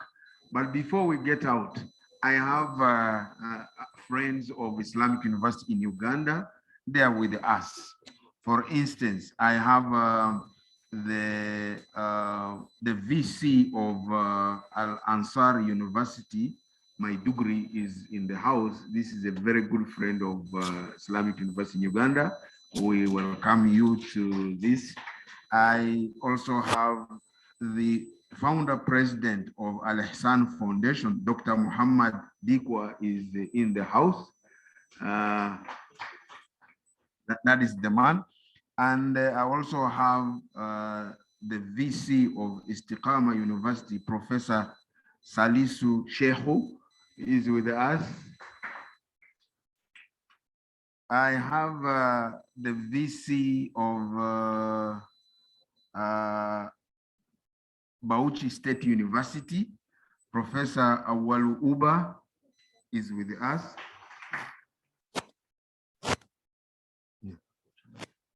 And I have a host of people online.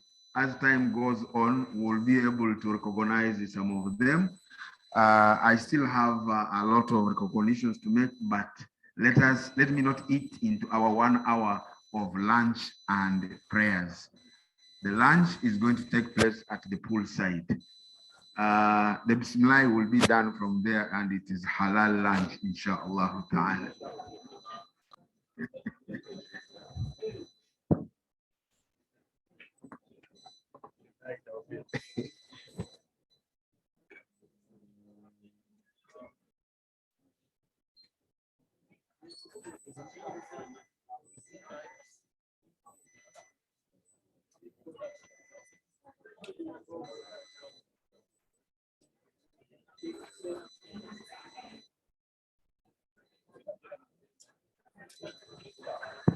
I think this place is going to be locked. You can leave your things here. They will be secure instead of moving around with, computers.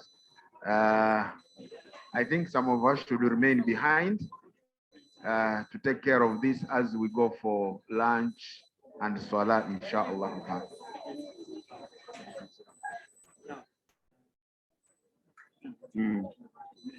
Yes.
Maybe I say when the family starts at school, but that's not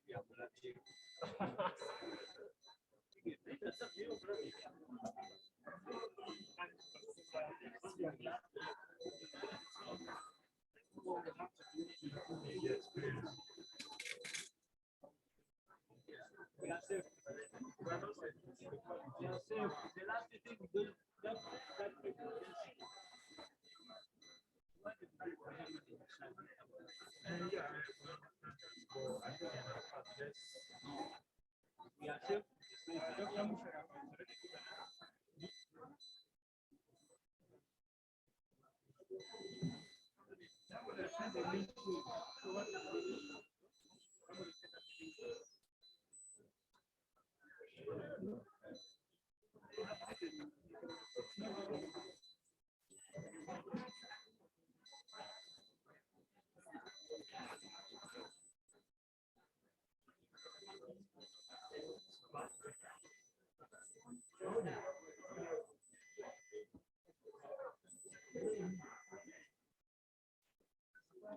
Get one side and go to the lunch break. It's there. Stay there. Lunch break. I repeat. Break lunch.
Comstech, the Ministerial Standing Committee on Scientific and Technological Cooperation of the OIC, Organization of Islamic Cooperation, was established by the Third Islamic Summit of OIC held at Makkah, Saudi Arabia in January 1981. The President of Pakistan is Chairman of Comstech. The structure of the Comstech consists upon the General Assembly, Executive Committee, General Secretariat, and Comstech Secretariat. The President of Pakistan chairs Comstech as ex officio chairman and the Prime Minister as the co-chairman.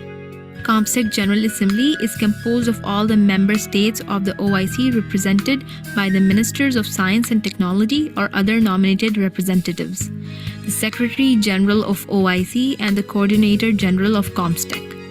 The chairman nominates member states for the Executive Committee for a 4-year term. The Coordinator General is the Chief Executive Officer of Comstech Secretariat, who is assisted by the advisors and other required staff. Comstech is situated in Islamabad, the capital of Pakistan.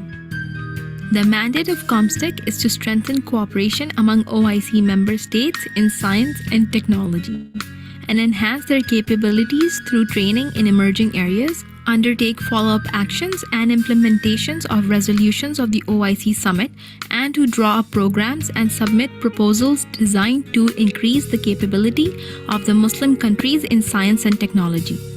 The ultimate aim is to build and nourish a scientific culture in addition to using science and technology as a major contributor to socio-economic development and rapid industrialization. The objectives of Comstech include assessment of human and material resources of member states and identification of scientific and technological needs and requirements of the Ummah. Building indigenous capabilities of member states in the fields of science and technology through cooperation and mutual assistance. Enhancement of cooperation and coordination in scientific and technological fields amongst the OIC member states with a view to achieving collective competence in science and technology for solutions of the problems of the OIC member states. And creation of an effective institutional structure for planning, research, development, and monitoring of scientific and technological activities at national, regional, and international levels. Comstech works in close collaboration with OIC institutions, member states, and their scientific and technological institutions, and also works with international organizations.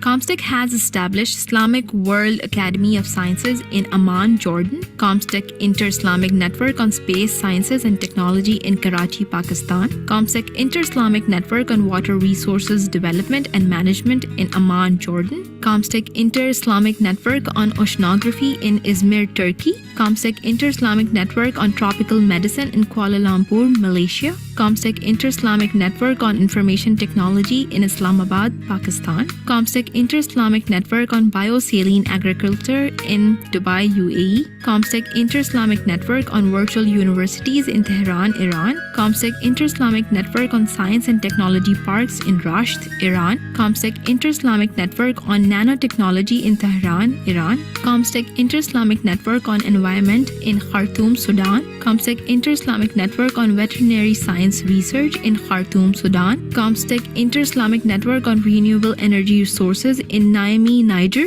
Comstech Inter-Islamic Network on Genetic Engineering and Biotechnology in Cairo, Egypt. Comstech has been headed by distinguished scientists of Pakistan with international repute since its inception. Dr. M.A. Qazi was the first Coordinator General of Comstech and served from 1988 to 1996. Professor Dr. Ataur Rahman led Comstech from 1996 to 2012. During Dr. Ata's tenure, Among many other distinctive achievements, Comstech got a state-of-the-art building, headquarters of Comstech situated on Constitution Avenue, Islamabad. Professor Dr. Javed Laqari and Dr. Tariq Banori have served Comstech with additional charge of Coordinator General. Dr. Shaukat Hamid Khan, a physicist, remained Coordinator General of Comstech for 4 years, from 2014 to 2018. In April 2020, HE Dr. Arif Alvi, President of Pakistan, appointed Professor Dr. M. Iqbal Chaudhry, a renowned scientist of Pakistan in the field of medicinal chemistry, as Coordinator General Comstech. Dr. Iqbal has been honored by the Presidents of Pakistan with Halal-e-Imtiaz, Sitara-e-Imtiaz, Tamgha-e-Imtiaz for his untiring service to Pakistan in the area of science and technology. Dr. Iqbal is currently heading Comstech as Coordinator General. This is a short introduction to Comstech. For detailed activities, please visit www.comstech.org.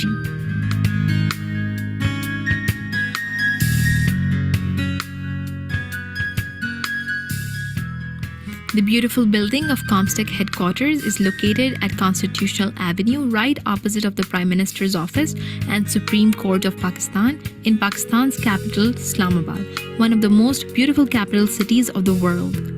Comstech building consists upon 6 floors and 2 basements. It is divided into 2 parts, one for secretarial and R&D activities and the other for boarding and lodging. Secretarial portion. The secretarial portions have 3 dedicated floors for R&D activities like seminars, conferences, and workshops. There are state-of-the-art lecture rooms and IT labs and refreshment corners on these floors.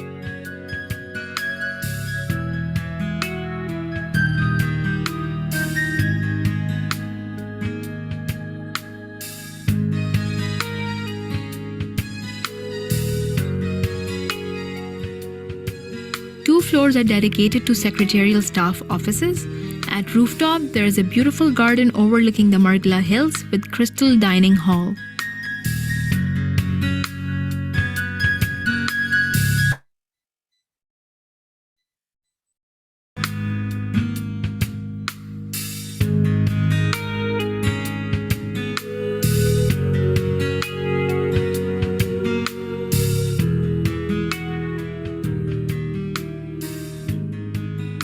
Boarding and lodging area. The other side of the building is dedicated to boarding and lodging. It consists upon 30 rooms with single and double bed options available, along with leisure areas and a small gym, while a cafeteria is located at the ground floor.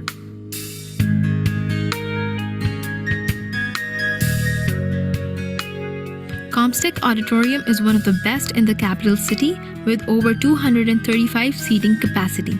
It is equipped with state-of-the-art audio and video recording systems. It has large projection screen displays. It has 2 adjacent entrances to ease congestion, enough room for media persons, reporters, and cameramen. Comstech Auditorium have separate soundproof rooms for interpretation equipped with the latest technologies. It also has attached 2 separate meeting rooms for sideline meetings and a large indoor space for dining and refreshments. This is a best place to organize seminars, conferences, exhibitions, and like activities. Being in the center of capital city, Comstech enjoys an added advantage of being highly secured.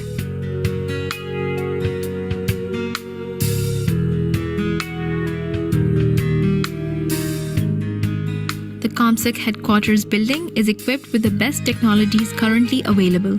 It has central heating and cooling system, 24 hours internet connectivity, video conferencing facility, electricity backup system, fire alarm system, dedicated well-equipped conference rooms, meeting rooms, lecture halls, and IT labs, and after all, a highly dedicated and cooperative team. For further details, feel free to visit Comstech website at www.comstech.org.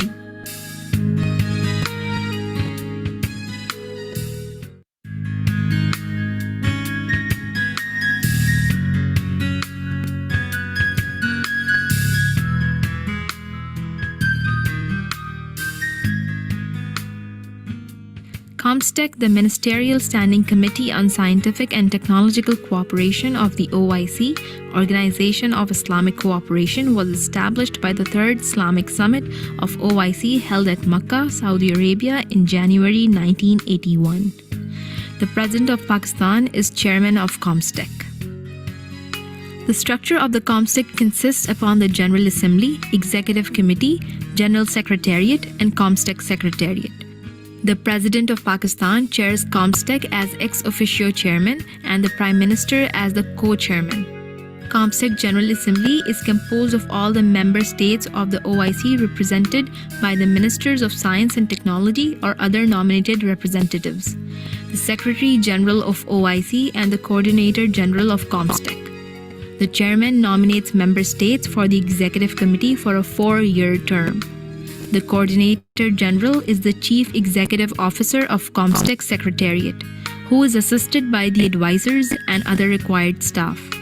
ComStech is situated in Islamabad, the capital of Pakistan. The mandate of ComStech is to strengthen cooperation among OIC member states in science and technology and enhance their capabilities through training in emerging areas, undertake follow-up actions and implementations of resolutions of the OIC Summit, and to draw up programs and submit proposals designed to increase the capability of the Muslim countries in science and technology. The ultimate aim is to build and nourish a scientific culture in addition to using science and technology as a major contributor to socio-economic development and rapid industrialization. The objectives of ComStech include assessment of human and material resources of member states and identification of scientific and technological needs and requirements of the Ummah. Building indigenous capabilities of member states in the fields of science and technology through cooperation and mutual assistance. Enhancement of cooperation and coordination in scientific and technological fields amongst the OIC member states with a view to achieving collective competence in science and technology for solutions of the problems of the OIC member states. And creation of an effective institutional structure for planning, research, development, and monitoring of scientific and technological activities at national, regional, and international levels. ComStech works in close collaboration with OIC institutions, member states, and their scientific and technological institutions, and also works with international organizations. ComStech has established Islamic World Academy of Sciences in Amman, Jordan, ComStech Inter-Islamic Network on Space Sciences and Technology in Karachi, Pakistan, ComStech Inter-Islamic Network on Water Resources Development and Management in Amman, Jordan, ComStech Inter-Islamic Network on Oceanography in Izmir, Turkey, ComStech Inter-Islamic Network on Tropical Medicine in Kuala Lumpur, Malaysia, ComStech Inter-Islamic Network on Information Technology in Islamabad, Pakistan, ComStech Inter-Islamic Network on Biosaline Agriculture in Dubai, UAE, ComStech Inter-Islamic Network on Virtual Universities in Tehran, Iran, ComStech Inter-Islamic Network on Science and Technology Parks in Rasht, Iran, ComStech Inter-Islamic Network on Nanotechnology in Tehran, Iran, ComStech Inter-Islamic Network on Environment in Khartoum, Sudan, ComStech Inter-Islamic Network on Veterinary Science Research in Khartoum, Sudan, ComStech Inter-Islamic Network on Renewable Energy Resources in Niamey, Niger, ComStech Inter-Islamic Network on Genetic Engineering and Biotechnology in Cairo, Egypt. ComStech has been headed by distinguished scientists of Pakistan with international repute since its inception. Dr. M.A. Qazi was the first Coordinator General of ComStech and served from 1988 to 1996. Professor Dr. Ataur Rahman led ComStech from 1996 to 2012. During Dr. Ata's tenure, among many other distinctive achievements, ComStech got a state-of-the-art building, headquarters of ComStech situated on Constitution Avenue, Islamabad. Professor Dr. Javed Laqari and Dr. Tariq Banori have served ComStech with additional charge of Coordinator General. Dr. Shaukat Hamid Khan, a physicist, remained Coordinator General of ComStech for 4 years, from 2014 to 2018. In April 2020, H.E. Dr. Arif Alvi, President of Pakistan, appointed Professor Dr. M. Iqbal Chaudhry a renowned scientist of Pakistan in the field of medicinal chemistry, as Coordinator General Comstech. Dr. Iqbal has been honored by the presidents of Pakistan with Halal-e-Imtiaz, Sitara-e-Imtiaz, Tamgha-e-Imtiaz for his untiring service to Pakistan in the area of science and technology. Dr. Iqbal is currently heading Comstech as Coordinator General. This is a short introduction to Comstech. For detailed activities, please visit www.comstech.org.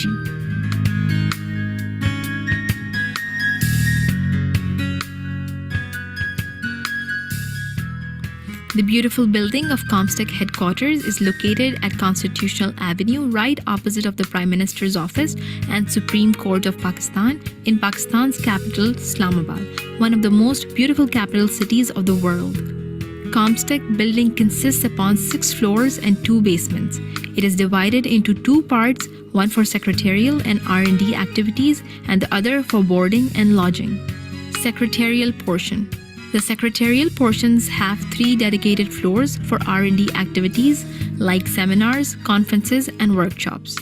There are state-of-the-art lecture rooms and IT labs and refreshment corners on these floors.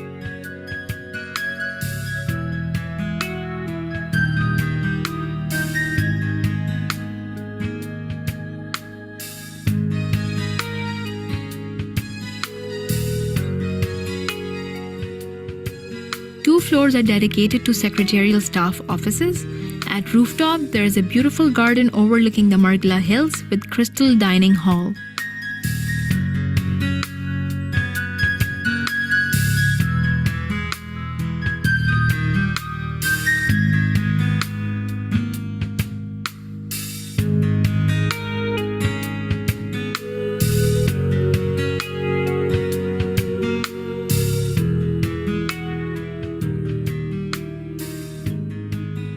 Boarding and lodging area.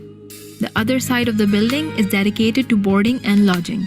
It consists upon 30 rooms with single and double bed options available, along with leisure areas and a small gym, while a cafeteria is located at the ground floor.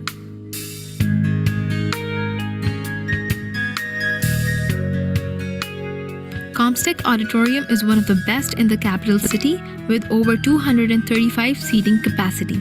It is equipped with state-of-the-art audio and video recording systems. It has large projection screen displays. It has 2 adjacent entrances to ease congestion, enough room for media persons, reporters, and cameramen. Comstech Auditorium have separate soundproof rooms for interpretation equipped with the latest technologies. It also has attached 2 separate meeting rooms for sideline meetings and a large indoor space for dining and refreshments. This is a best place to organize seminars, conferences, exhibitions, and like activities. Being in the center of capital city, Comstech enjoys an added advantage of being highly secured.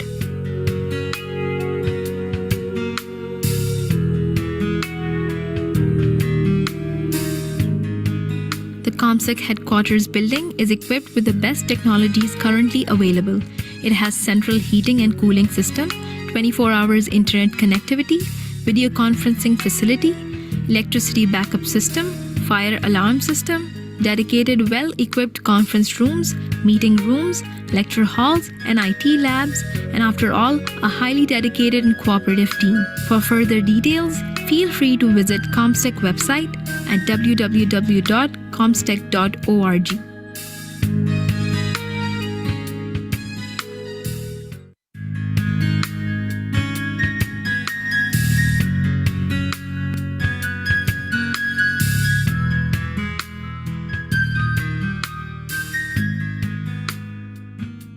Comstech, the Ministerial Standing Committee on Scientific and Technological Cooperation of the OIC, Organization of Islamic Cooperation, was established by the Third Islamic Summit of OIC held at Makkah, Saudi Arabia in January 1981. The President of Pakistan is Chairman of Comstech. The structure of the Comstech consists upon the General Assembly, Executive Committee, General Secretariat, and Comstech Secretariat. The President of Pakistan chairs Comstech as ex officio chairman and the Prime Minister as the co-chairman. Comstech General Assembly is composed of all the member states of the OIC represented by the Ministers of Science and Technology or other nominated representatives, the Secretary General of OIC and the Coordinator General of Comstech. The Chairman nominates member states for the Executive Committee for a 4-year term. The Coordinator General is the Chief Executive Officer of Comstech Secretariat, who is assisted by the advisors and other required staff. Comstech is situated in Islamabad, the capital of Pakistan. The mandate of Comstech is to strengthen cooperation among OIC member states in science and technology and enhance their capabilities through training in emerging areas, undertake follow-up actions and implementations of resolutions of the OIC Summit, and to draw up programs and submit proposals designed to increase the capability of the Muslim countries in science and technology.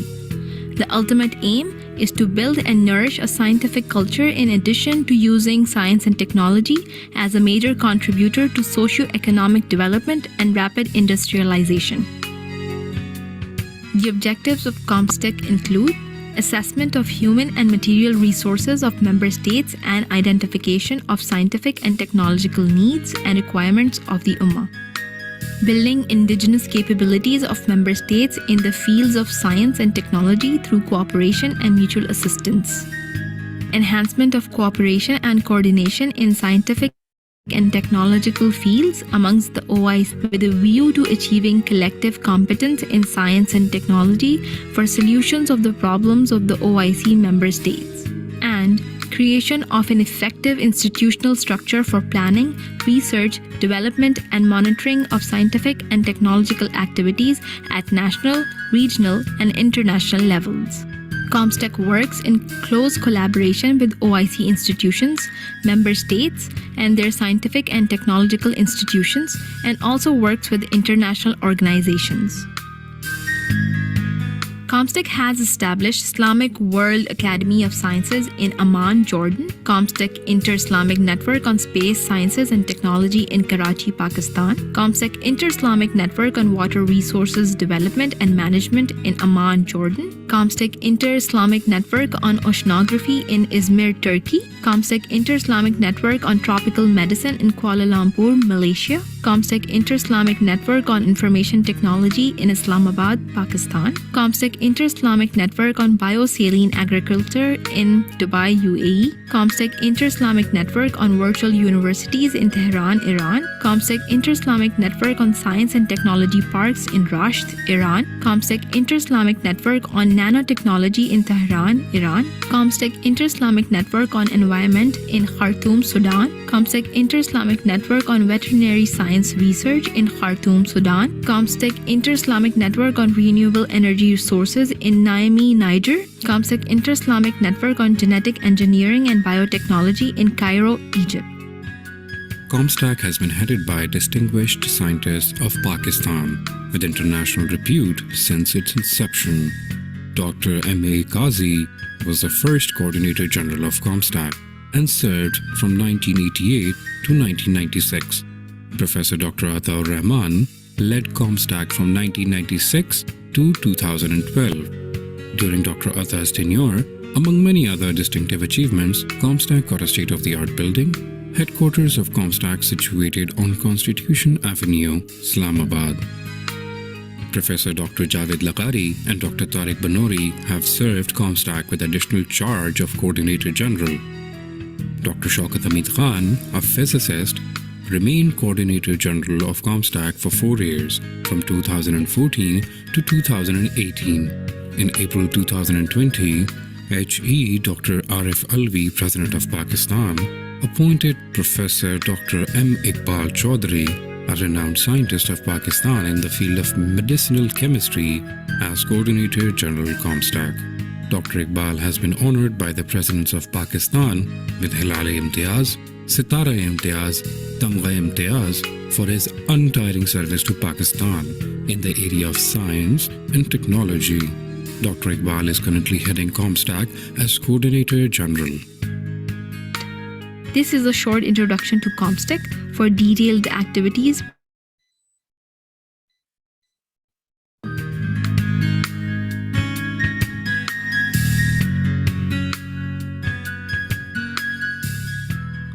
The beautiful building of Comstech headquarters is located at Constitutional Avenue, right opposite of the Prime Minister's office and Supreme Court of Pakistan, in Pakistan's capital, Islamabad, one of the most beautiful capital cities of the world.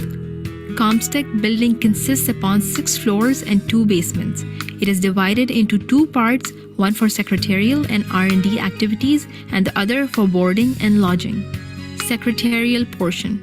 The secretarial portions have 3 dedicated floors for R&D activities like seminars, conferences, and workshops. There are state-of-the-art lecture rooms and IT labs and refreshment corners on these floors.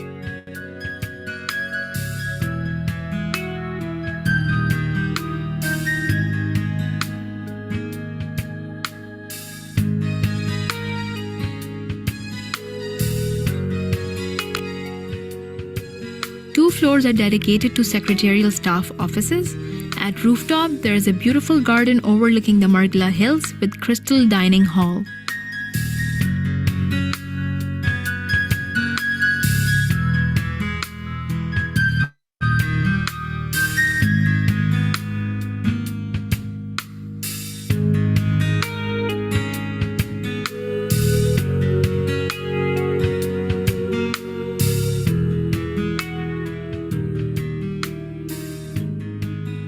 Boarding and lodging area.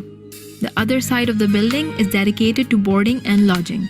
It consists upon 30 rooms with single and double bed options available, along with leisure areas and a small gym, while a cafeteria is located at the ground floor.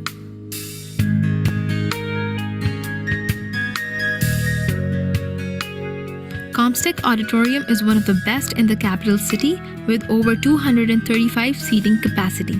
It is equipped with state-of-the-art audio and video recording systems.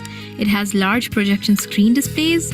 It has 2 adjacent entrances to ease congestion, enough room for media persons, reporters, and cameramen. Comstech Auditorium have separate soundproof rooms for interpretation equipped with the latest technologies. It also has attached 2 separate meeting rooms for sideline meetings and a large indoor space for dining and refreshments. This is a best place to organize seminars, conferences, exhibitions, and like activities. Being in the center of capital city, Comstech enjoys an added advantage of being highly secured.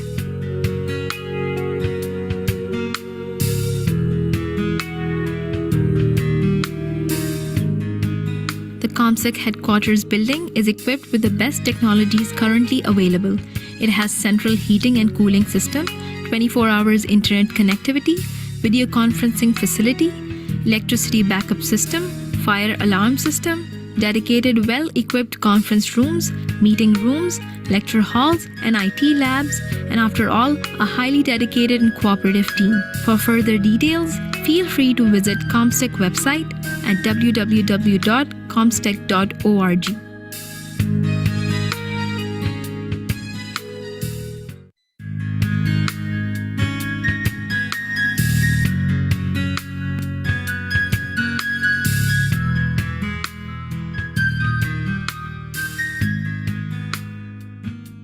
Comstech, the Ministerial Standing Committee on Scientific and Technological Cooperation of the OIC, Organization of Islamic Cooperation, was established by the Third Islamic Summit of OIC held at Makkah, Saudi Arabia in January 1981.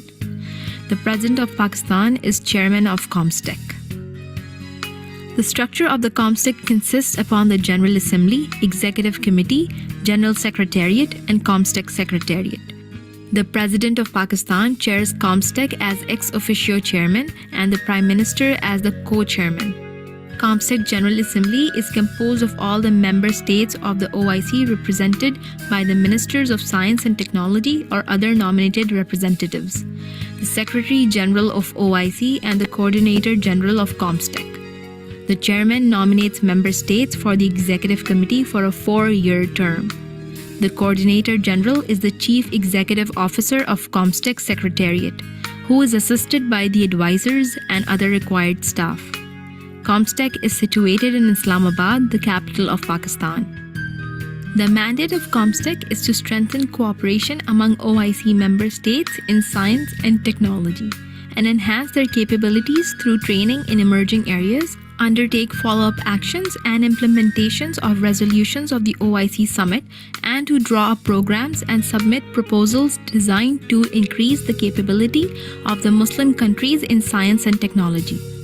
The ultimate aim is to build and nourish a scientific culture in addition to using science and technology as a major contributor to socio-economic development and rapid industrialization. The objectives of ComStech include assessment of human and material resources of member states and identification of scientific and technological needs and requirements of the Ummah. Building indigenous capabilities of member states in the fields of science and technology through cooperation and mutual assistance. Enhancement of cooperation and coordination in scientific and technological fields amongst the OIC member states with a view to achieving collective competence in science and technology for solutions of the problems of the OIC member states. And creation of an effective institutional structure for planning, research, development, and monitoring of scientific and technological activities at national, regional, and international levels. ComStech works in close collaboration with OIC institutions, member states, and their scientific and technological institutions, and also works with international organizations.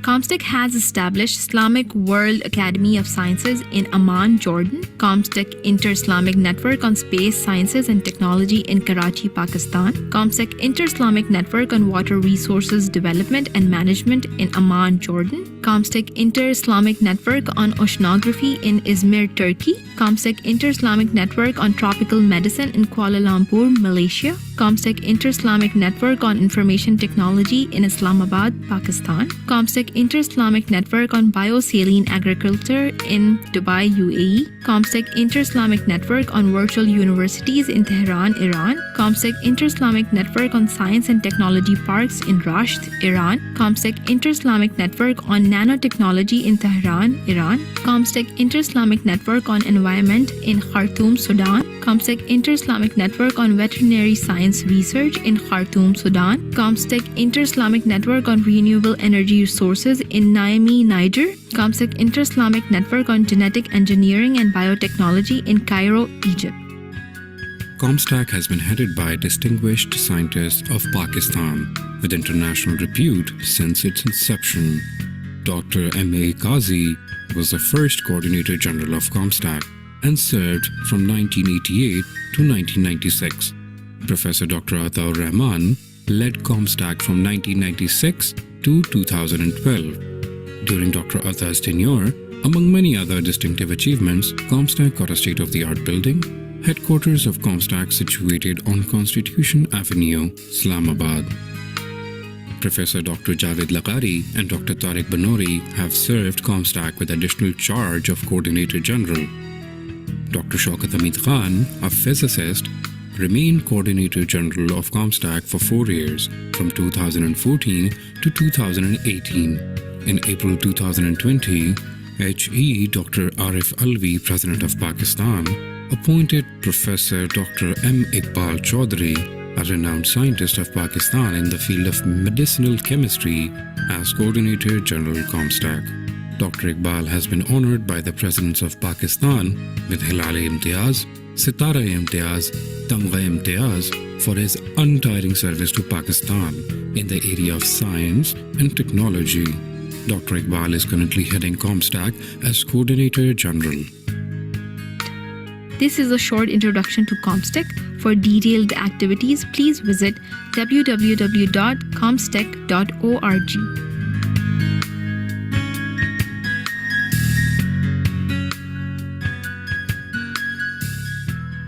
The beautiful building of ComStech headquarters is located at Constitutional Avenue, right opposite of the Prime Minister's office and Supreme Court of Pakistan, in Pakistan's capital, Islamabad, one of the most beautiful capital cities of the world. ComStech building consists upon 6 floors and 2 basements. It is divided into 2 parts, one for secretarial and R&D activities and the other for boarding and lodging. Secretarial portion. The secretarial portions have 3 dedicated floors for R&D activities like seminars, conferences, and workshops. There are state-of-the-art lecture rooms and IT labs and refreshment corners on these floors.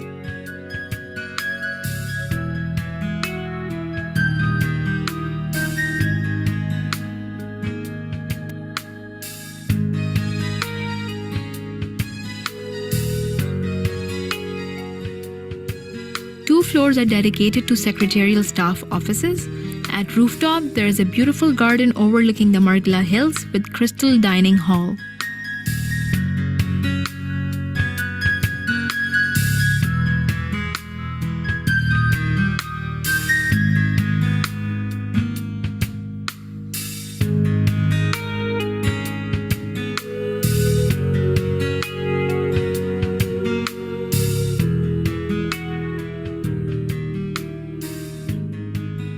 Boarding and lodging area. The other side of the building is dedicated to boarding and lodging. It consists upon 30 rooms with single and double bed options available, along with leisure areas and a small gym, while a cafeteria is located at the ground floor.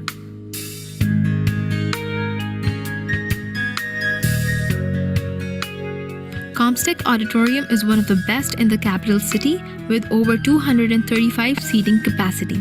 It is equipped with state-of-the-art audio and video recording systems. It has large projection screen displays. It has 2 adjacent entrances to ease congestion, enough room for media persons, reporters, and cameramen. Comstech Auditorium have separate soundproof rooms for interpretation equipped with the latest technologies. It also has attached 2 separate meeting rooms for sideline meetings and a large indoor space for dining and refreshments. This is a best place to organize seminars, conferences, exhibitions, and like activities. Being in the center of capital city, Comstech enjoys an added advantage of being highly secured.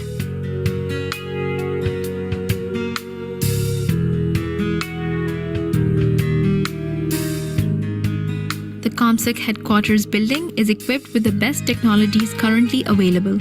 It has central heating and cooling system, 24 hours internet connectivity, video conferencing facility, electricity backup system, fire alarm system, dedicated well-equipped conference rooms, meeting rooms, lecture halls, and IT labs, and after all, a highly dedicated and cooperative team. For further details, feel free to visit Comstech website at www.comstech.org.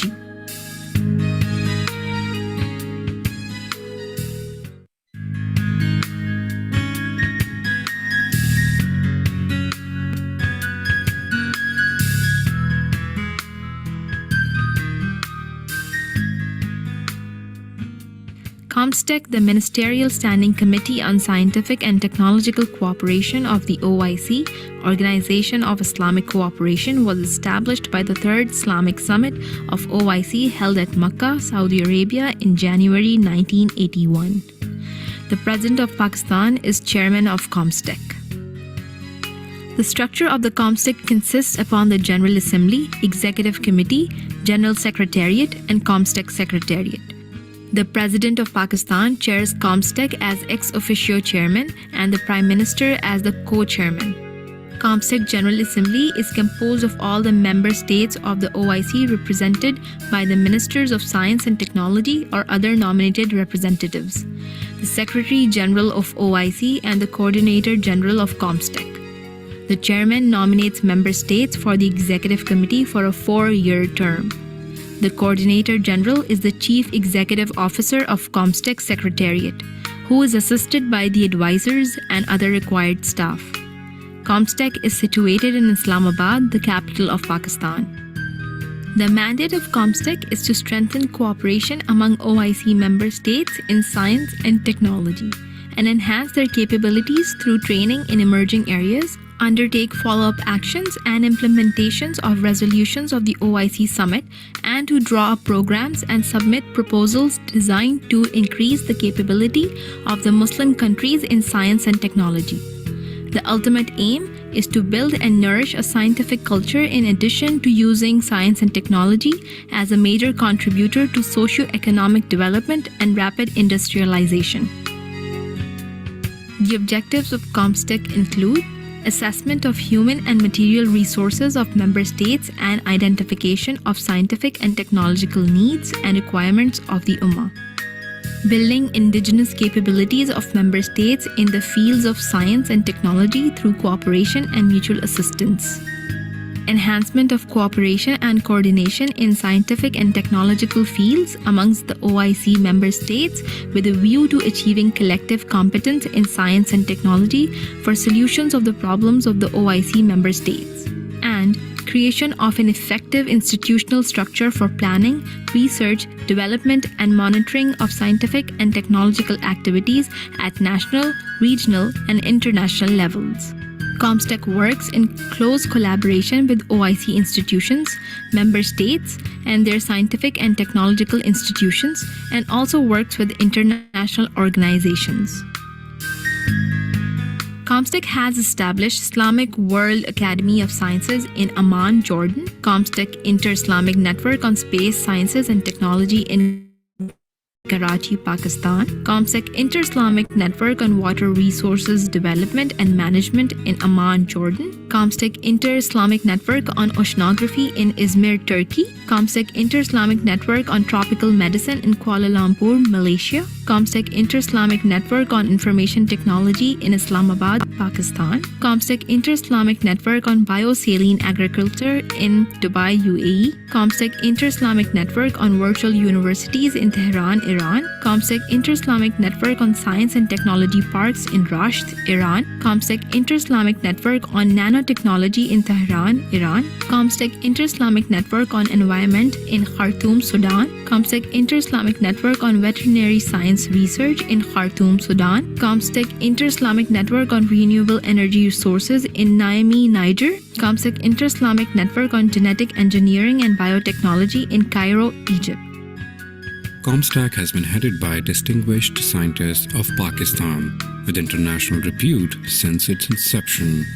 Dr. M.A. Qazi was the first Coordinator General of Comstech and served from 1988 to 1996. Professor Dr. Ataur Rahman led Comstech from 1996 to 2012. During Dr. Ata's tenure, among many other distinctive achievements, Comstech got a state-of-the-art building, headquarters of Comstech situated on Constitution Avenue, Islamabad. Professor Dr. Javed Laqari and Dr. Tariq Banori have served Comstech with additional charge of Coordinator General. Dr. Shaukat Hamid Khan, a physicist, remained Coordinator General of Comstech for 4 years, from 2014 to 2018. In April 2020, H.E. Dr. Arif Alvi, President of Pakistan, appointed Professor Dr. M. Iqbal Chaudhry, a renowned scientist of Pakistan in the field of medicinal chemistry, as Coordinator General Comstech. Dr. Iqbal has been honored by the Presidents of Pakistan with Halal-e-Imtiaz, Sitara-e-Imtiaz, Tamgha-e-Imtiaz for his untiring service to Pakistan in the area of science and technology. Dr. Iqbal is currently heading Comstech as Coordinator General. This is a short introduction to Comstech. For detailed activities, please visit www.comstech.org.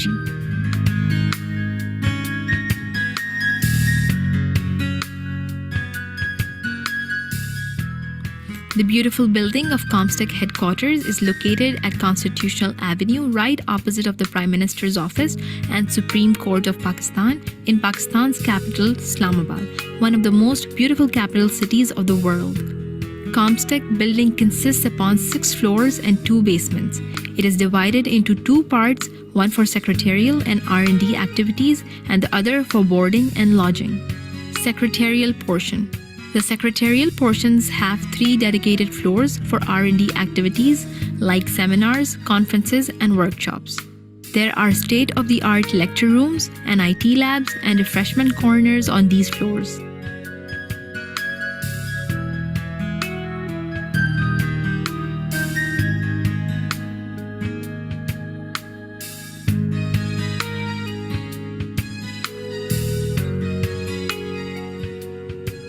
Two floors are dedicated to secretarial staff offices. At rooftop, there is a beautiful garden overlooking the Margla Hills with crystal dining hall.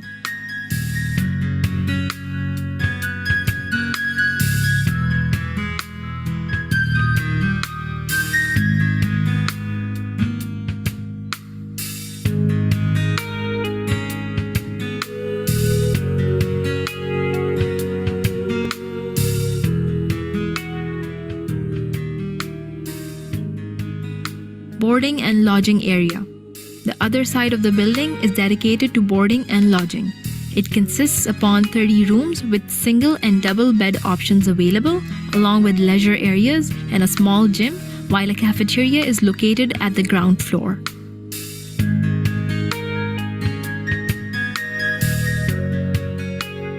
Comstech Auditorium is one of the best in the capital city with over 235 seating capacity. It is equipped with state-of-the-art audio and video recording systems. It has large projection screen displays. It has 2 adjacent entrances to ease congestion, enough room for media persons, reporters, and cameramen. Comstech Auditorium have separate soundproof rooms for interpretation equipped with the latest technologies. It also has attached 2 separate meeting rooms for sideline meetings and a large indoor space for dining and refreshments. This is a best place to organize seminars, conferences, exhibitions, and like activities. Being in the center of capital city, Comstech enjoys an added advantage of being highly secured.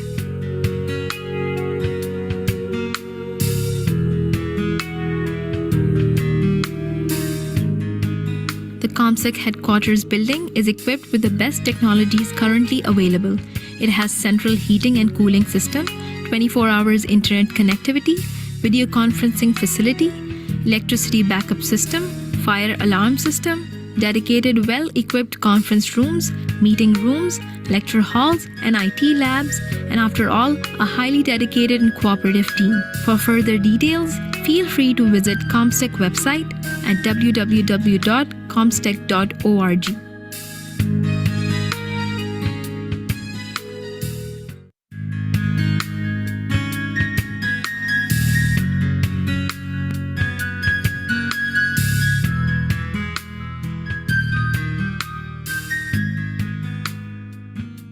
Comstech, the Ministerial Standing Committee on Scientific and Technological Cooperation of the OIC, Organization of Islamic Cooperation, was established by the Third Islamic Summit of OIC held at Makkah, Saudi Arabia in January 1981. The President of Pakistan is Chairman of Comstech. The structure of the Comstech consists upon the General Assembly, Executive Committee, General Secretariat, and Comstech Secretariat. The President of Pakistan chairs Comstech as ex officio chairman and the Prime Minister as the co-chairman. Comstech General Assembly is composed of all the member states of the OIC represented by the Ministers of Science and Technology or other nominated representatives, the Secretary General of OIC and the Coordinator General of Comstech. The chairman nominates member states for the Executive Committee for a 4-year term. The Coordinator General is the Chief Executive Officer of Comstech Secretariat, who is assisted by the advisors and other required staff. Comstech is situated in Islamabad, the capital of Pakistan.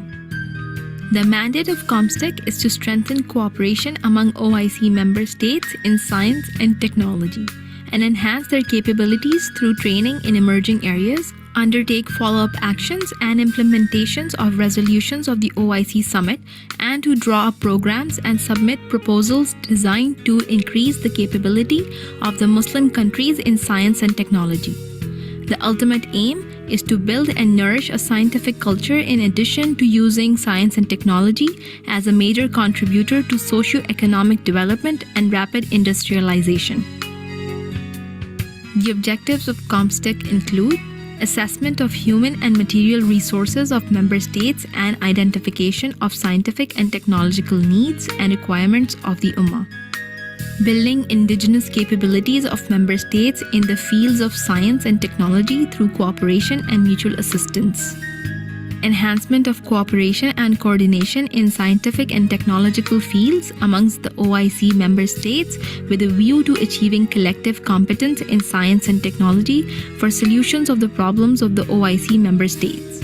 And creation of an effective institutional structure for planning, research, development, and monitoring of scientific and technological activities at national, regional, and international levels. Comstech works in close collaboration with OIC institutions, member states, and their scientific and technological institutions, and also works with international organizations. Comstech has established Islamic World Academy of Sciences in Amman, Jordan, Comstech Inter-Islamic Network on Space Sciences and Technology in Karachi, Pakistan, Comstech Inter-Islamic Network on Water Resources Development and Management in Amman, Jordan, Comstech Inter-Islamic Network on Oceanography in Izmir, Turkey, Comstech Inter-Islamic Network on Tropical Medicine in Kuala Lumpur, Malaysia, Comstech Inter-Islamic Network on Information Technology in Islamabad, Pakistan, Comstech Inter-Islamic Network on Biosaline Agriculture in Dubai, UAE, Comstech Inter-Islamic Network on Virtual Universities in Tehran, Iran, Comstech Inter-Islamic Network on Science and Technology Parks in Rasht, Iran, Comstech Inter-Islamic Network on Nanotechnology in Tehran, Iran, Comstech Inter-Islamic Network on Environment in Khartoum, Sudan, Comstech Inter-Islamic Network on Veterinary Science Research in Khartoum, Sudan, Comstech Inter-Islamic Network on Renewable Energy Resources in Niamey, Niger, Comstech Inter-Islamic Network on Genetic Engineering and Biotechnology in Cairo, Egypt. Comstech has been headed by distinguished scientists of Pakistan with international repute since its inception. Dr. M.A. Qazi was the first Coordinator General of Comstech and served from 1988 to 1996. Professor Dr. Ataur Rahman led Comstech from 1996 to 2012. During Dr. Ata's tenure, among many other distinctive achievements, Comstech got a state-of-the-art building, headquarters of Comstech situated on Constitution Avenue, Islamabad. Professor Dr. Javed Lagari and Dr. Tariq Banori have served Comstech with additional charge of Coordinator General. Dr. Shaukat Hamid Khan, a physicist, remained Coordinator General of Comstech for 4 years, from 2014 to 2018. In April 2020, H.E. Dr. Arif Alvi, President of Pakistan, appointed Professor Dr. M. Iqbal Chaudhry, a renowned scientist of Pakistan in the field of medicinal chemistry, as Coordinator General Comstech. Dr. Iqbal has been honored by the Presidents of Pakistan with Halal-e-Imtiaz, Sitara-e-Imtiaz, Tamgha-e-Imtiaz for his untiring service to Pakistan in the area of science and technology. Dr. Iqbal is currently heading Comstech as Coordinator General. This is a short introduction to Comstech. For detailed activities, please visit www.comstech.org.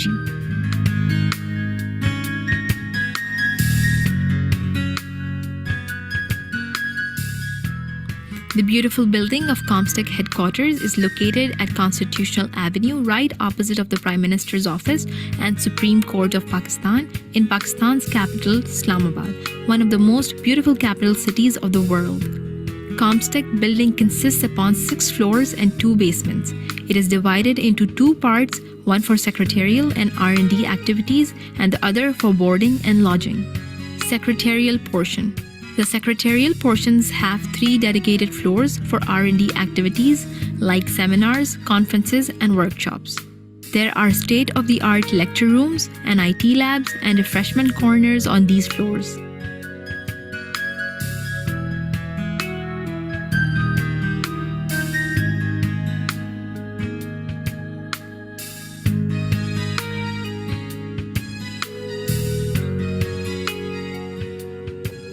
Two floors are dedicated to secretarial staff offices. At rooftop, there is a beautiful garden overlooking the Margla Hills with crystal dining hall.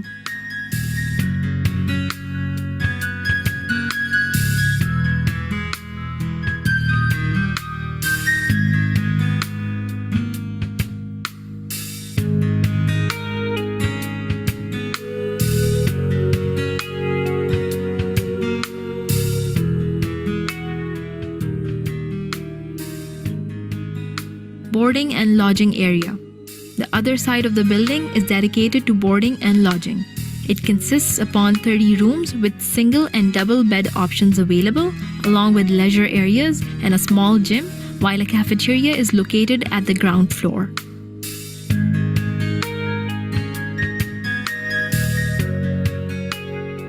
Comstech Auditorium is one of the best in the capital city with over 235 seating capacity. It is equipped with state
and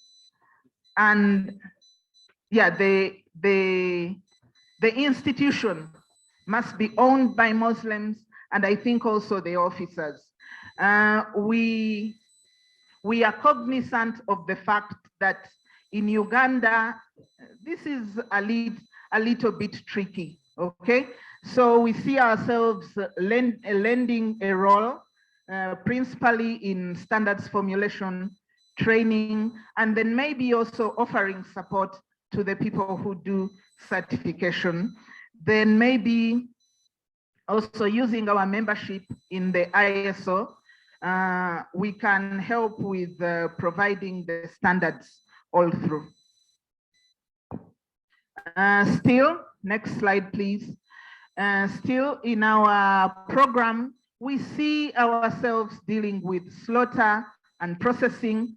Some of these standards are handled in different areas. Slaughter and processing is under food and agriculture, animal welfare and handling, animal feeds, the food service, food processing, logistics, cosmetics and toiletries, pharmaceuticals, finance, and lab testing.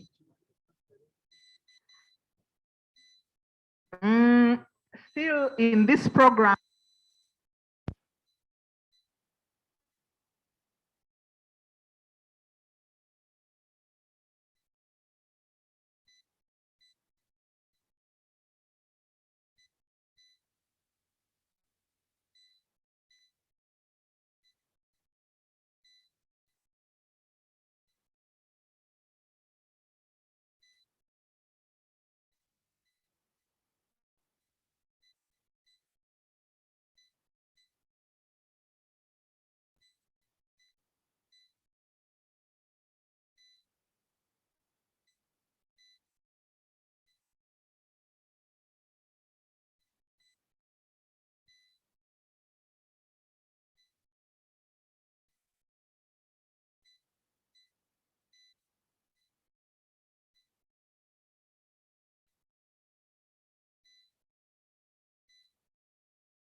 detail in Quran and Sunnah and Hadith, so you can find out a clear instruction that you are not allowed. Next slide, please. Similarly, the next one, next slide, next slide, next one. So now you can see that it's quite clear in many verses from Holy Quran that you are not allowed. So, okay, that is fine, but what are the challenges for the scientists? You know, everyone is talking about is not allowed, but how you can trace down those haram ingredients if they are going to be mixed with your food and non-food items. So if you just look these two examples, the most common, the pig and its derived product. The next slide, you will see that there are so many products commercially available in the market which are being used, and you don't know whether it's derived from pork or not. You just consider that the meat or the fat or the gelatin. These are three common products, but believe me, there's so many things starting from your toothbrush and the chalk, the blackboard chart is actually the things are being derived from the pig source. Similarly, if you talk about the liquid side, that the alcohol is the one which is the main one, which is actually requires a proper checking. Next, please. So now you can see that if you just see the pig related stuff, you would be surprised to see that starting from school, the chalks, the glue, the glasses, these are the products which may have or may not have contaminants from the forbidden animal. And we usually don't care about all these things, but you know, this is important because in some companies they are using bones of pork, you know, the bones of for different purpose, the skin for different purpose. In food, we know the ice cream may have a gelatin from the forbidden sources. You can just name it. There's so many things that, you know, the former speaker has talked about, the cheese, the rennet, presence of rennet. So similarly in the medical, you know, the gelatin, the capsule may be the part of so the same animals. So there are so many things that can be derived from a single forbidden animal. Next slide, please. So these are a few examples you can see.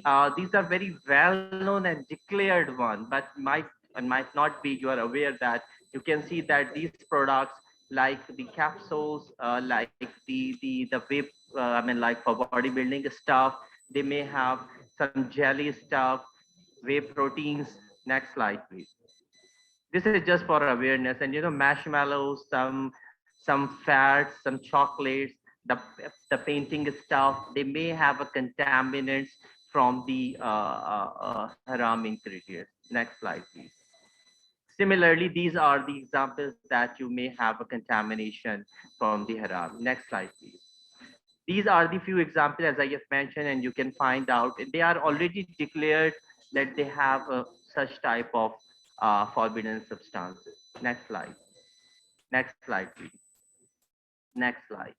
So how you can identify those things if you are a non-scientific person? You know, initially they have started to mention a name. You know, then the companies identified that the Muslims are not buying those products who have the name of pig and fat and, you know, the lard and all these things. Then they converted. They are very smart. Then they converted all those big chemicals into the number.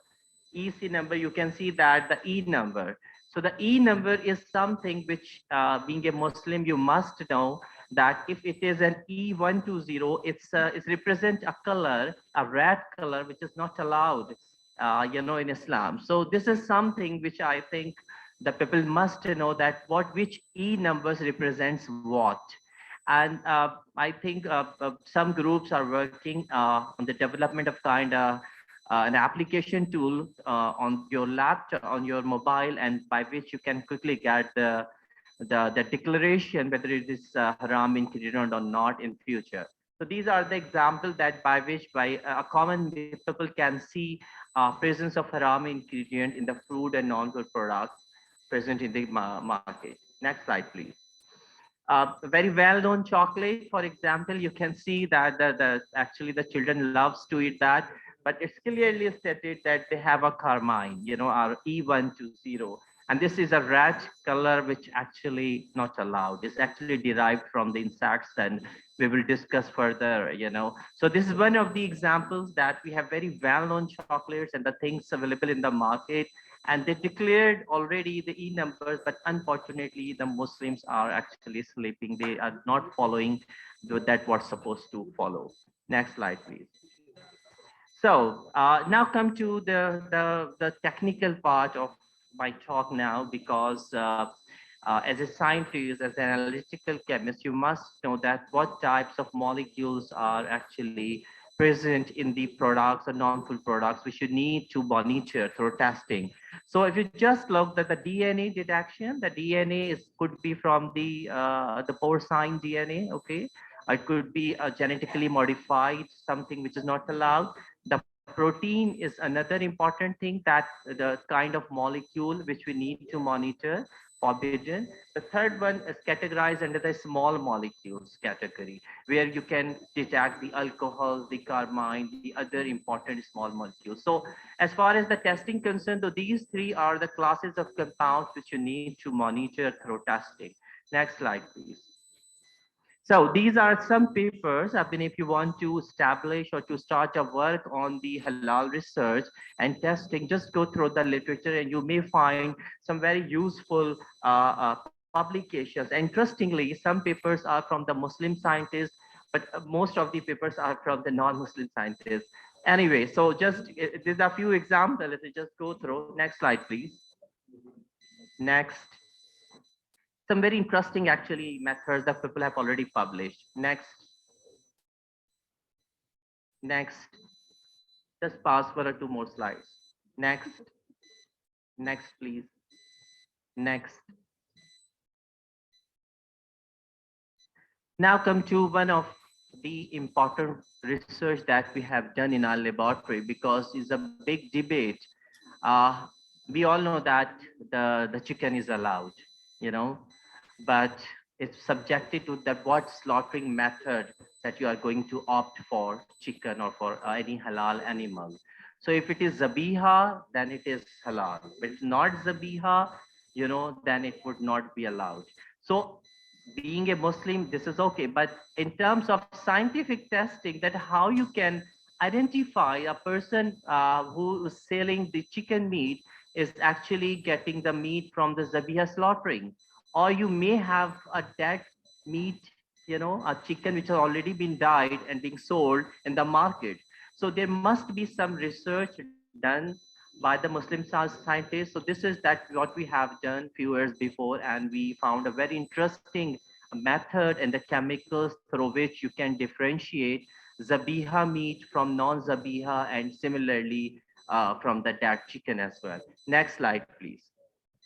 So what we have done, I'm not going to the more scientific details. If you are interested, you can see that the work has already been published in Arabian Journal of Chemistry. So what we have done, we collected the meat samples obtained from the zabiha slaughtering process and the non-zabiha, in which we just remove the spinal cord straight away.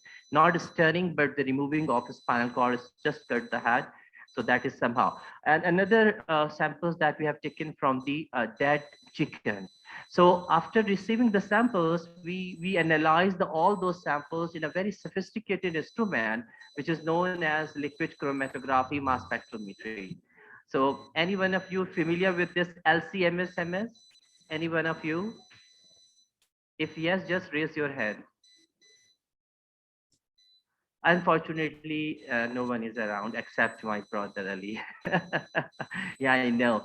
This is a serious issue. Believe me, the scientists are not familiar the technique which is very much needed for monitoring such type of haram ingredient. So that's why we are here to train our Muslim brothers and sisters in terms of capacity development, that they should learn that what techniques is required to testing such type of things. Anyway, so actually this work is based on the metabolomics. We have analyzed the whole small molecules of a chicken through mass spectrometry and try to identify a biomarker a biomarker by which you can differentiate the two important samples. So under this, you can see that after the analysis and identification that these three groups are very well separated. I mean, there is no doubt about these three groups by the developed method that we have and published. So you can differentiate the meat if it is getting from the Zabiha or non-Zabiha or the dead one. Next slide, please. Now, this is the biomarker concept. I don't know whether you are familiar or not, but I'm sure that you all know about the diabetic. So how you can monitor and identify person is diabetic? Through the testing of your what? Blood sugar. So a sugar is a simple molecule which actually tells the status of your health, whether you are normal or going to be diabetic or pre-diabetic, whatever. So this is a biomarker for a disease, a diabetes. Similarly, you can see that we have identified the 5 small molecule which show a clearly upregulation in terms of Zabiha and is quite down-regulated in terms of non-Zabiha. So these molecules can be served in future as a biomarker for testing the meat is obtained from Zabiha slaughtering or non-Zabiha slaughtering. So this is the concept which I try to explain. So Alhamdulillah that now we, after the basic research, we are working on further validation, and soon we will come up with the kind of kit through which you can identify. Next slide, please. You can see that a clear differentiation of few molecules, and if you just go into the detail, actually I don't have time, otherwise I will elaborate. For example, in linolenic acid is a kind of very important nutritional terms. And believe me, what we have identified, a meat obtained from the Zabiha is more nutritious than the non-Zabiha, because in non-Zabiha, the blood retain a longer time period and it's just wash out the essential nutrients from the meat. In case of Zabiha, the whole blood is just removed and the nutrition of the meat is conserved, So this is something that we have observed, a very interesting story of all these molecules, but I'm not going into detail. So anyway, next slide, please. Another important, a very short thing that, the contamination of the lard oil with another oils, it's quite easy to identify the lard oil itself. It's not going to contaminate. But if it is going to contaminate with the other vegetable and animal oil, believe me, it's not that easy to identify for the analytical chemist. So what we have done, we developed a kind of method, is already published in Turkish Journal of Chemistry. Through the use of FTIR, you can easily identify the presence of lard if it is going to be mixed with the vegetable oil. Okay, so this is one of the important methods that we have developed and published. Next slide, please. So in next few minutes, I'm going to discuss the very important issue, a method that we have developed for the detection of a carmine, a red color. The colors are very important in our life and it always attracts us, no matter whether it is food or the clothing. The colors are the important and an essential component of our life. Next slide, please. So, but be careful because the color may be haram.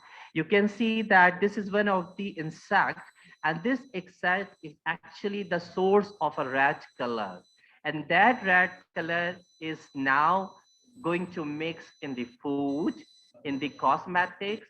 The ladies who are using the red lipsticks, believe me, some foreign brands, they are using the red color in their lipstick. So be careful, okay? So I know the name, but I don't want to declare those brand names. So next slide, please. And you can see now that in bunties, in marshmallows, the red color is there. Be careful, red or pink. There are biscuits available which have a red color and declare them that they are strawberry flavor. Actually, this red color is going to mix by the source, which is not allowed.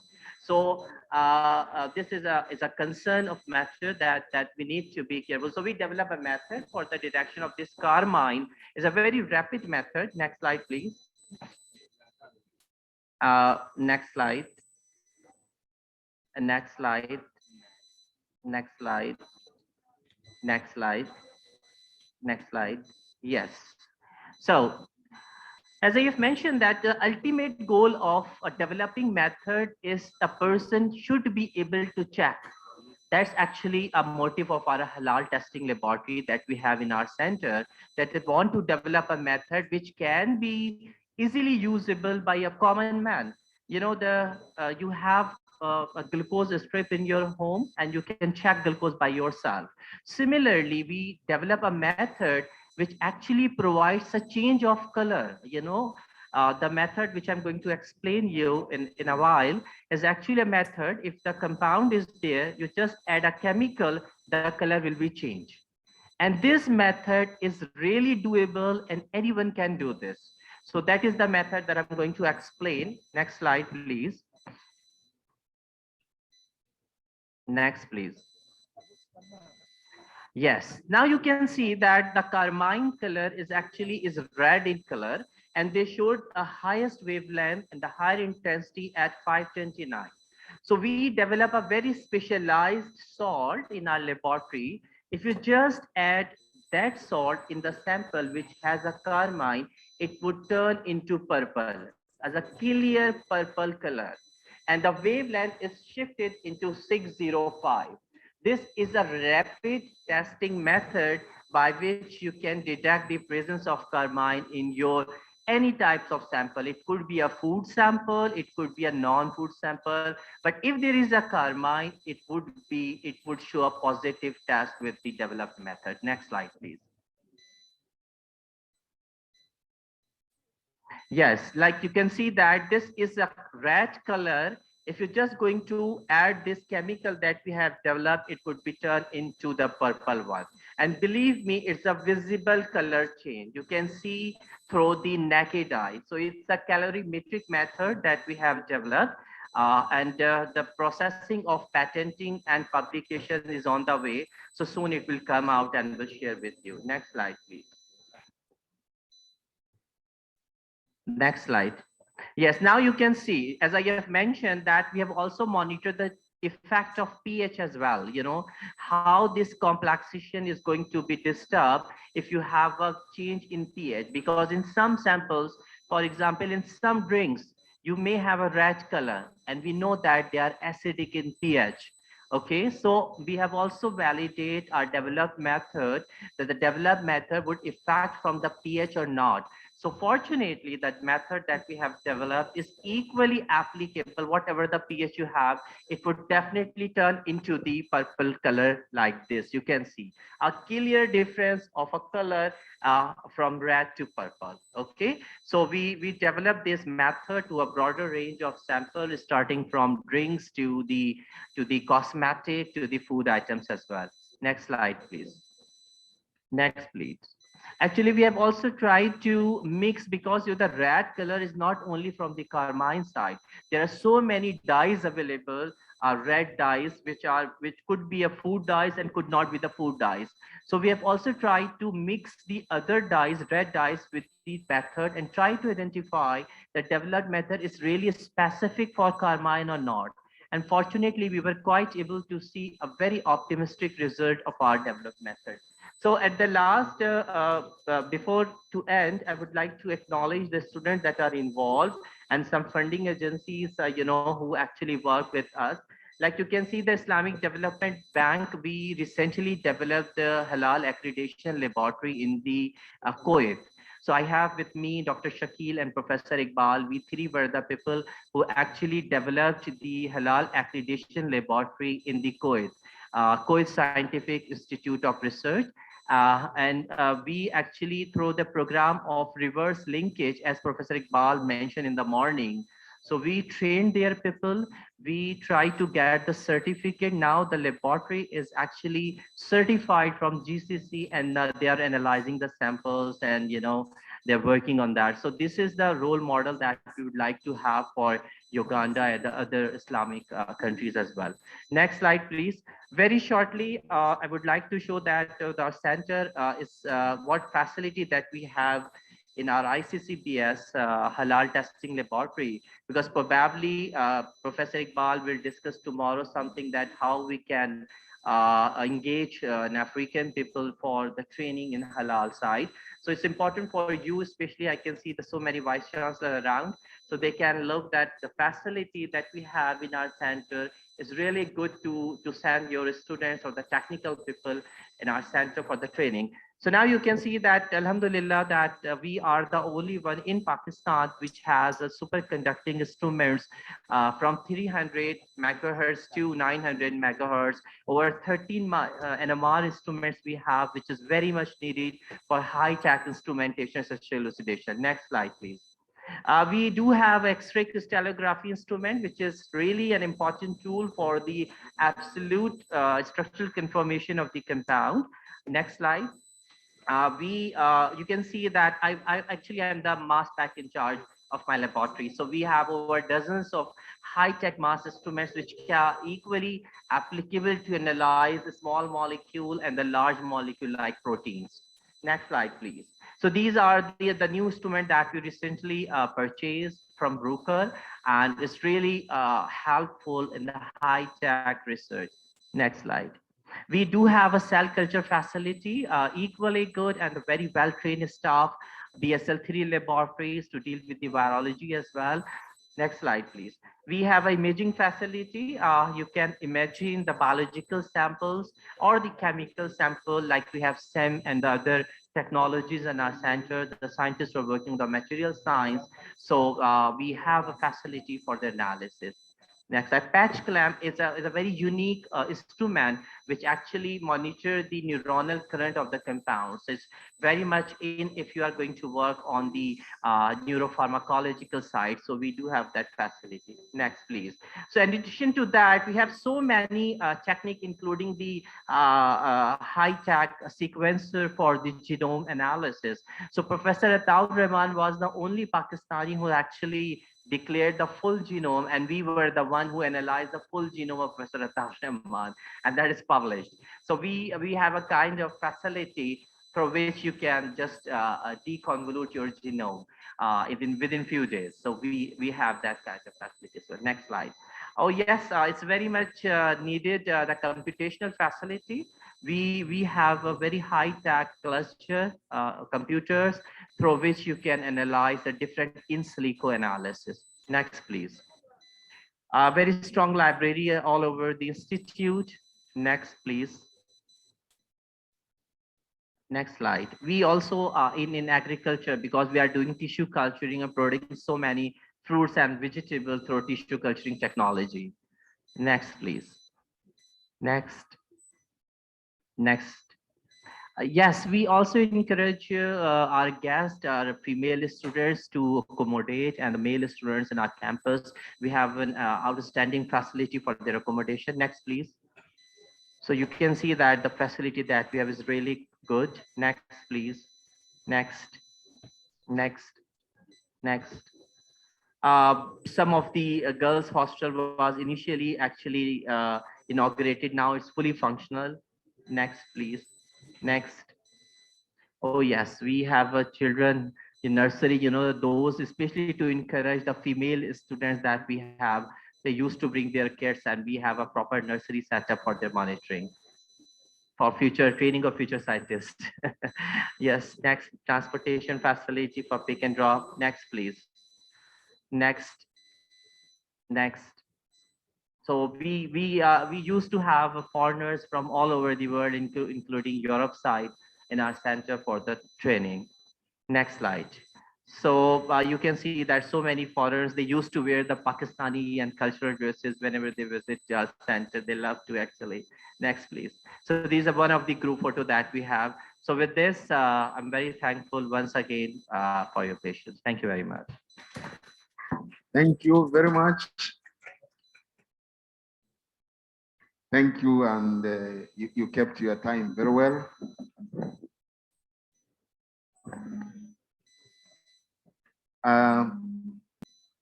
So that has been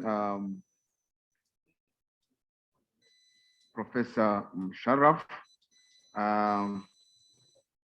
We then have Dr. Ali Sheikh coming back to present introduction to halal pharmaceuticals.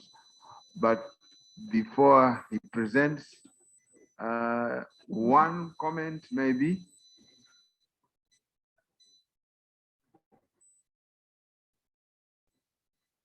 Yes, please.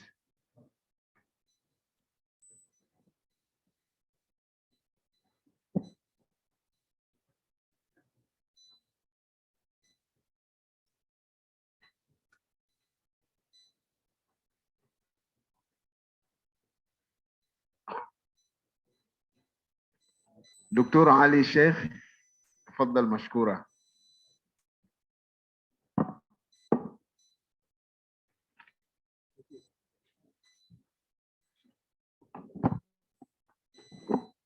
Assalamu alaikum. Assalamu alaikum. Welcome back. You will see me a lot today and the whole week. Actually, I'm here for the whole week. So, inshallah, we will speak now about halal pharmaceutical. By the way, today, as we mentioned, this is only halal awareness day. So, inshallah, at the end of the day, you will have certificates for halal awareness for this day. But starting from tomorrow, there is exam. Yani there is CIMIC 1 training, and there is exam at the end of the course, 2 days exam. And the one who gets 70%, he will get achievement certificate. If he get less than 70%, it's just participation certificate from now. Okay, and this is the system in CIMIC training, in all CIMIC training. Yani more than 70, he will get achievement certificate, less than 70 participation certificate. And we have online training, by the way. You can come to our website in CIMIC and register for the online training. We have every month one training. We start to give Arabic and French training also for the people who is speaking French language. Also, it's free for our member countries for this training. If you come from UNBS side, yani if UNBS nominate you. So this is something I like to highlight. One more thing, we have conference every year. Since all of you are academic, this conference this year will be in November, at the end of November, World Halal Summit. And the abstract deadline is next week. So if you have abstract, you can send it this week. If they accept your abstract, any topic in halal, halal food, halal pharmacy, halal economy, tourism, if they accept your article, they will provide you the ticket and hotel in Istanbul. So we can see you in Istanbul, inshallah. Okay? This is yani, like advertisement. Yes, we can start. The other, this is a brother Shakil presentation. The other one, the halal pharmacy. Sorry.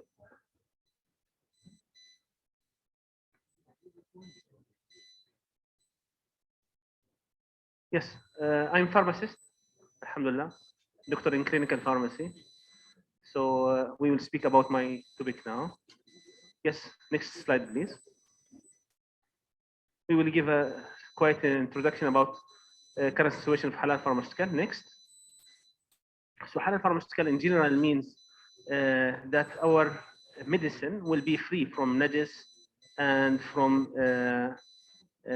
non-halal materials, free from najis material. It's also during the processing, during the manufacturing, it's not mixed with najis or non-halal. Next, please. The main important non-halal materials, as usual, come from porcine, blood, ethanol, and from bovine, which is not slaughtered according to the Islamic way. This is the main source of najis and non-halal in halal pharmaceutical. Next. It's like food, but with different perspective. You can see in our standard, later I will give an example. Food is very strict, cosmetic is less, and pharmaceutical is less, according to the fiqh opinion about this product. So in food, it's normal day things, and there is no darura, there is no necessity to use these things. So it will be more strict in halal issues. As we mentioned before, that's making medicine is also not simple these days. It's made from a lot of process, a lot of material go inside it. Like the food, it's become more complex. So you will find enzyme, culture media, raw materials, GMO, additives, all of them inside the medicines. Yes, next please. When you come to medicine resources, the source of the medicine, maybe it's come from chemicals. This one usually, most of the time it's halal. Plants, and this is the majority of them are halal, but you need to check the extraction method. And next, animals and biotechnology, which is problematic for halal pharmaceutical. Yes, next please. What's the current situation? Current situation now, there is no halal awareness for halal pharmaceutical in most of the Muslim countries. Maybe people ask about food, is it halal or not? Maybe they ask about cosmetic, but no one asks about pharmaceutical. It's less questionable by Muslim people. Next. Until now, there is no list for non-halal medicine in non-complete list. There is some efforts. Our late professor list.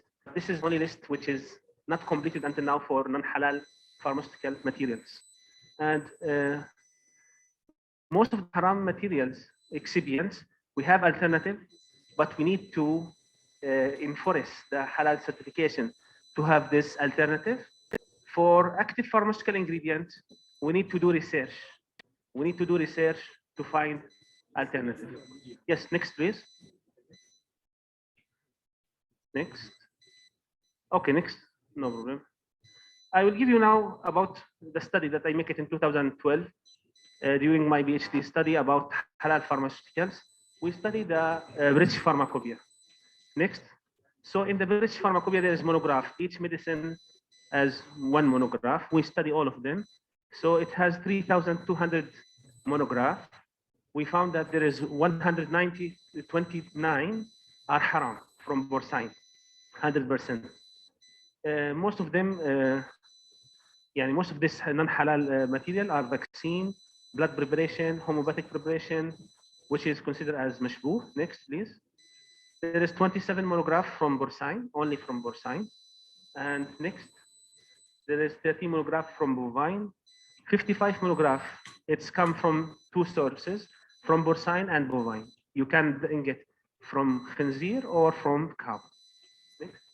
We have a lot of medicine which is come from biotechnology, 44 one, which also they have some mashbooh, some doubtful material because of the genes and because of the culture media. Next, please. We have 2 monographs from insect, 13 monographs from other animals without killing the animals. So we should study these things. We didn't kill the animal, but we get medicine from it.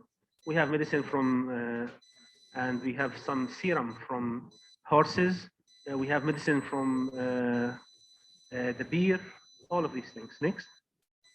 We have 13 monograph from a human, which is come from blood plasma and human urine. And we have 1 monograph from bird and chicken.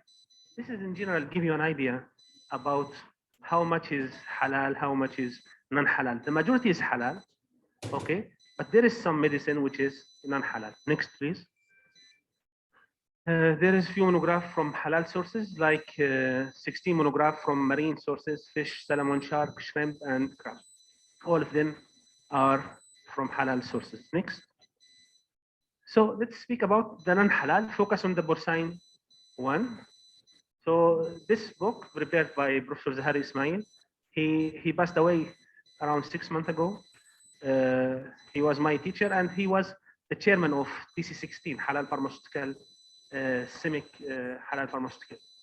So this book, we studied the part of the porcine and which medicine come from this part.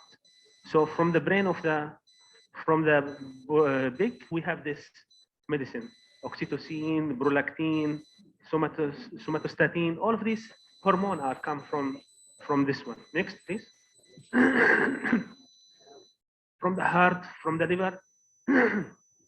You can see here from the liver we have some vitamin. Maybe we can get it from the liver.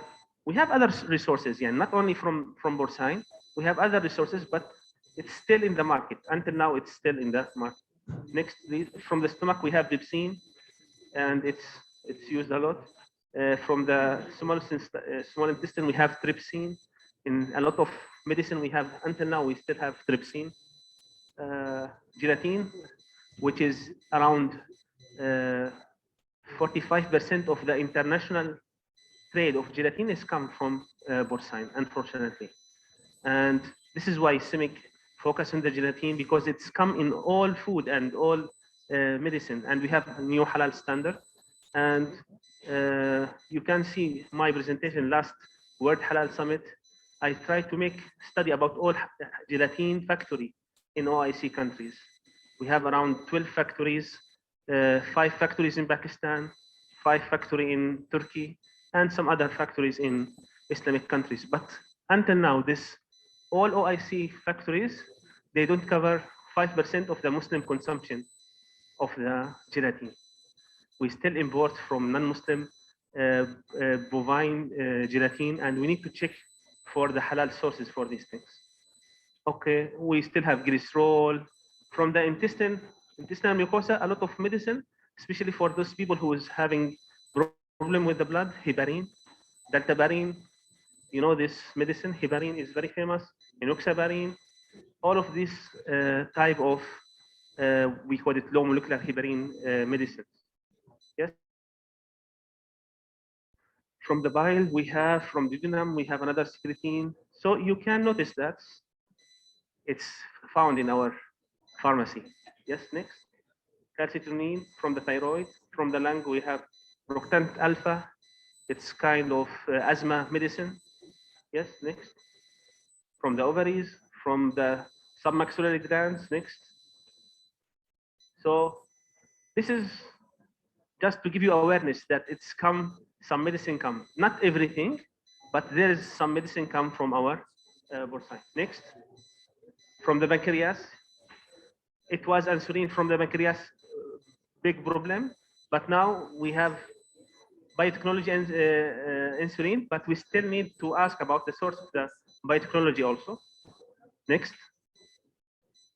And other organs. Next. Yes. Okay, so how we study things in Halal Pharmaceutical Committee. We have a special contact with the Islamic Fiqh Academy, and we ask them every time about the difference between food and medicine, because there is difference how to deal with something like food and when you deal with it as medicine. Give you an example, ethanol.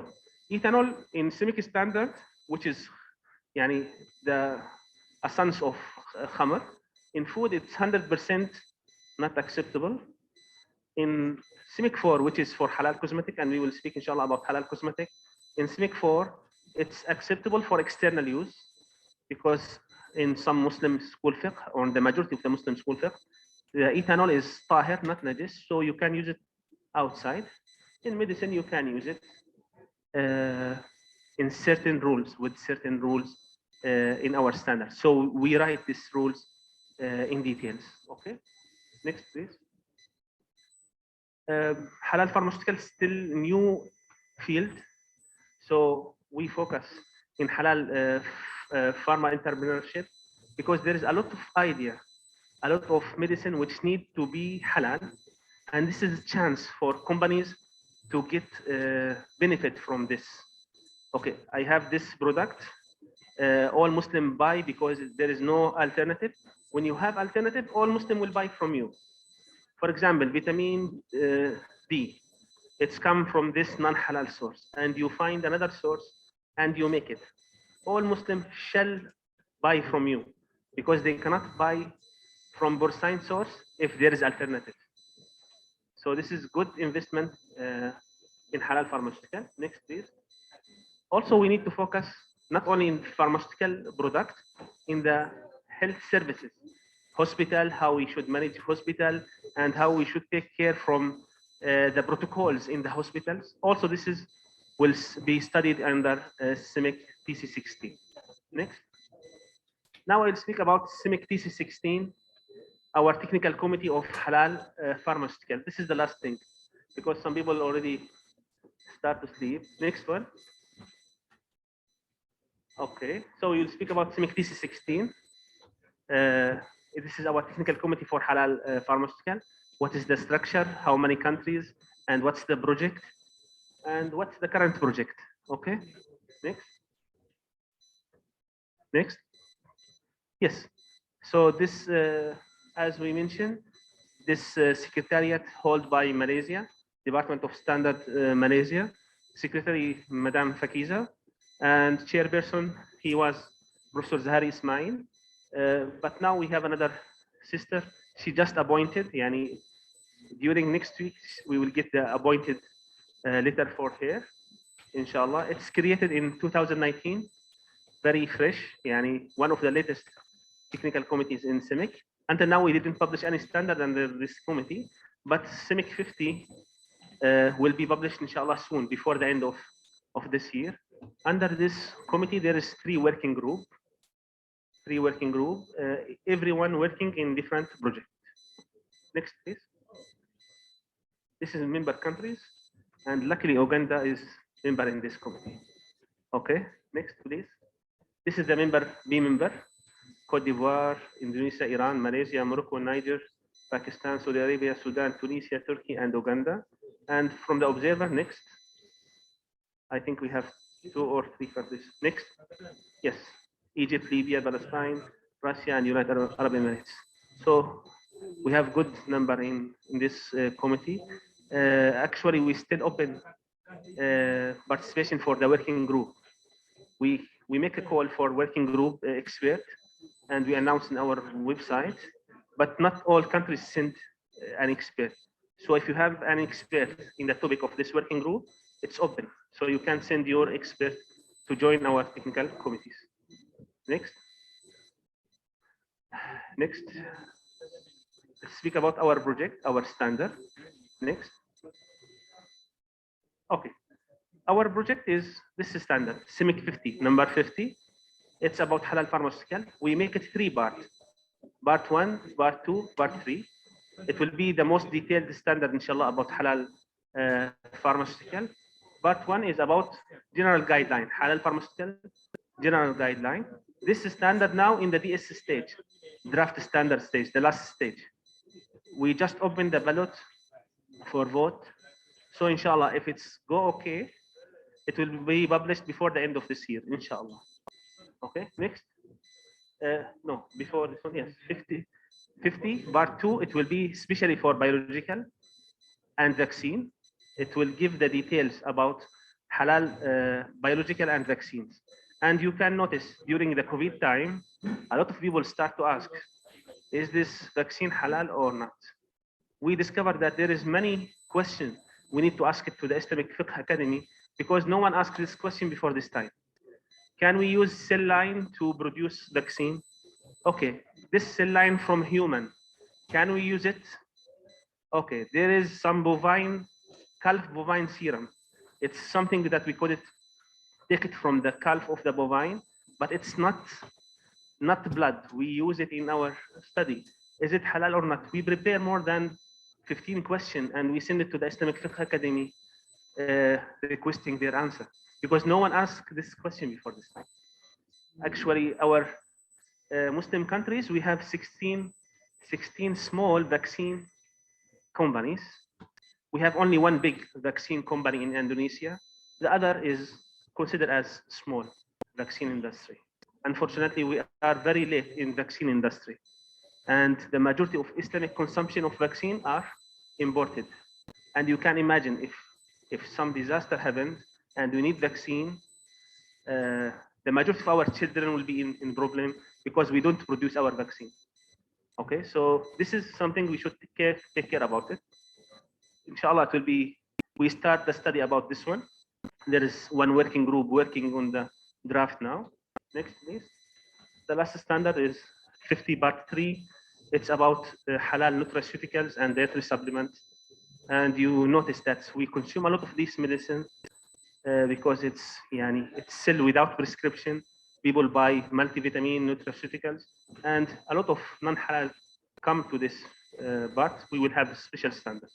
So this is the activity of CIMIC TC16, and thank you so much. I'm wondering if you should not remain here for the last part of your presentation. Because, okay. Shukran.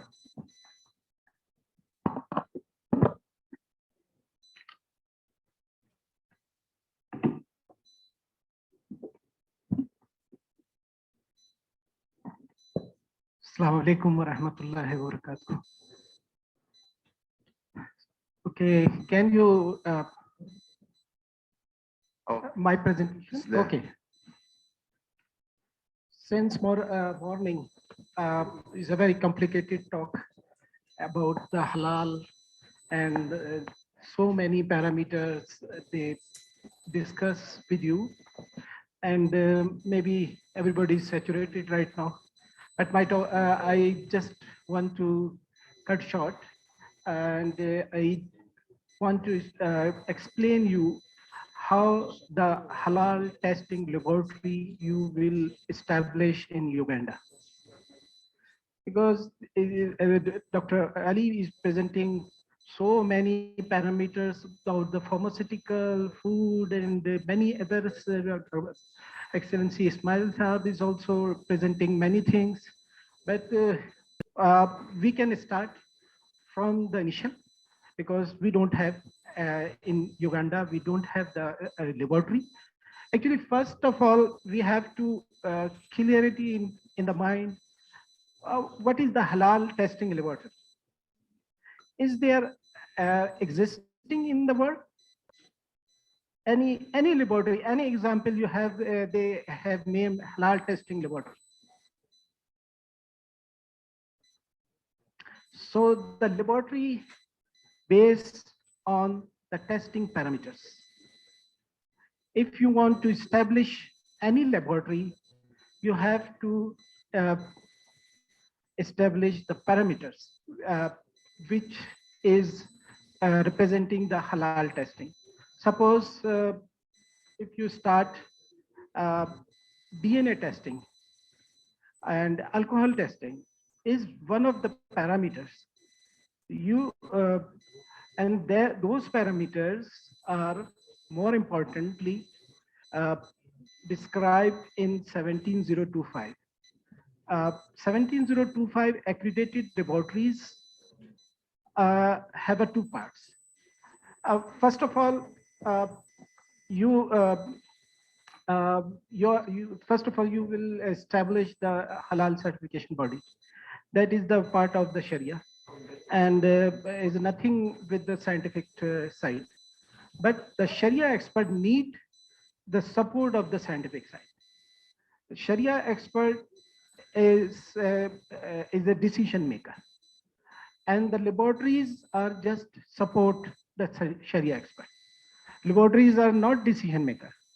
Laboratories function is, if you have any sample, you test them and publish and hand over the results to the consult authority.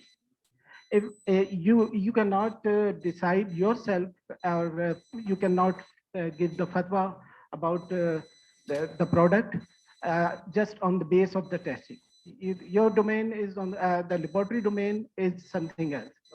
So first of all, then we can start from the Sharia expert. One is the part of the Sharia expert who the scientific person or laboratory will assist them. So there is a two part. If we want to establish, because one presentation they claim in public, sister I forget her name, but she demonstrated in her slide there is a 17025 accredited laboratory in Uganda that is chemistry and microbiology side. But again, I am explaining that the things, the not whole chemistry accreditation, not whole microbiology accreditation. We have to establish or participate in the proficiency testing or inter-laboratory comparison before going to the establish any test method, which Brother Ali morning talks, he discussed about the alcohol. They developed the method, and now he is in the phase of interlab comparison, because when you get the interlab comparison result, you are more confident about the test method which you are using for the testing. So there is a different groups of technical person will work in the laboratory. Suppose if you this all discussion is now you remember by heart, because everybody discuss on it. So I don't want to discuss the trivial things with you. The main thing is, if you have if you don't have the background information about the product, you the laboratory can capable to differentiate on the basis of DNA. Either this is the animal source or this is the plant source. Then again, for the ethanol, this is again the domain of the laboratory can analyze by different method. There is several methods available, but which method your country will adopt, or your lab will adopt for the detection of ethanol or for the detection of DNA, because there is a kit method available, there is a PCR method available, there is a real-time PCR method available. Depends. If you are going to the cell, if the quantity is so small, then the kit method is not work. Always the sensitive method, that is RT real-time PCR method will work, because is a amplification will maybe from 1 copy to the detection limit. So can you change my slides, please? Change next one. Next. Okay, next. Okay, here if animal source and laboratory capability, I already discussed with about the DNA detection, and the DNA is not only DNA. On the basis of DNA, if you find out that this is the animal source, then you have to have a markers. Different animal has a different markers. Like pig have a different marker, horse is a different marker, a goat, a sheep. There is a lot of markers available into the market. So on the basis of marker, you just on the basis of marker, you identify that DNA from the and there's origin. And again, GMO is also genetically modified food is also is one of the important nowadays in the world, because many countries don't allow GMO food in their own country. Like Pakistan is a GMO-free country. So we are not allowing any seed which is genetically modified. Even in cotton also, if we are not allowing GMO seed in our country. So when we are importing seed from any other country, before growing, we analyze, our lab analyze that seeds and detect the genetically modified seed or not. Because we are the major exporter, Pakistan is the major exporter of rice, and we are exporting rice, GMO-free export. Even in Uganda also, Pakistan is export rice to Uganda also. So and again the problem is the sample preparation. is because since morning you are discussing about many things, but the challenging in the lab is again if you are if you are 17025 and again 17025 always have a two part. One is the testing part, one is the calibration part with calibration part. If you don't have both parts, you can without calibration part, the 17025 testing laboratory is not work.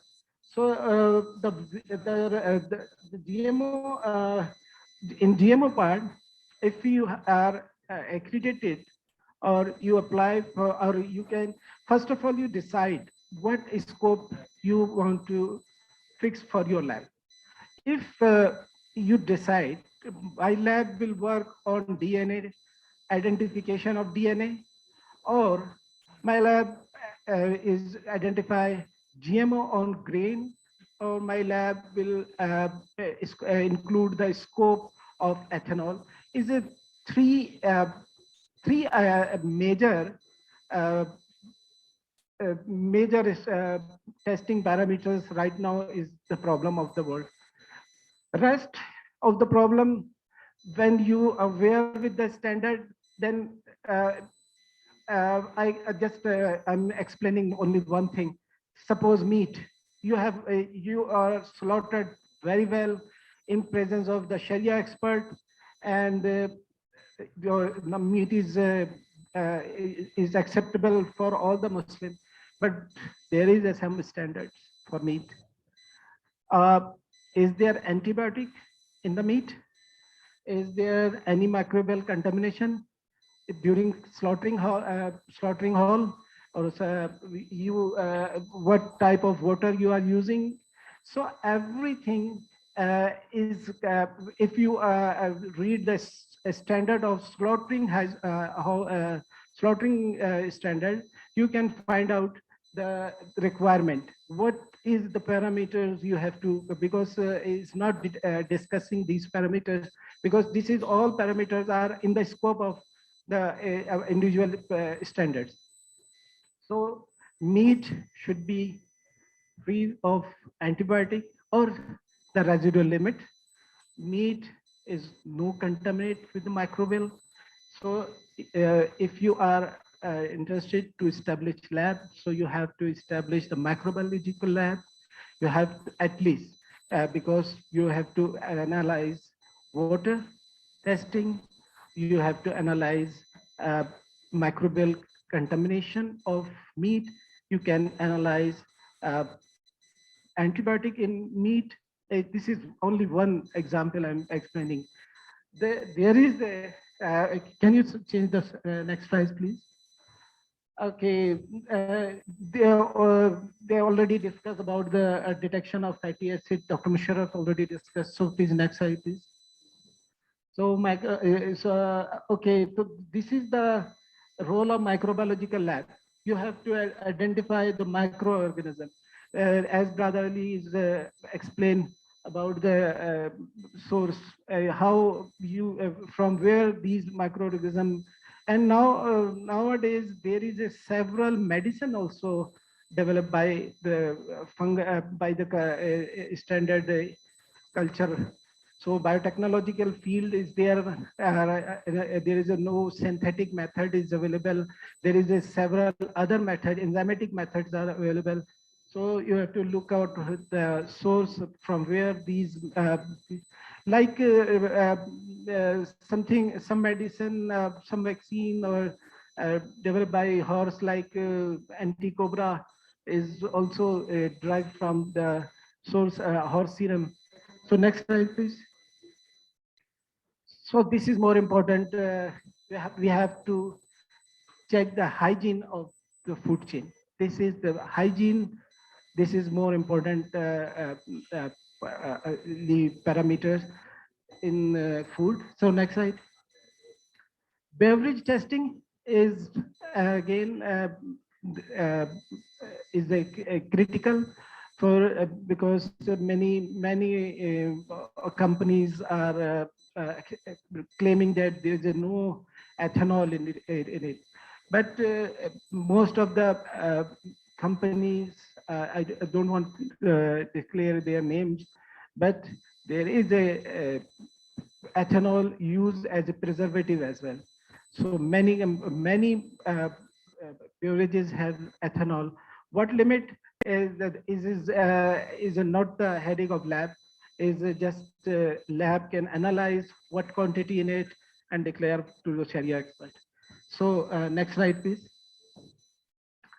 This is the more important nowadays in the world, mycotoxin.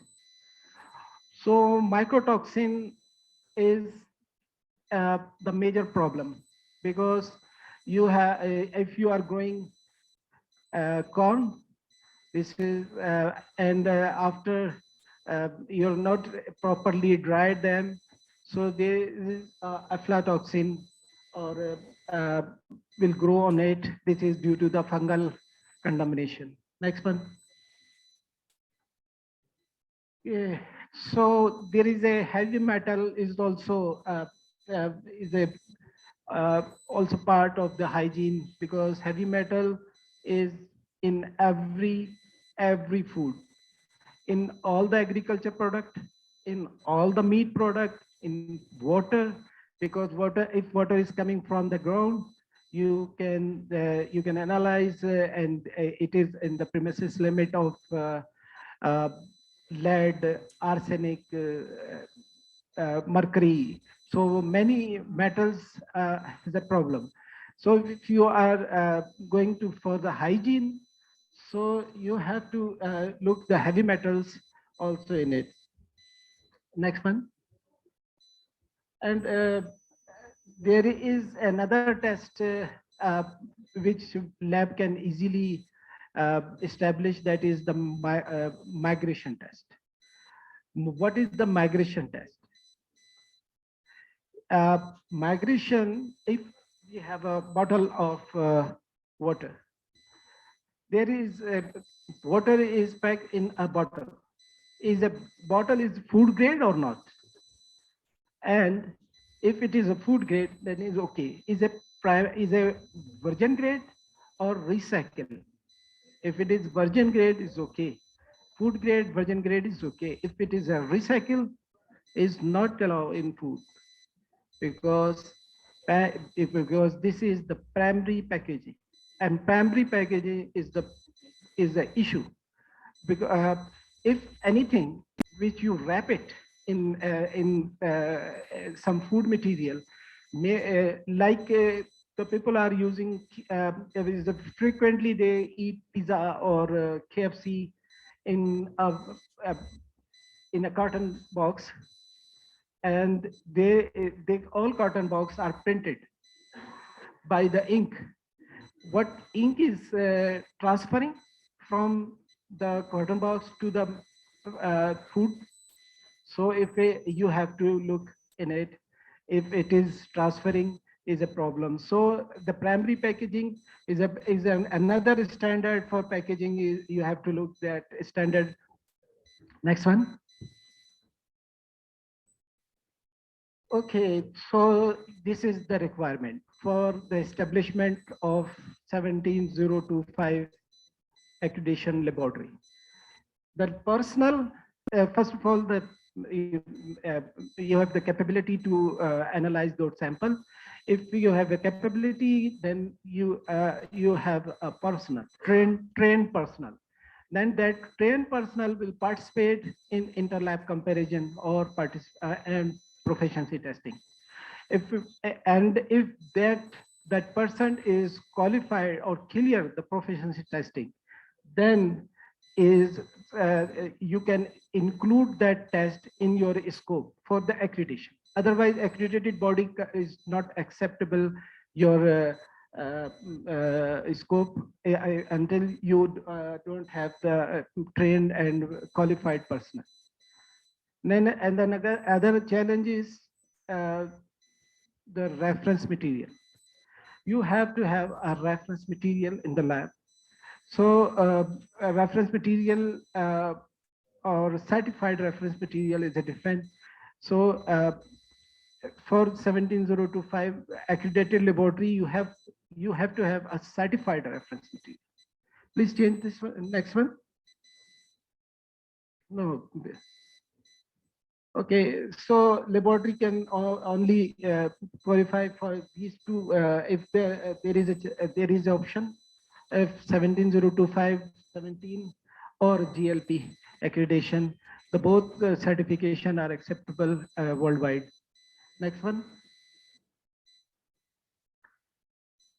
Okay, so this is the challenging because sometimes awareness and sensitive test methods is the problem, because if we are talking about the processed food, so it's not easy from the sample. If the sample is neat, is absolutely no problem uh, for the matrix, because there is a neat product and is easily isolate the things, or sample can easily prepared, because is the art of the testing is the sample preparation. Because if you are capable for sample preparation, then you can qualify or you can analyze the sample as per your need.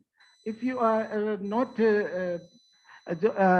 suppose you have a complex mixture, so it's a very difficult, is a month is required for the development of one method. Once you develop the method, you will able to isolate, then you can go for it, because there is a many things is challenging in the world. All the like Dr. Musharraf explained about the cosmetic, because cosmetic also have some complexity, but not like a food, but food is more complex. If you have some emulsifier, some excipients in it, then is interferences are so much interferences in the sample preparation. Next one. Okay, next.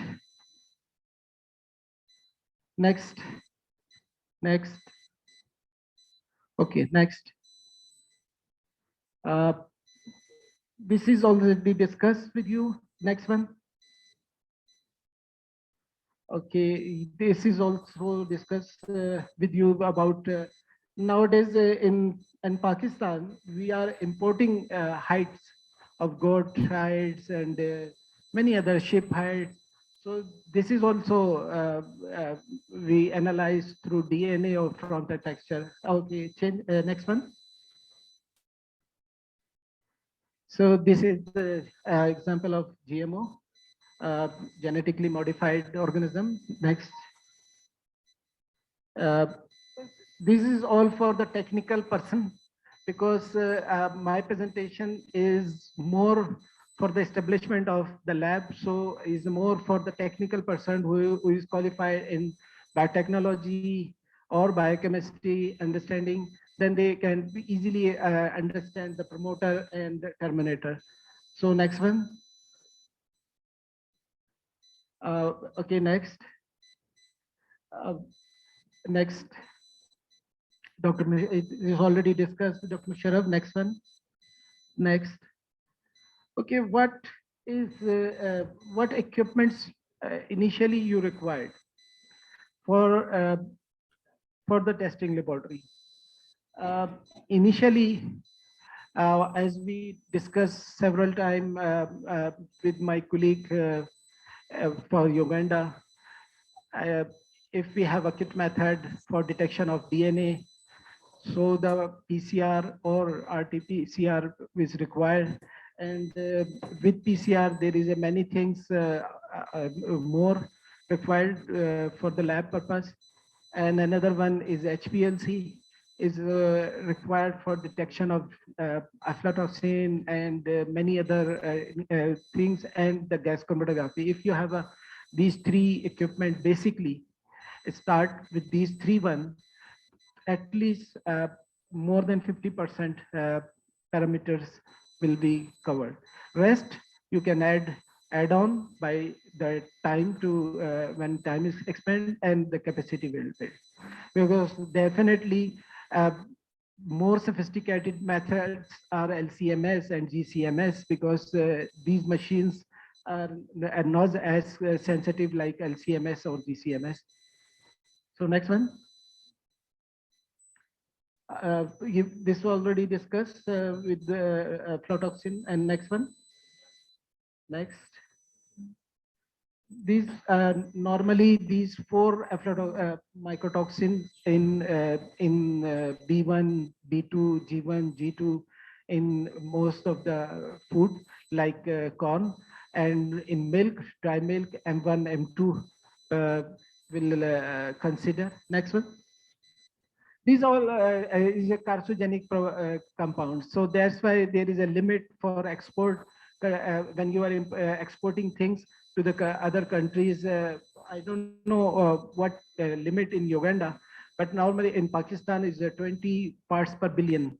If we have more than 20 parts per billion, so it's not allowed for the health. Next. Next. And then again, if we can also analyze aflatoxin by ELISA technique also. Next one. Next. Okay, then for migration testing, you have if we are focusing the heavy metals, then heavy metal will analyze because it is very minor quantity. So by atomic absorption technique is used for the detection of metal, or ICP-OES or ICP mass. So these techniques are used for the detection of heavy metal. Next one. This is the major in the center. You can see the arsenic, cadmium, lead, copper, mercury, chromium. These metals are in pharmaceutical, in food, in water, in anything. If it is above the limit, is not supposed to save for the human consumption. Next one. Next. This is which we in our center, which these two equipments we are using for the detection of heavy metal. One is the ICP-OES plane, and another one is more sensitive with ICP-MS. Next one. Okay, next. So again, is a more technical side because so next one. This is the major problem discussing since morning. So FTIR technique can be used for the detection of alcohol. So it's easy, quick, and rapidly you can detect, or you can quantify, as well as qualitatively you can detect by FTIR. Next one. Next slide. If you have a gas chromatography, then no issue. Chromatographic technique can use for the detection of alcohol. Next one.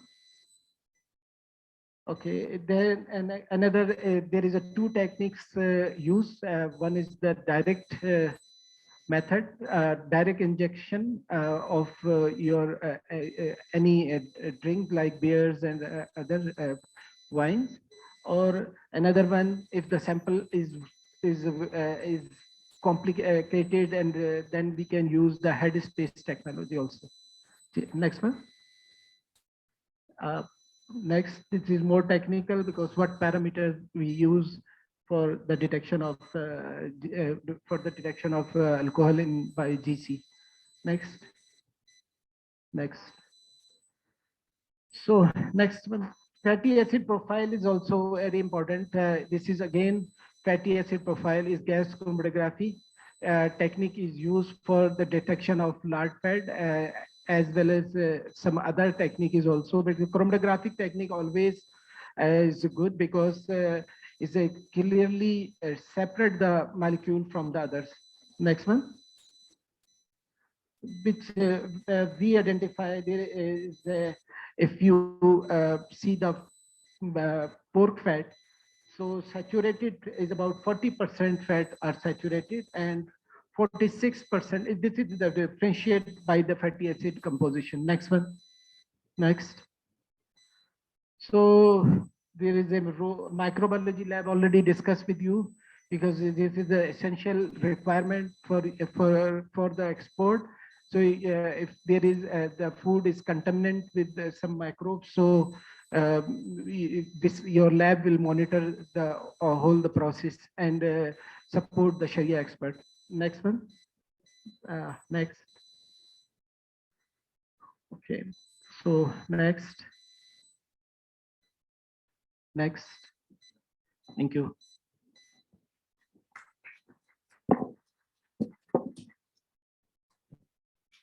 Thank you very much.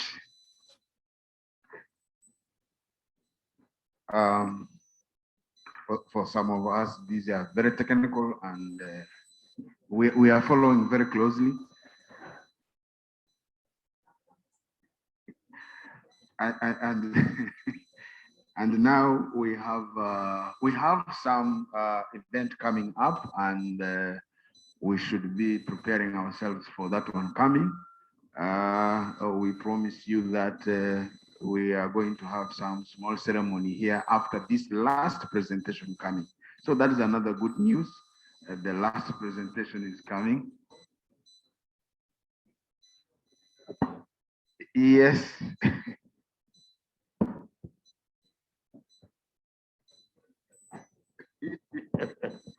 I wanted to ask a question, and it can be answered by some of our eminent trainers who have really done a good job of keeping our attention. I'm learning a lot as I sit here, but when I was talking to the media, one of them asked me and said that this event is being held in Kampala. 80% of Uganda is in the rural areas. They don't even know what's going on in Kampala. Rector, how are you going to tell those people in the villages about what you're doing here? How do you help me answer that question? You are in Istanbul, I'm in Kampala, somebody's in Abuja. How about those people in the village there? How do we ensure that they understand what's going on? Because their concept of halal is a goat that is slaughtered by Ismail. That's what halal means to them. As long as the goat is slaughtered by Ismail, it is halal. These are the things that we're talking about, they may not. How do we break it down to them? So, thank you, Doctor, for this question. Actually, halal testing is for importing. If you produce your own food, this is very good. This is what we are dreaming. If all of your meat come from inside Uganda, no need for testing. But unfortunately, we still need to import from other countries. Actually, the majority of the meat which come to Muslim countries come from non-Muslim countries. Brazil, or New Zealand, Australia, and some other countries, France, for example, they import chicken and meat to us. This is why we need to do laboratory test, and it's not difficult. MashaAllah, you have a lot of experts, a lot of laboratory here. You have also the machine here, but you need to be trained on the halal testing, just like this. So it's almost done here in for example, in this university. We just need to give you the porcine detection method and do training. Inshallah, after this training, I'm sure that some scientists from here can do porcine detection on the machine which is available in IUIU. So this is not difficult. We have countries here which is not maybe famous around the world, but have a lot of expertise, a lot of scientists. So inshallah, just simple cooperation with CIMIC and other organizations, and we will find a lot of advance in these countries. Every time His Excellency Mr. Hassan said that Africa is our investment, because we have a lot of things. They accept our standard. They don't have their own national standard until now. They accept CIMIC standard, adopt it, and make it applicable in the market. So inshallah, it will be good, inshallah. Okay, this is my last presentation for today. just for today. I promise I'll make it 10 minutes, inshallah. So you will not be yani, in problem. This the cosmetic one. Okay. As I told you, I'm responsible in CIMIC. I'm helping the secretariat for food, cosmetic, and pharmaceutical. So this topic is interesting, especially for the ladies here. Halal cosmetic. So the presentation, please. We have technical committee number 2. It's for halal cosmetics. And cosmetic, actually, when you come and speak about cosmetic for Muslim, it's not strange, because our Prophet ﷺ, he was handsome and he take care from himself. He take care from his body. He is every time is clean. He used the comb. He bought a lot of perfume. So every people know that our Prophet is an example for handsome and someone who use personal care things. I will give you example now in the presentation. So, for example, our Prophet, he used the yes, cosmetic. It's called cosmetics. Okay. Our Prophet ﷺ, he used misk, which is type of perfume. He used amber, which is type of perfume come from whale. He used kuhl for his eyes. He advised his companion to use henna for dyeing. Katam, another color, because our Prophet, he didn't have a lot of white hair. He didn't use it, but he advised the companion to use henna and katam. They used idkhar, and they used something we called it idkhar, and another plant like sabunin. It's like sabun, so it gives some detergent effect. All of these are used at the time of the Prophet ﷺ. And there is one hadith: if someone spent third of his money on perfume, it's not considered as israf. Okay, if you spend a lot of money on perfume, it's not as an israf. Yes, next please.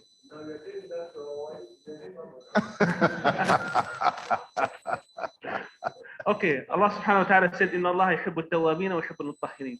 Allah loves the people who mutatahhirin. They take care from their body, and every time they are on tahara. Allah Rasulullah he used miswak for his teeth. Kuhul. Yes, next please. Idkhar and sidr. Yes, sidr is they use it for like detergent for their teeth. Next please. And they use musk and whale. And you can find that there is some animal sources in cosmetic. This is why we study some animal sources. Next. Henna and katam for dyeing. Yes, next. So we will speak about CIMIC 2, TC2 structure. Yes, next please. This is secretariat now with Saudi Arabia, Saudi FDA. Our secretary is Mr. Abdul Karim Baltin, and the chairman is Dr. Ruba from Jordan. It was established in 2012, and there is a working group now containing 23 experts. Next, please. This is the member countries in the technical committee for cosmetic. Next. This is the B member. Uganda is not here. Next. And O member, observer member. So inshallah, Uganda will join soon. Next. Next. Okay. Let's speak about our published standard, CIMIC 4, which is adopted by Uganda. Next. So we have OIC CIMIC 4. It was published in 2018, and we start now. We will start, inshallah, a review for this standard in the near future. It speaks about all cosmetics, and usually cosmetic is anything that you apply for the external outside, external body or cavity. So teeth paste is considered as cosmetic. Next. So what is critical in cosmetic in this standard? Next. Next. Okay. In this standard, we study all of the chemicals, but we didn't study the applicators. Applicators is the thing that you use it to put the cosmetic. Next. So we have a lot of applicators. we will have special standard for this one, because some of them come from brushes and brushes come from non-halal sources. We will speak about it. Next. Cosmetic. Our standards speak about cosmetic, the product itself, but it's don't mention about the services. Spa services is not part of our standard. We have another standard under Committee 9, Halal tourism. They have a standard now for halal spa. How to make halal spa, okay? And but the standard covers the product inside the spa, okay? Next. Okay, this standard is not study the cosmeceutical. Cosmeceutical is something that it's used as cosmetic, but it's made like pharmaceutical. Okay, for example, the most famous Botox and filler. Botox and filler is not in this standard. We will have a special standard for this one, inshallah, in TC16. TC16, there is a project now to make a standard for this one. Next, please. You will notice now that a lot of women start to use this Botox and filler. They call it aesthetic medicine, which means that you make cosmetic, you make what call it, kind of plastic surgery, but without surgery. You go to the one day and you go outside at the same time. No need to make operation, just injection. And there is a lot of big market for this one. I have some statistics from Arabic countries, Gulf countries, for example. There is 30 million people. They buy 5 million doses of Botox in 2019. So this is mean, some women take 2 or 3 doses per year. So this is large amount for this thing. Next, please. The Botox, it's, as you know, it's come from bacteria, but this bacteria grow in culture media. This is why it's doubtful, and we don't have halal certified Botox until now. Okay, next, please. Next. Also the filler, hyaluronic acid, it's come from different sources. Next. Hyaluronic acid, sometimes it's come from human, sometimes it's come from the rooster cum, and it's come from the bacterial culture. The majority now in the market from this type, which is cultured and have some doubtful sources for the culture media. Next. It's used also for some medical uses, so it's come under cosmeceutical. Next, please. It's used for the eye, and this medicine is come from the rooster cum for hyaluronic acid. What I want to say that our standard does not cover these things, not cover applicators, not cover services, not cover cosmeceutical. Okay. Let's see what it's covered. Next. Next. It's covered the ethanol status. Is it okay to use it in halal cosmetic or not? And the opinion, what is CIMIC ticket, is the Islamic Fiqh Academy opinion, which says that we can use ethanol for external use in cosmetic. Okay, so some madhab say that ethanol is najis, but CIMIC take the opinion, which is Islamic Fiqh Academy, ethanol is tahir and can be used for external use in cosmetic. Okay, next. In this standard, we speak about lanolin. Is it halal or not? Is it halal? It's halal according to CIMIC. Next. As you know, if something haram, everything byproduct of this haram, it's become non-halal. Something non-halal, the byproduct become non-halal. Donkey is non-halal according to CIMIC 1, and the majority of the Islamic fiqh school consider donkey as non-halal. So the milk of the donkey is najis. We cannot make it as detergent or some beauty products. Okay, we discuss this thing in the standard. Next. In CIMIC 1, insect and snails is not halal according to the Islamic Fiqh Academy. Okay, but in CIMIC 2, in CIMIC 4, for external use, you can use what you call it, insect product if it's growth in clean area. if it's growth in clean area. According to this, we can use carmine, which is non-halal, according to CIMIC 1 in food for coloring agent, but we can use it in cosmetic according to this fiqh opinion. Okay, it's up to the woman if they want to use it or not. But the fiqh opinion that we take it's depending on the fiqh academy opinion. Next, please. From aquatic animal, we have a lot of cosmetic come from fish and from other things, but this is not problematic. Most of them is halal. Next. From insect, as you may know, we have carmine, which is come from insect itself. This is coloring agent. And we have shellac, which come produced by the insect. It's resin produced by insect. Next, please.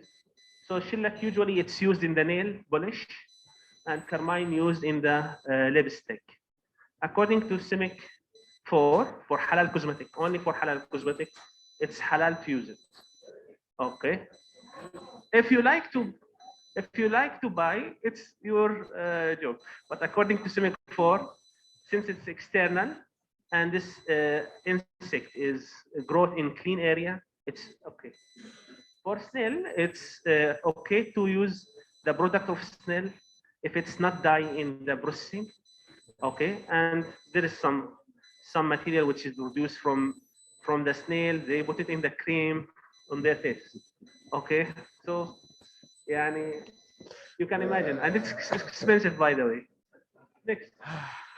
Okay, in this standard in CIMIC 4, you have the labeling requirement for cosmetics and packaging requirement.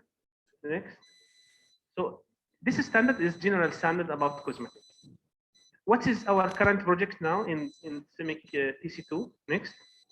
We have two projects, OIC CIMIC 46, halal cosmetic claim. It's how to make claims about halal things. Some cosmetic, they said it's free from alcohol.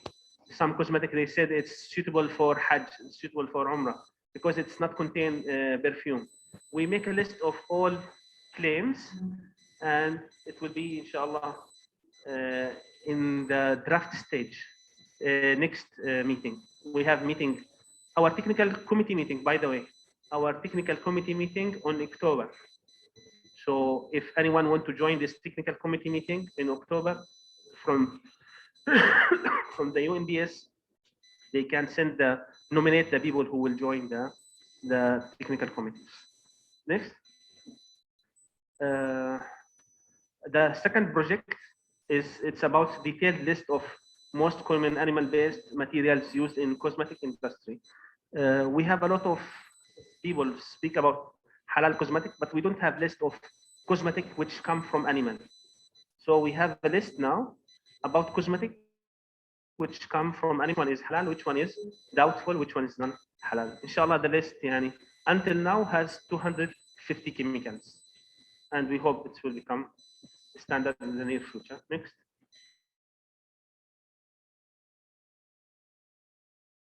Number which come from the cat. Some of the cat produce kind of perfume, lanolin, collagen, elastin, beeswax. Yes, next. And all other things which come also from fish and other products. Next. So this is our new project. And inshallah, next, I think this is the last one. Yes, finish. Okay. Thank you so much for your time, and see you tomorrow, inshallah. Inshallah ta'ala. Shukran. Jazakallah khair. When we're talking about insects here, and I kept thinking about insenene, and I said, we safe. That delicacy there is. I know many people are thinking the same way. But inshallah, by the end of the 3 days, we will be able to know whether in Senene we should continue with it or not.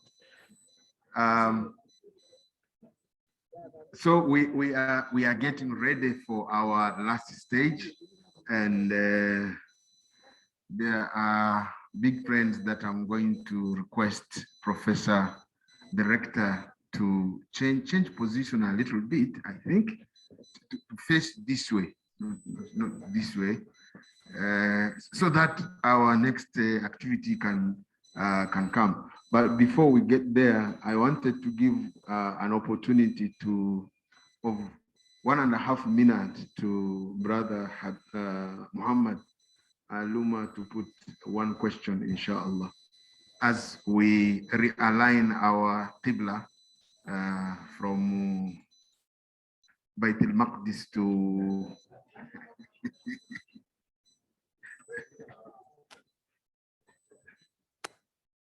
Assalamu alaikum wa rahmatullahi wa barakatuh.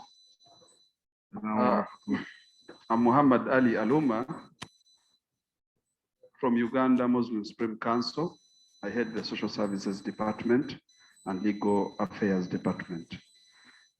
Our rector, professor, asked a very wonderful question about how a Muslim or any other person down under grassroots will get the information that today we are having here at Hotel Africana, Kampala. I would suggest that let's use the structure of Uganda Muslim Supreme Council, because currently we have over 15,000 mosques in the whole country, headed by imams. We have 463 counties in the whole country. We have 78 districts in the whole country, 9 Muslim regions, and the national. So if we use that structure, I'm sure the information will reach to the least person down. Number 2, doctor who presented about the status of halal in Africa, I would like to just put some few highlights about Uganda. One, I would like to inform her that currently Uganda Muslim Supreme Council went through a constitutional review, which was approved by General Assembly. Now the Department of Halal currently is lifted to Directorate of Halal, and the General Assembly had assigned the Directorate to come up with a policy that will handle the halal standards. And as I'm talking to you now, many stakeholders were consulted about the issues related to the halal standards. And the issue of accreditation came out very clear in that meeting, the certification and the issue of the lab. Those are major points that were discussed in that meeting, and it is included in the policy. And who should do what is also clearly stated in the policy. So I would encourage our sister, doctor, kindly you visit Uganda Muslim Supreme Council. Most of these informations are there. She talked also about the slaughtering, that even non-Muslims are slaughtering and our Muslims are not trained. Sincerely, let her come to Office of Halal. She will get more details. We have database of all halal slaughterers that were trained, and we are keeping training in the whole country, Uganda. I thank you very much. Thank you very much. Tomorrow we will be more interactive than we had today. There will be a lot of question and answer sessions and so on and so forth.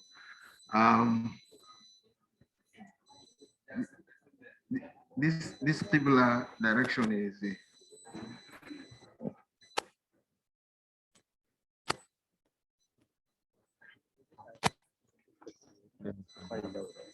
Bismillahirrahmanirrahim. I think I'm a teacher by profession, but I must give kudos to our trainers because they were so good. I didn't see anybody dozing. So please give a round of applause to our.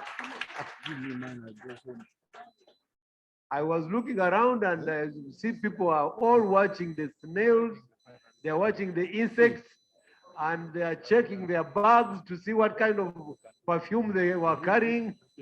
So I think we are happy that IU has hosted this event, but SMIC brought the best teachers, and so thank you so much for the information. You have kept us awake, and about Nsenene, really I don't know because I like Nsenene, so The senen is a grasshopper, which is a delicacy in Uganda, some parts of Uganda. So I don't know. We shall find out whether it is halal or haram. Now we are transitioning to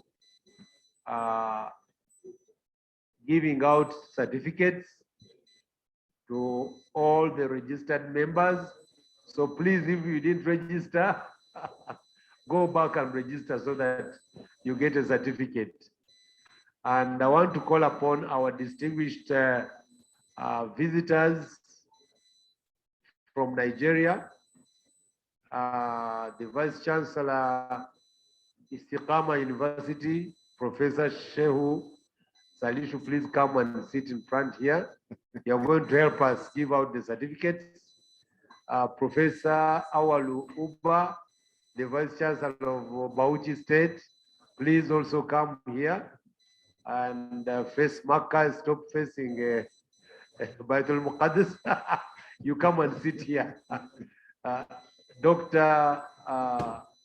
Abubakar Musa, Professor Abubakar Musa Kundiri, Vice Chancellor Al-Ansar University, please come here. And Dr. Mohammed Dikwa also, you come here and we participate in giving out these certificates. Professor Salishu, come first because you're half Ugandan.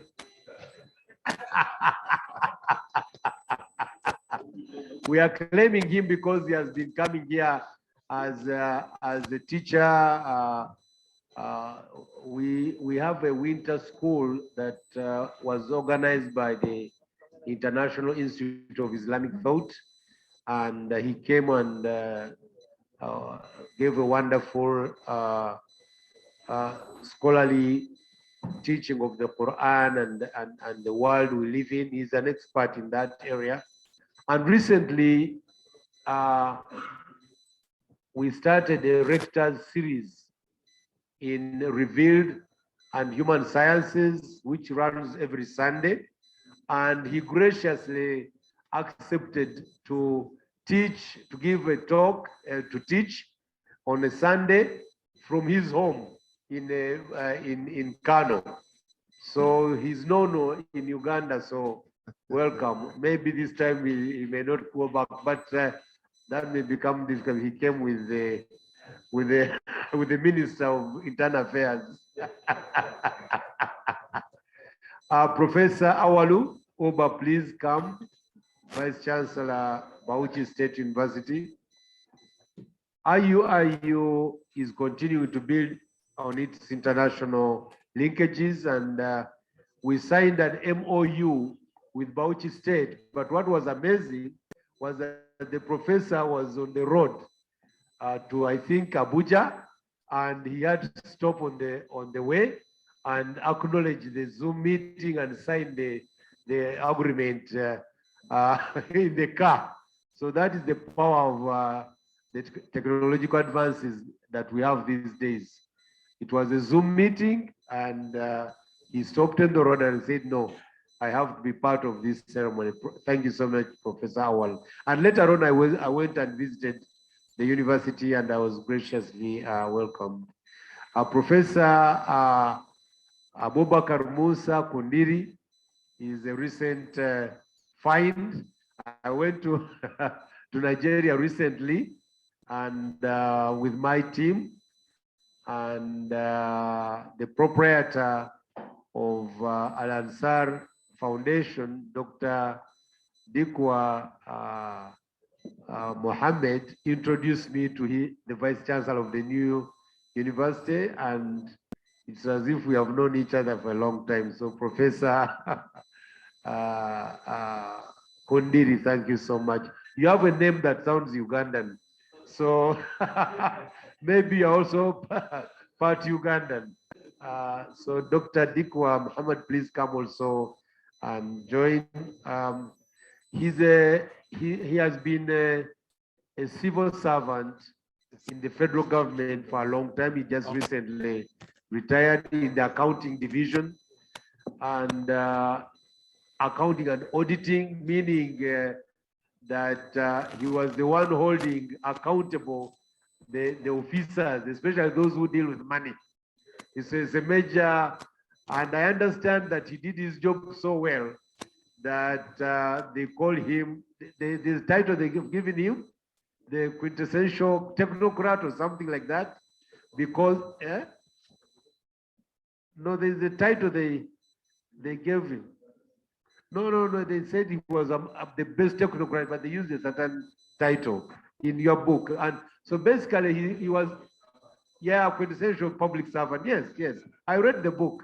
So thank you so much. Again, we have gotten to know the Ansar Foundation because of our friend, Professor Seushal. Is the one who introduced us. But yet, they decided to come at our first invitation. So thank you so much.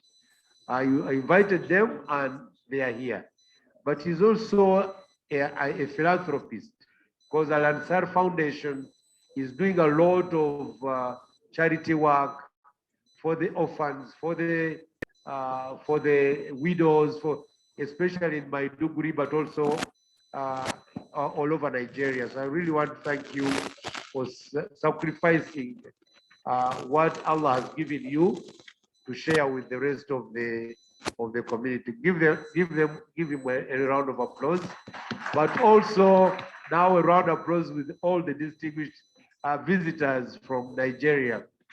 For us to have 3 vice chancellors coming to attend a halal workshop, I think is enough for me. I've accomplished everything. So thank you so much for coming. And now I'm going to take the seat and we shall give out the certificates. I think I need somebody. Are you the one going to read out the names? The certificates. Who is, yeah, Mr. Dragule, come. Dragule, come. I want to introduce you here. Bring yourself here. Mr. Dragule is actually the person at IUIU who is the coordinator of our MOU with comstech. So really, he's the one responsible for coordinating this workshop together with his team. The team members, please stand up. We shall have a time to introduce you, but the team members of the comstech standing committee, what did you call it? Organizing committee.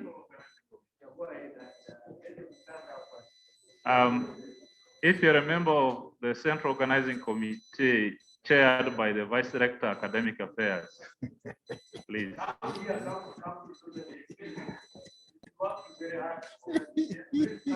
And in that committee, we are really gender sensitive. We have Dr. Amal, Quality Assurance Officer, who is heading our secretariat, and a powerful food scientist, Dr. Hadija, and many other powerful scientists and colleagues we work together with.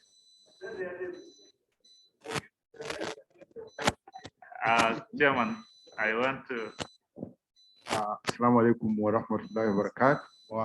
Dr. Jamil Serwanga, the Vice Rector in charge of Academic Affairs and the Chairman of the Central Organizing Committee of this workshop. Thank you very much. Assalamu alaikum wa rahmatullahi wa barakatuh.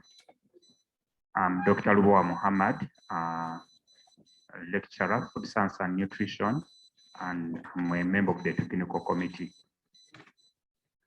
Assalamu alaikum wa rahmatullahi wa barakatuh. Wa alaikum salam wa rahmatullahi. Baja Muhammad Shaban, member of the Central Organizing Committee and head of Department of Food Science and Nutrition.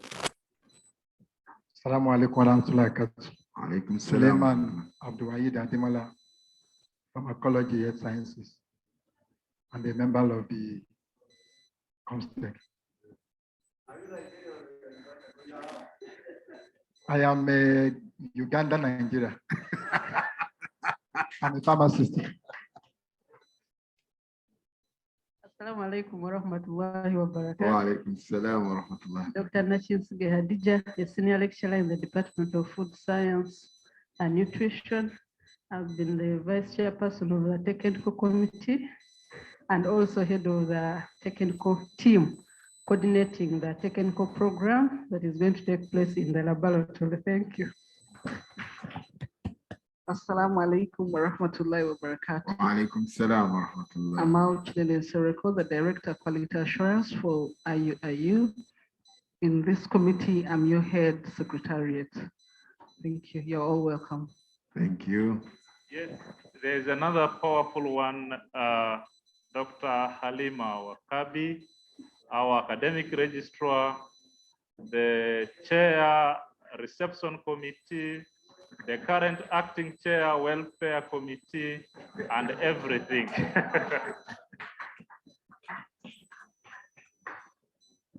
Assalamu alaikum wa rahmatullahi wa barakatuh. Wa alaikum salam wa rahmatullahi wa Dr. barakatuh. Halima Wakabi Akbar, academic registrar. And I also want to introduce also, although she's absent, a very powerful lady.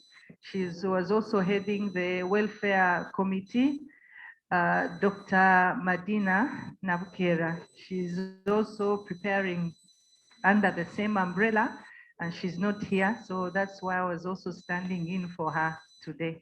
Thank you. Thank you.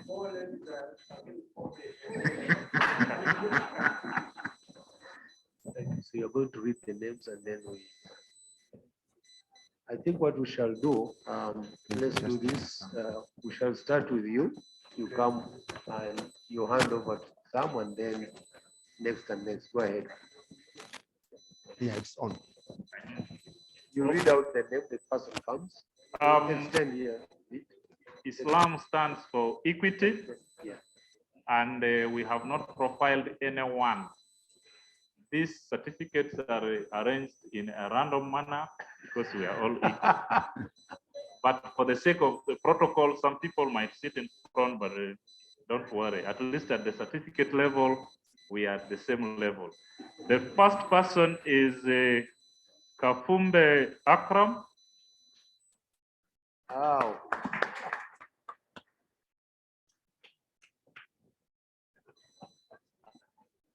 Where's paparazzi?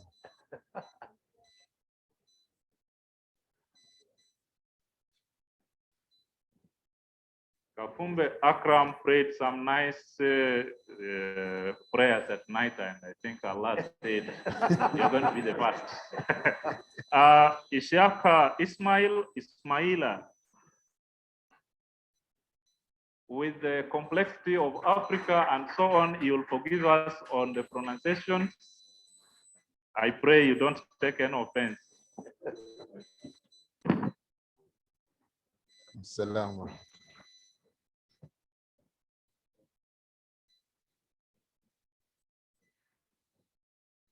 The next is Koui Lobo Breeze Marshall.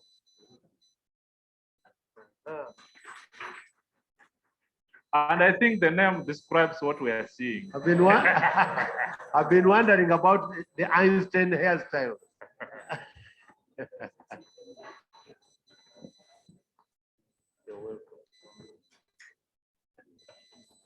Next is Namsoke Mariam.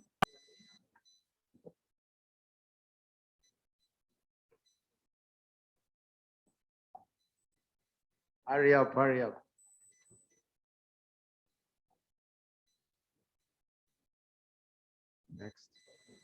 Next is a special one.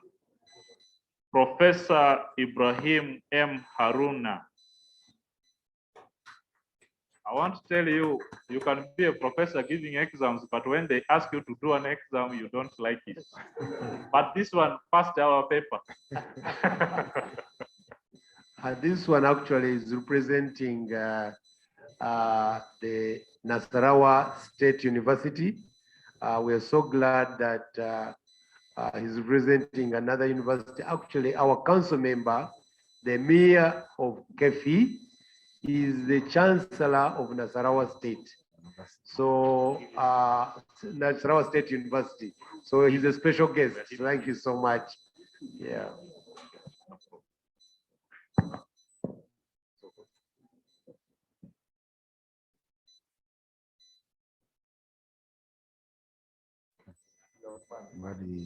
Now, the next one, I don't know, these professors also gathered together. Professor Ismail Simbo Jagenda.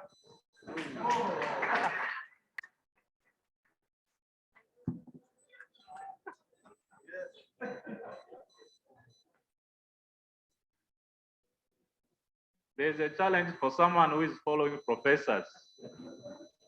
Mudumba Mark. You got to die a professor.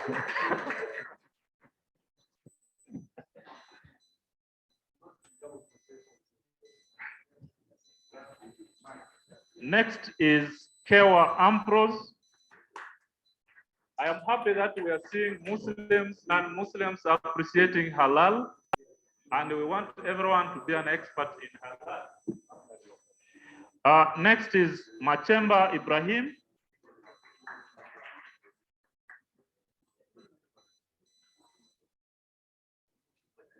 Wow, the competition is tough. I have Professor Abdul Hadi Saleh Kamuria.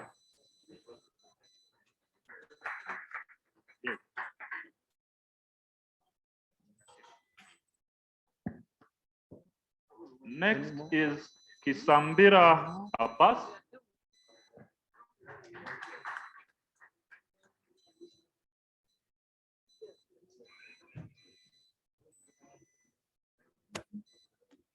Next, Dr. Halima Wakabi Akbar.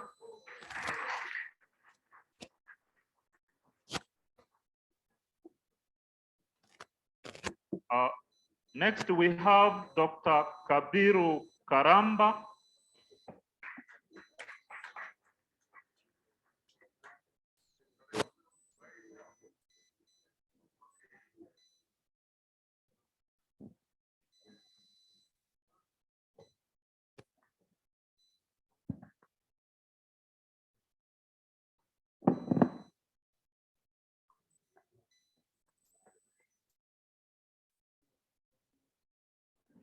Professor, thank you so much. Now we shall call upon Professor Kundiri to come and hand over the. And we're opening this in a special way with Dr. Luboa Muhammad, the Deputy Dean, Faculty of Science, coming from food science background. Next, we have Ogwang Samuel.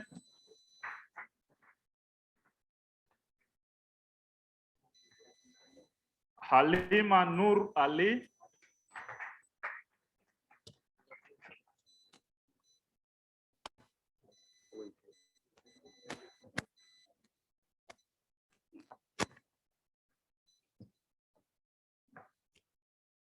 That's Halima Nur Ali.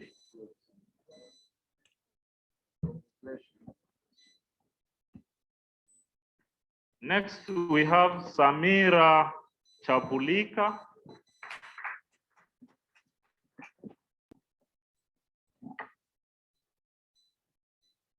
Next, Rahma Mohammed.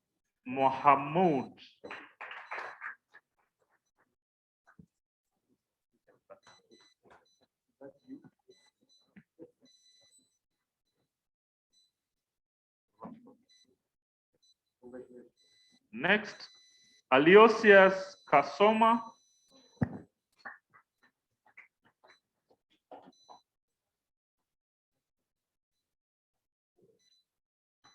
Aliosius Kasoma is a French-speaking colleague coming from, okay?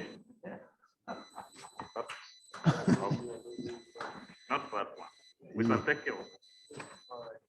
Next, we have Dr. Amal Chinene Sereko heading our front office. Quality Assurance, Islamic University in Uganda. Wow, we have Prince Kimbugwe. I hope we have the right protocol to handle a prince here.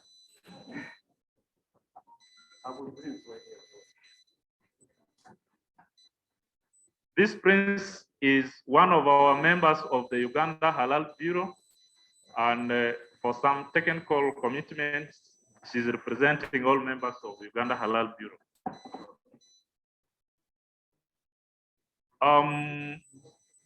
My chairman deserves it also, Dr. Jamil Serwanga.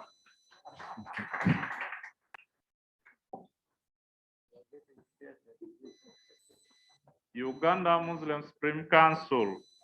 This is a halal thing, it's yours. Muhammad Ali Aluma.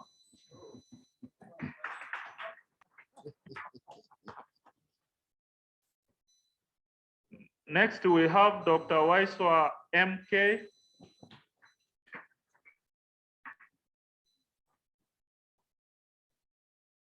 Next, we have Dr. Safina N. Gobia, one of our presenters of UNPS.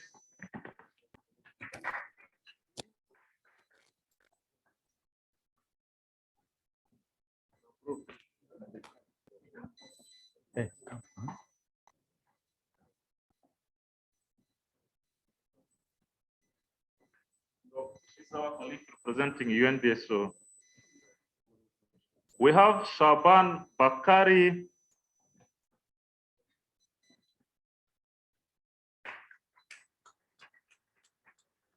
That must be a Kenyan. I was processing some Kenyan name like that. Across the border. Which university is that? Uma University. Oh, good. Who did you vote for? Odinga? Next, we have Malika Hamid. That is a team member of Kenya Halal Bureau.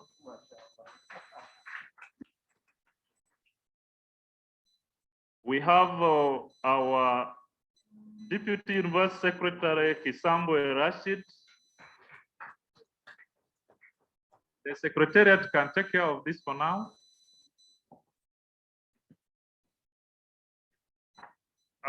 Next, we have Hussein Kasim.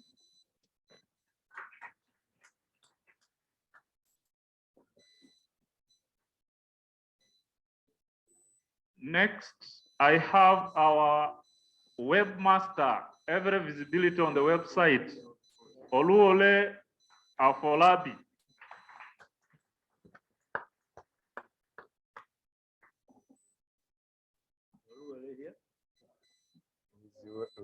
Okay. Is webbing something. Next is Dr. Nachisige Khadija.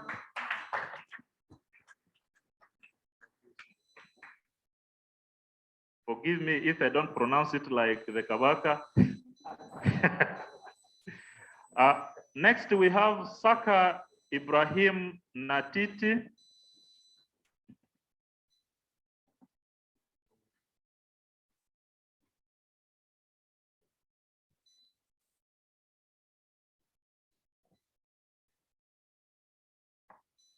If anyone received the invitation here in the name of the rectorship, the real rector who was inviting you is Mutiaba Abdallah.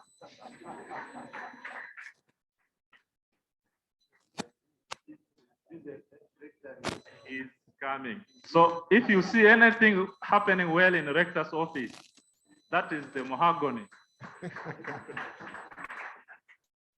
Next, we have Namutebi Victoria Wamala.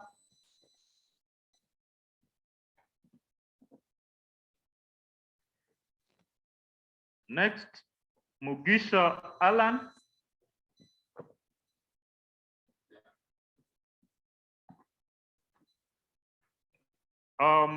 We have our doctor in Sharia, Dr. Walusimbi Abdul Hafiz, who may only have 2-3 verses talking about halal, but in CIMIC we have a full program with volumes of books. Next is Naloka Xavier.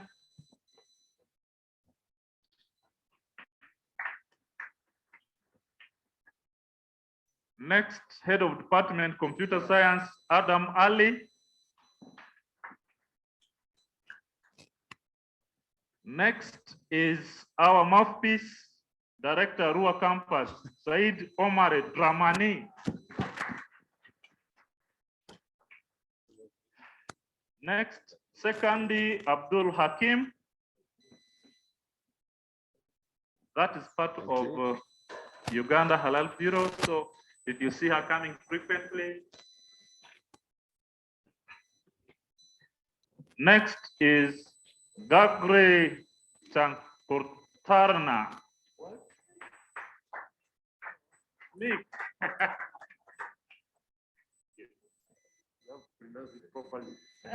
I've not been oriented well in the Turkey language.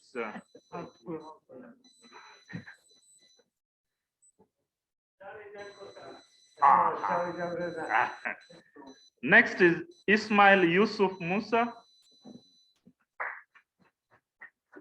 our internal IUIU ambassador of Nigerian.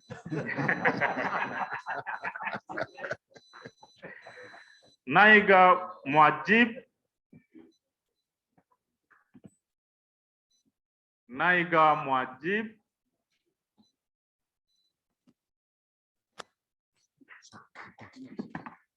Next, Jane Nafula.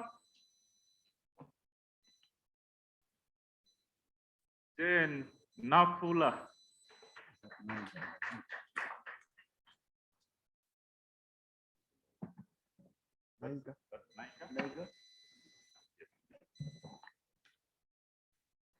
Next is Kasozi Jamiru.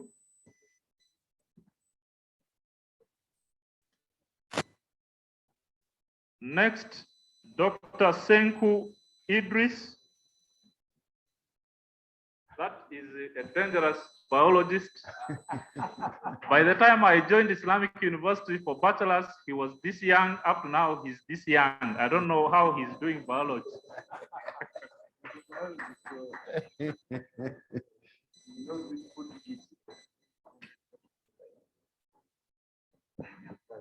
Neighbor.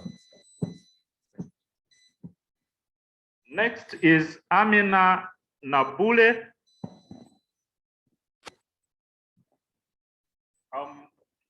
This is a Rashid Kisambwe.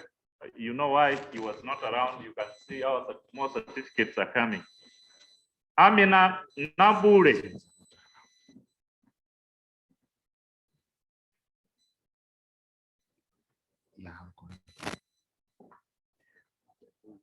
Next is Wanyama Mariam.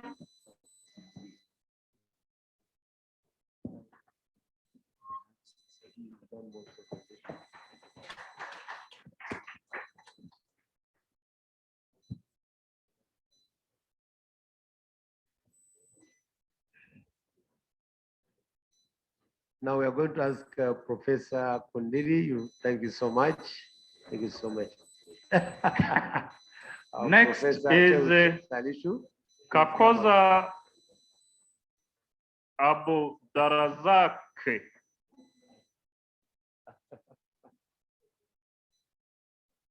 That is part of the Uganda Halal Bureau. Next is one of our protocol team members, Sheikh Suna Sulaiman.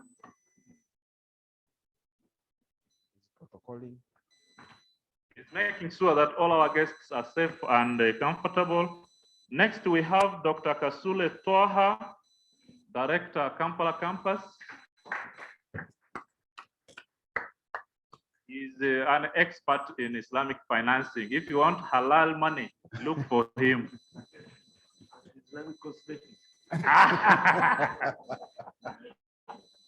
Next, Dr. Kasozi Idrisa Sinan, who organized the director and the deputy director together.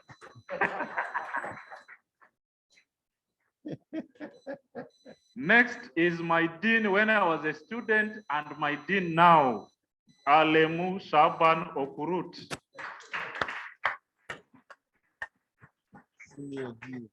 This is the senior dean. By the time I was in 2001, 2004, 5 a student, he was my dean. He's currently the dean faculty of science. But he still looks young. There's something good in sciences. Senku has refused to grow old. My dean is as young as you can see. Next, Baligaya Afan W.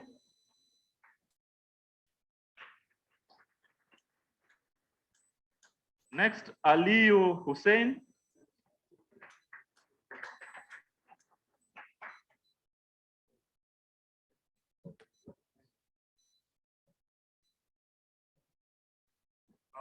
Next, Mugumia Afua.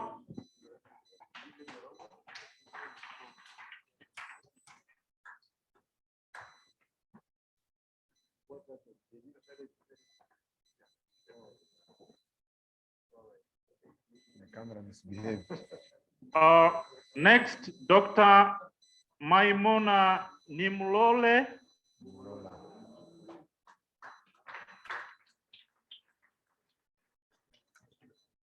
This is the director, RPI.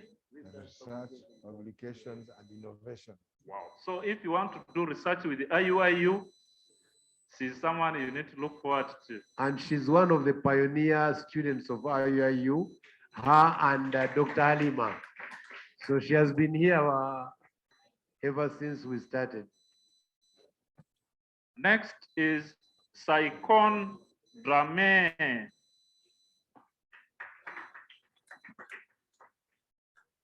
How is the weather up there? If you have a job in IUIU, look for this name. Sewakambo Hamza, a legal officer managing the University Secretary's office. You can see how powerful he is. Next, Hadija Suleiman, a member of Kenya Halal Bureau.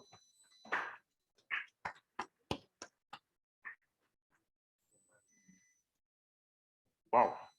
Next is Job Ndeye Magwete. I am not sure whether I pronounced them well. So we can now see the diversity of CIMIC Comstech IUIU. This is an African thing.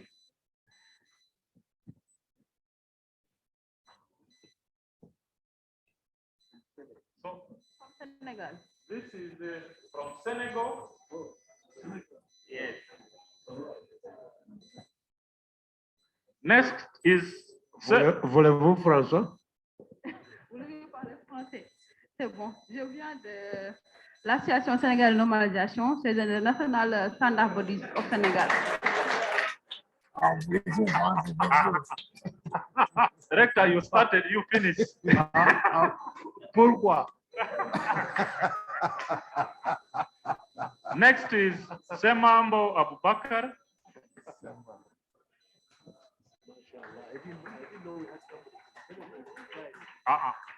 We also have Halal in IT and computer science. I have Dr. Chongomweru Halimu. Halal IT. Is applying Halal IT. I hope robots are halal. And a recent graduate of the Islamic International University of Technology, Bangladesh. Yes, yes. Brunei. From Brunei, yes. Dar es Salaam. Next is Amina Haliru.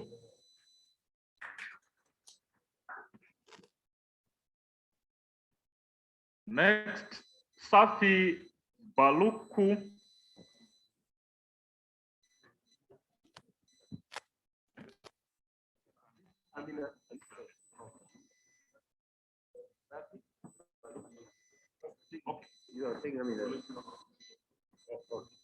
So Safi Baluku. Next, Chris Semalemu Semakula. Okay, Chris Semalemu Semakula.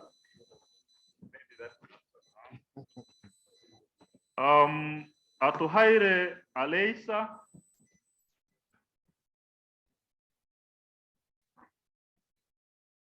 Akinyemi Faisal T.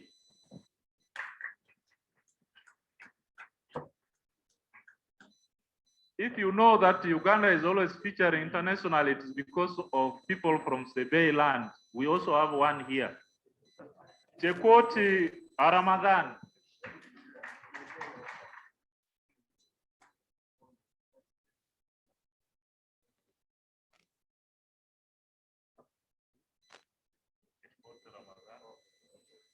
Next, Sorabik D. Moussa.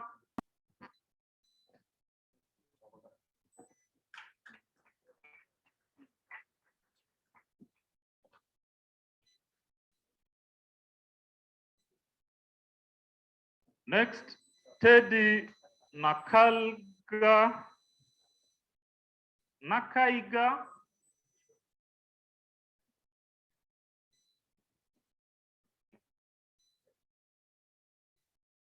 Next is Isa Kibombo.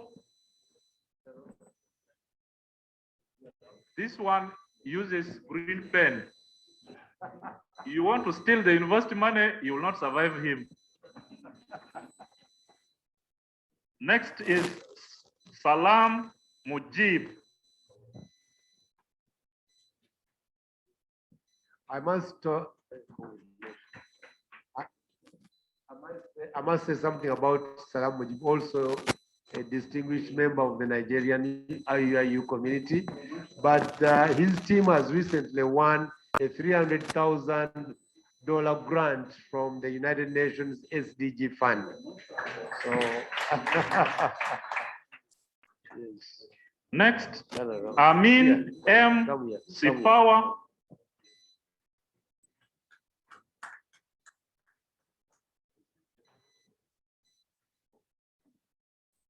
Amin has been with us for some good time, from the time he was a TAC member for IU. Currently, he's pursuing a PhD in Makerere University. So when I got him, I said, you can't miss this, let's come home. From Makerere is coming back to IU. Next, Dr. Kazibwe S.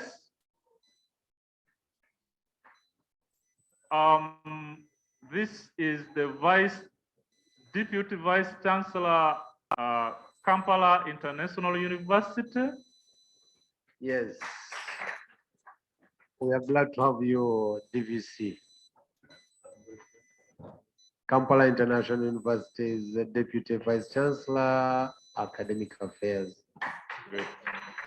Next, Huzaifa Abdul Shakur K. Next, Dr. Tajuddin Sani. Nigerian. Faculty of Law, IUIU. Uganda, Nigeria, or Nigerian Ugandan. It requires another moment of silence. Professor Salisu Shemu. Wait.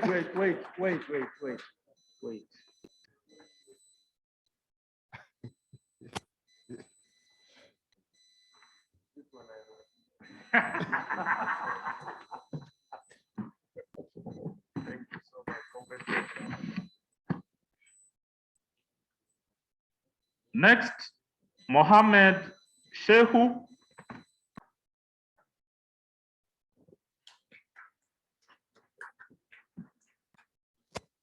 We also need Halal in engineering. I see here Engineer Mukhtar Osman.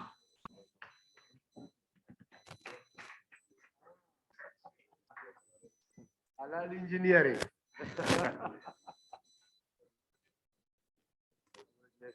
Next is Mawe Wakila. Mawe Wakila.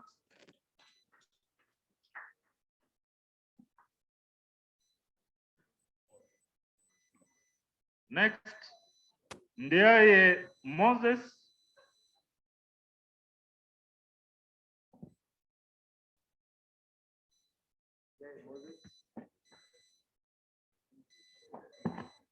Next, our head of protocol, Saim Selik, all the way from Turkey, but he's also a member of IUIU staff. Internationalizing IUIU. We have all colors. next, Mohamud Ali Al Sheikh,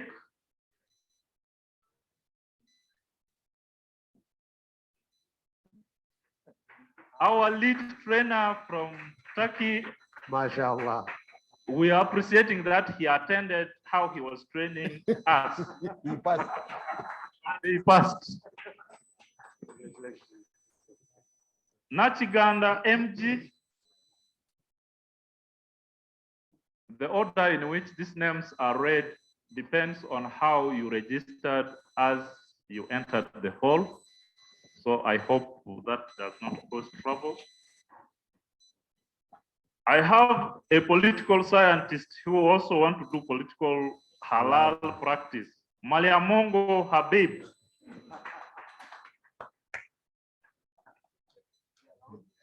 As a politician, you can't trust them with. Professor Shehu, thank you so much for this. Dr. Dikwa. So next is Ibrahim bin Yunus.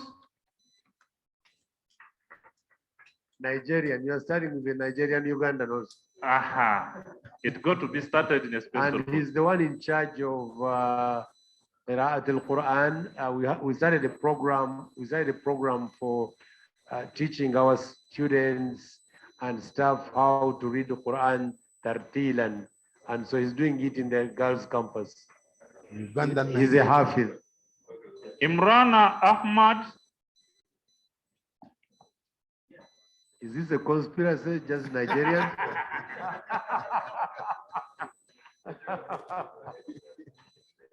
Haji Isha Shaban.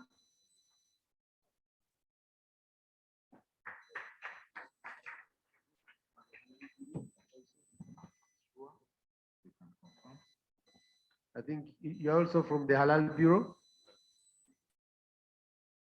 Supreme Council. Uganda Muslim Supreme Council. So, Bunyaba Hamida.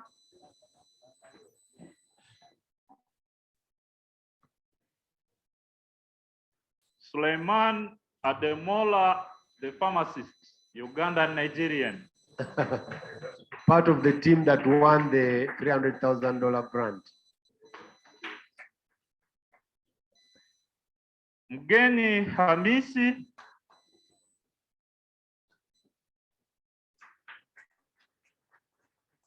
Kenya Halal Bureau. The Kenya Halal Bureau said in the neighborhood, we can't let this go. We are coming in full swing. MashaAllah.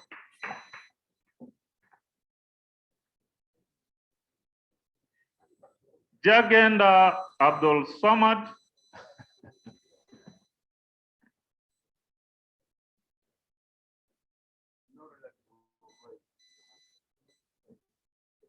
Next, David L. Ebiru. Wow. This is our ED UNBS.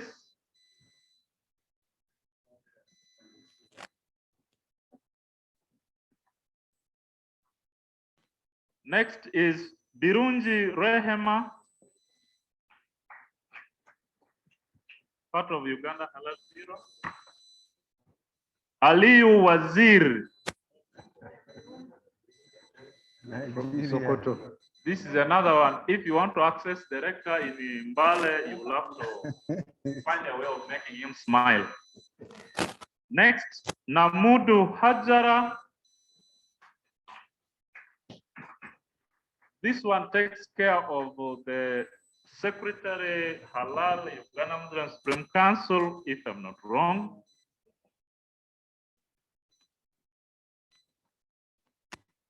Semawemba Swipe. Uganda Halal Bureau. Nantes Hafisa.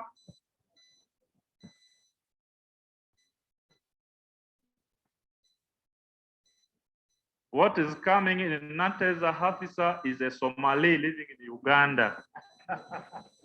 She's representing, is it Bosaso University?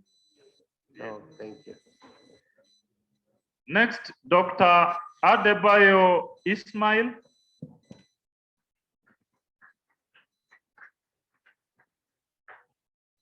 Pepper soup, eh? Wow. You know, when I'm running away, there is trouble. Dr. M.K. Dikwa Mai.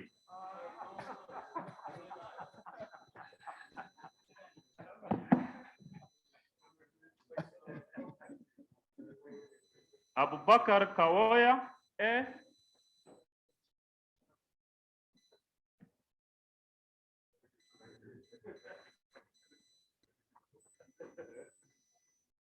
Next, Baria Namado Majo.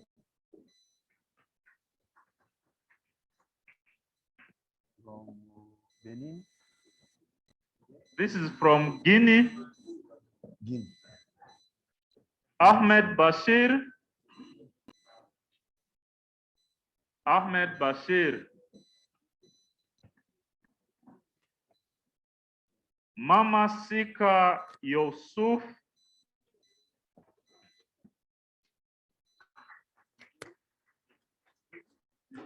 Benin. Benin.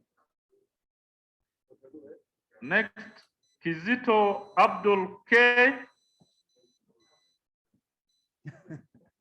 So who will take your photo? Next, Taha Mohammed. I'm suspecting Professor Taha, the Dean Faculty of Agriculture. Agribusiness. Agribusiness for that matter. And natural resources sciences. Babazi Norman.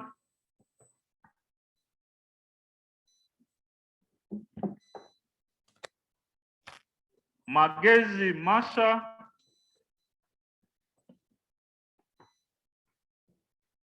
Sebunya Shafi.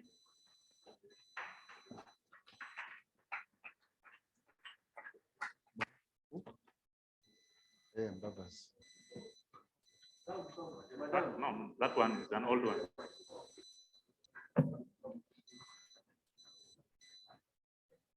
Sebunya Shafi.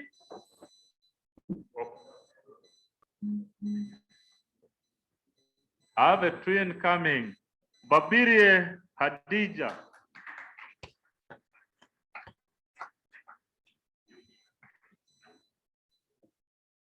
Makoba Kenneth.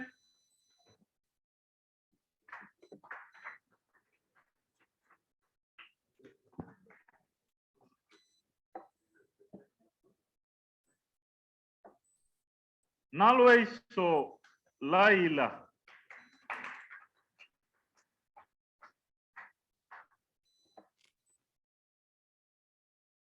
Siama Adam.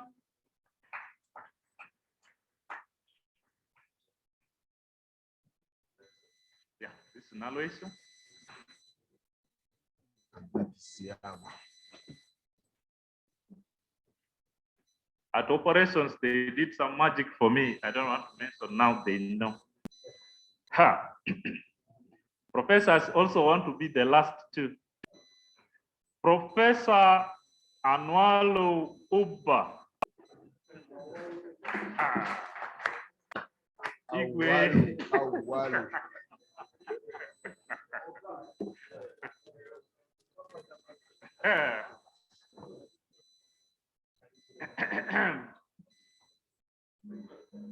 Professor A.M. Khudiri.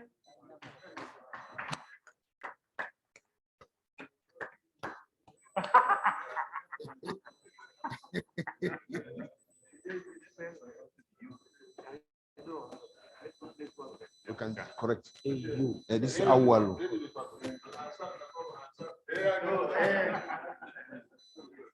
Yes. Next is Buyondo Hakim.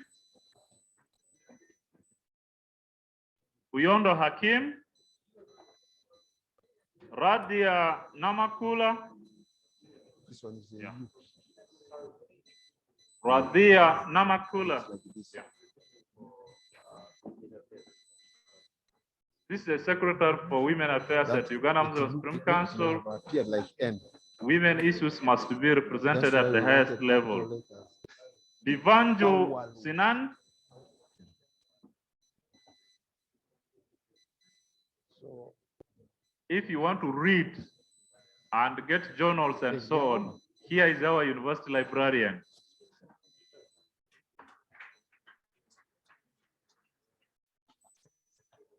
Dr. Kambo Najib, we want to see that the fish we are eating is halal fish. He's obsessed with fish. fishy. Abdallah Kaluma,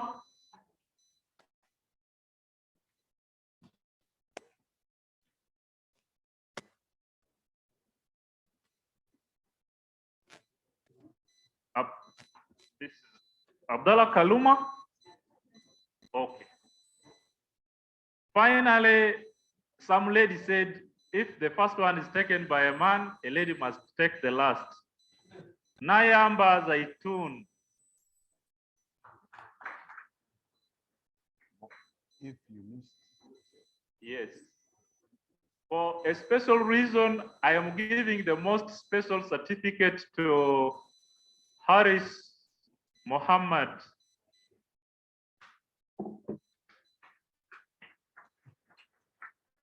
The best student.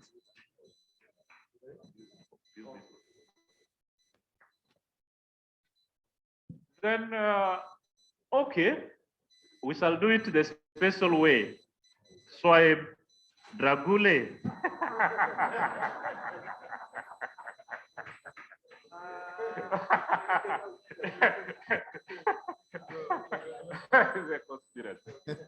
So we can see that sometimes the mom that cooks food can forget to serve himself first.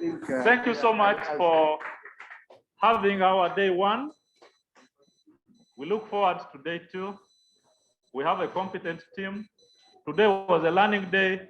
We look forward to having a better one tomorrow. Yeah, as a working team, I see my boss around, welfare, reception, and everything. I know, they'll get.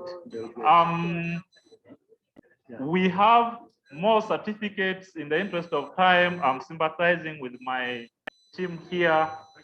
If you have not won, had your name, report to Secretariat. 2, if the order of writing your name or spelling has some issue, report to Secretariat. Since the names were handwritten, we had to struggle to write what was seen. So we can take care of all those. If anyone attended today, you must have a certificate. I am not sure of what will happen in step 2. We have certificates for day 3. We have certificates for day 5. But the ones of today are for everyone who attended. Thank you so much. Thank you, thank you. And I think I'm going to ask Dr. Mohammed Dikwa to speak on behalf of the distinguished. Just say something as we close. Bismillahirrahmanirrahim. Sallallahu ala nabil kareem. My distinguished participants, members of the high table, we thank God that we come to the end of the first session today. And I must confess beyond reasonable doubt that what we have seen is worthwhile for us to travel from Nigeria down here, and as well our colleagues from other countries. This is something that we are much expected to have put in place, particularly in our country, in Nigeria, where we have a population of over 100 million Muslims. And this is the first time for us to be, coming aware of the halal testing program. This is really has changed our horizon, has reached us, And we no doubt will take the message back to our country You were given a certificate. with the purpose of implementation, inshallah. You were given. I must also thank the speakers.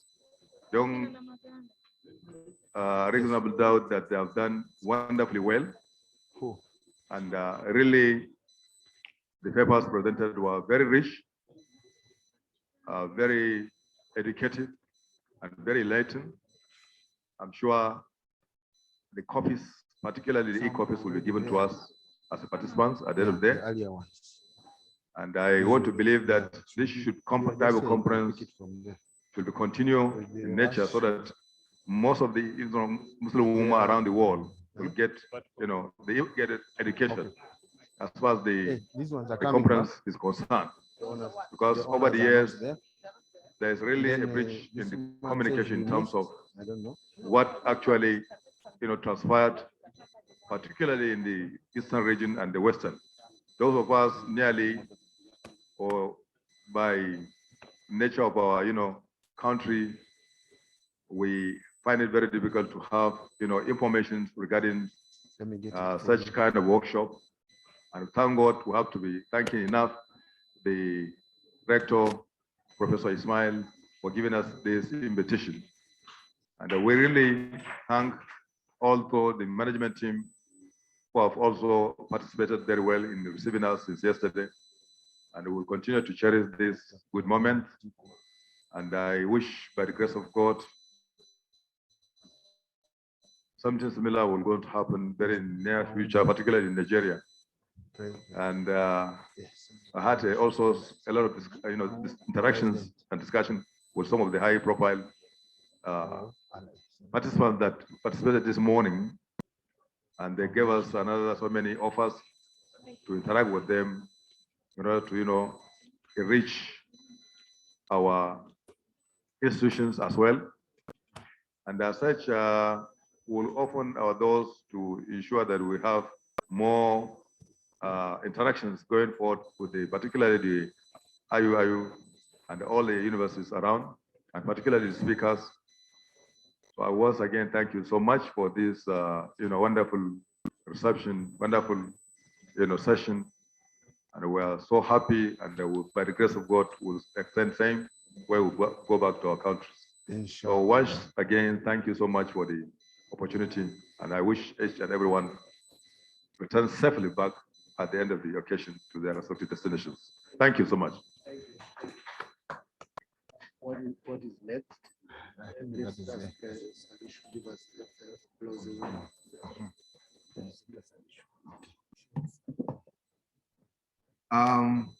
I think that is almost marking the end of today.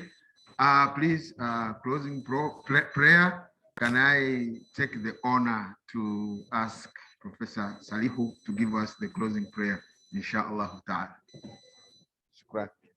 صلوا على النبي الكريم. Allah اللهم صل على محمد وعلى آل محمد كما صليت على إبراهيم وعلى آل إبراهيم وبارك على محمد وعلى آل محمد كما باركت على إبراهيم وعلى آل إبراهيم إنك حميد مجيد.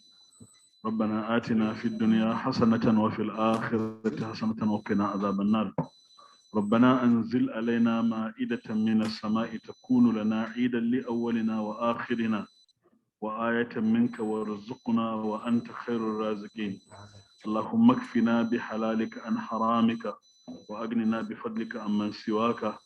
سبحان ربك رب العزة عما يصفون وسلام على المرسلين والحمد لله رب العالمين. Professor Salisu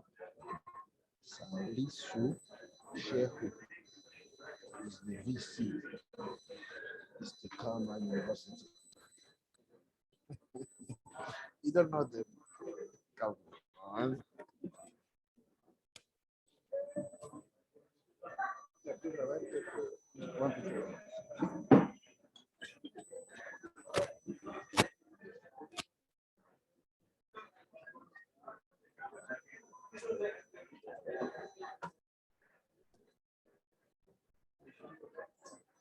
You're most welcome.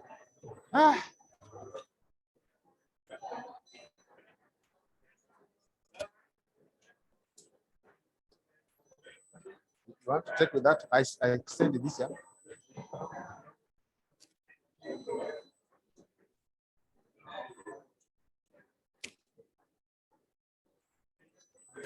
Yes, thank you, Professor. Thank you so much. The wife, Yeah. he attended. Okay. And then this has been written with the small letters. Okay. His title. Okay. And small.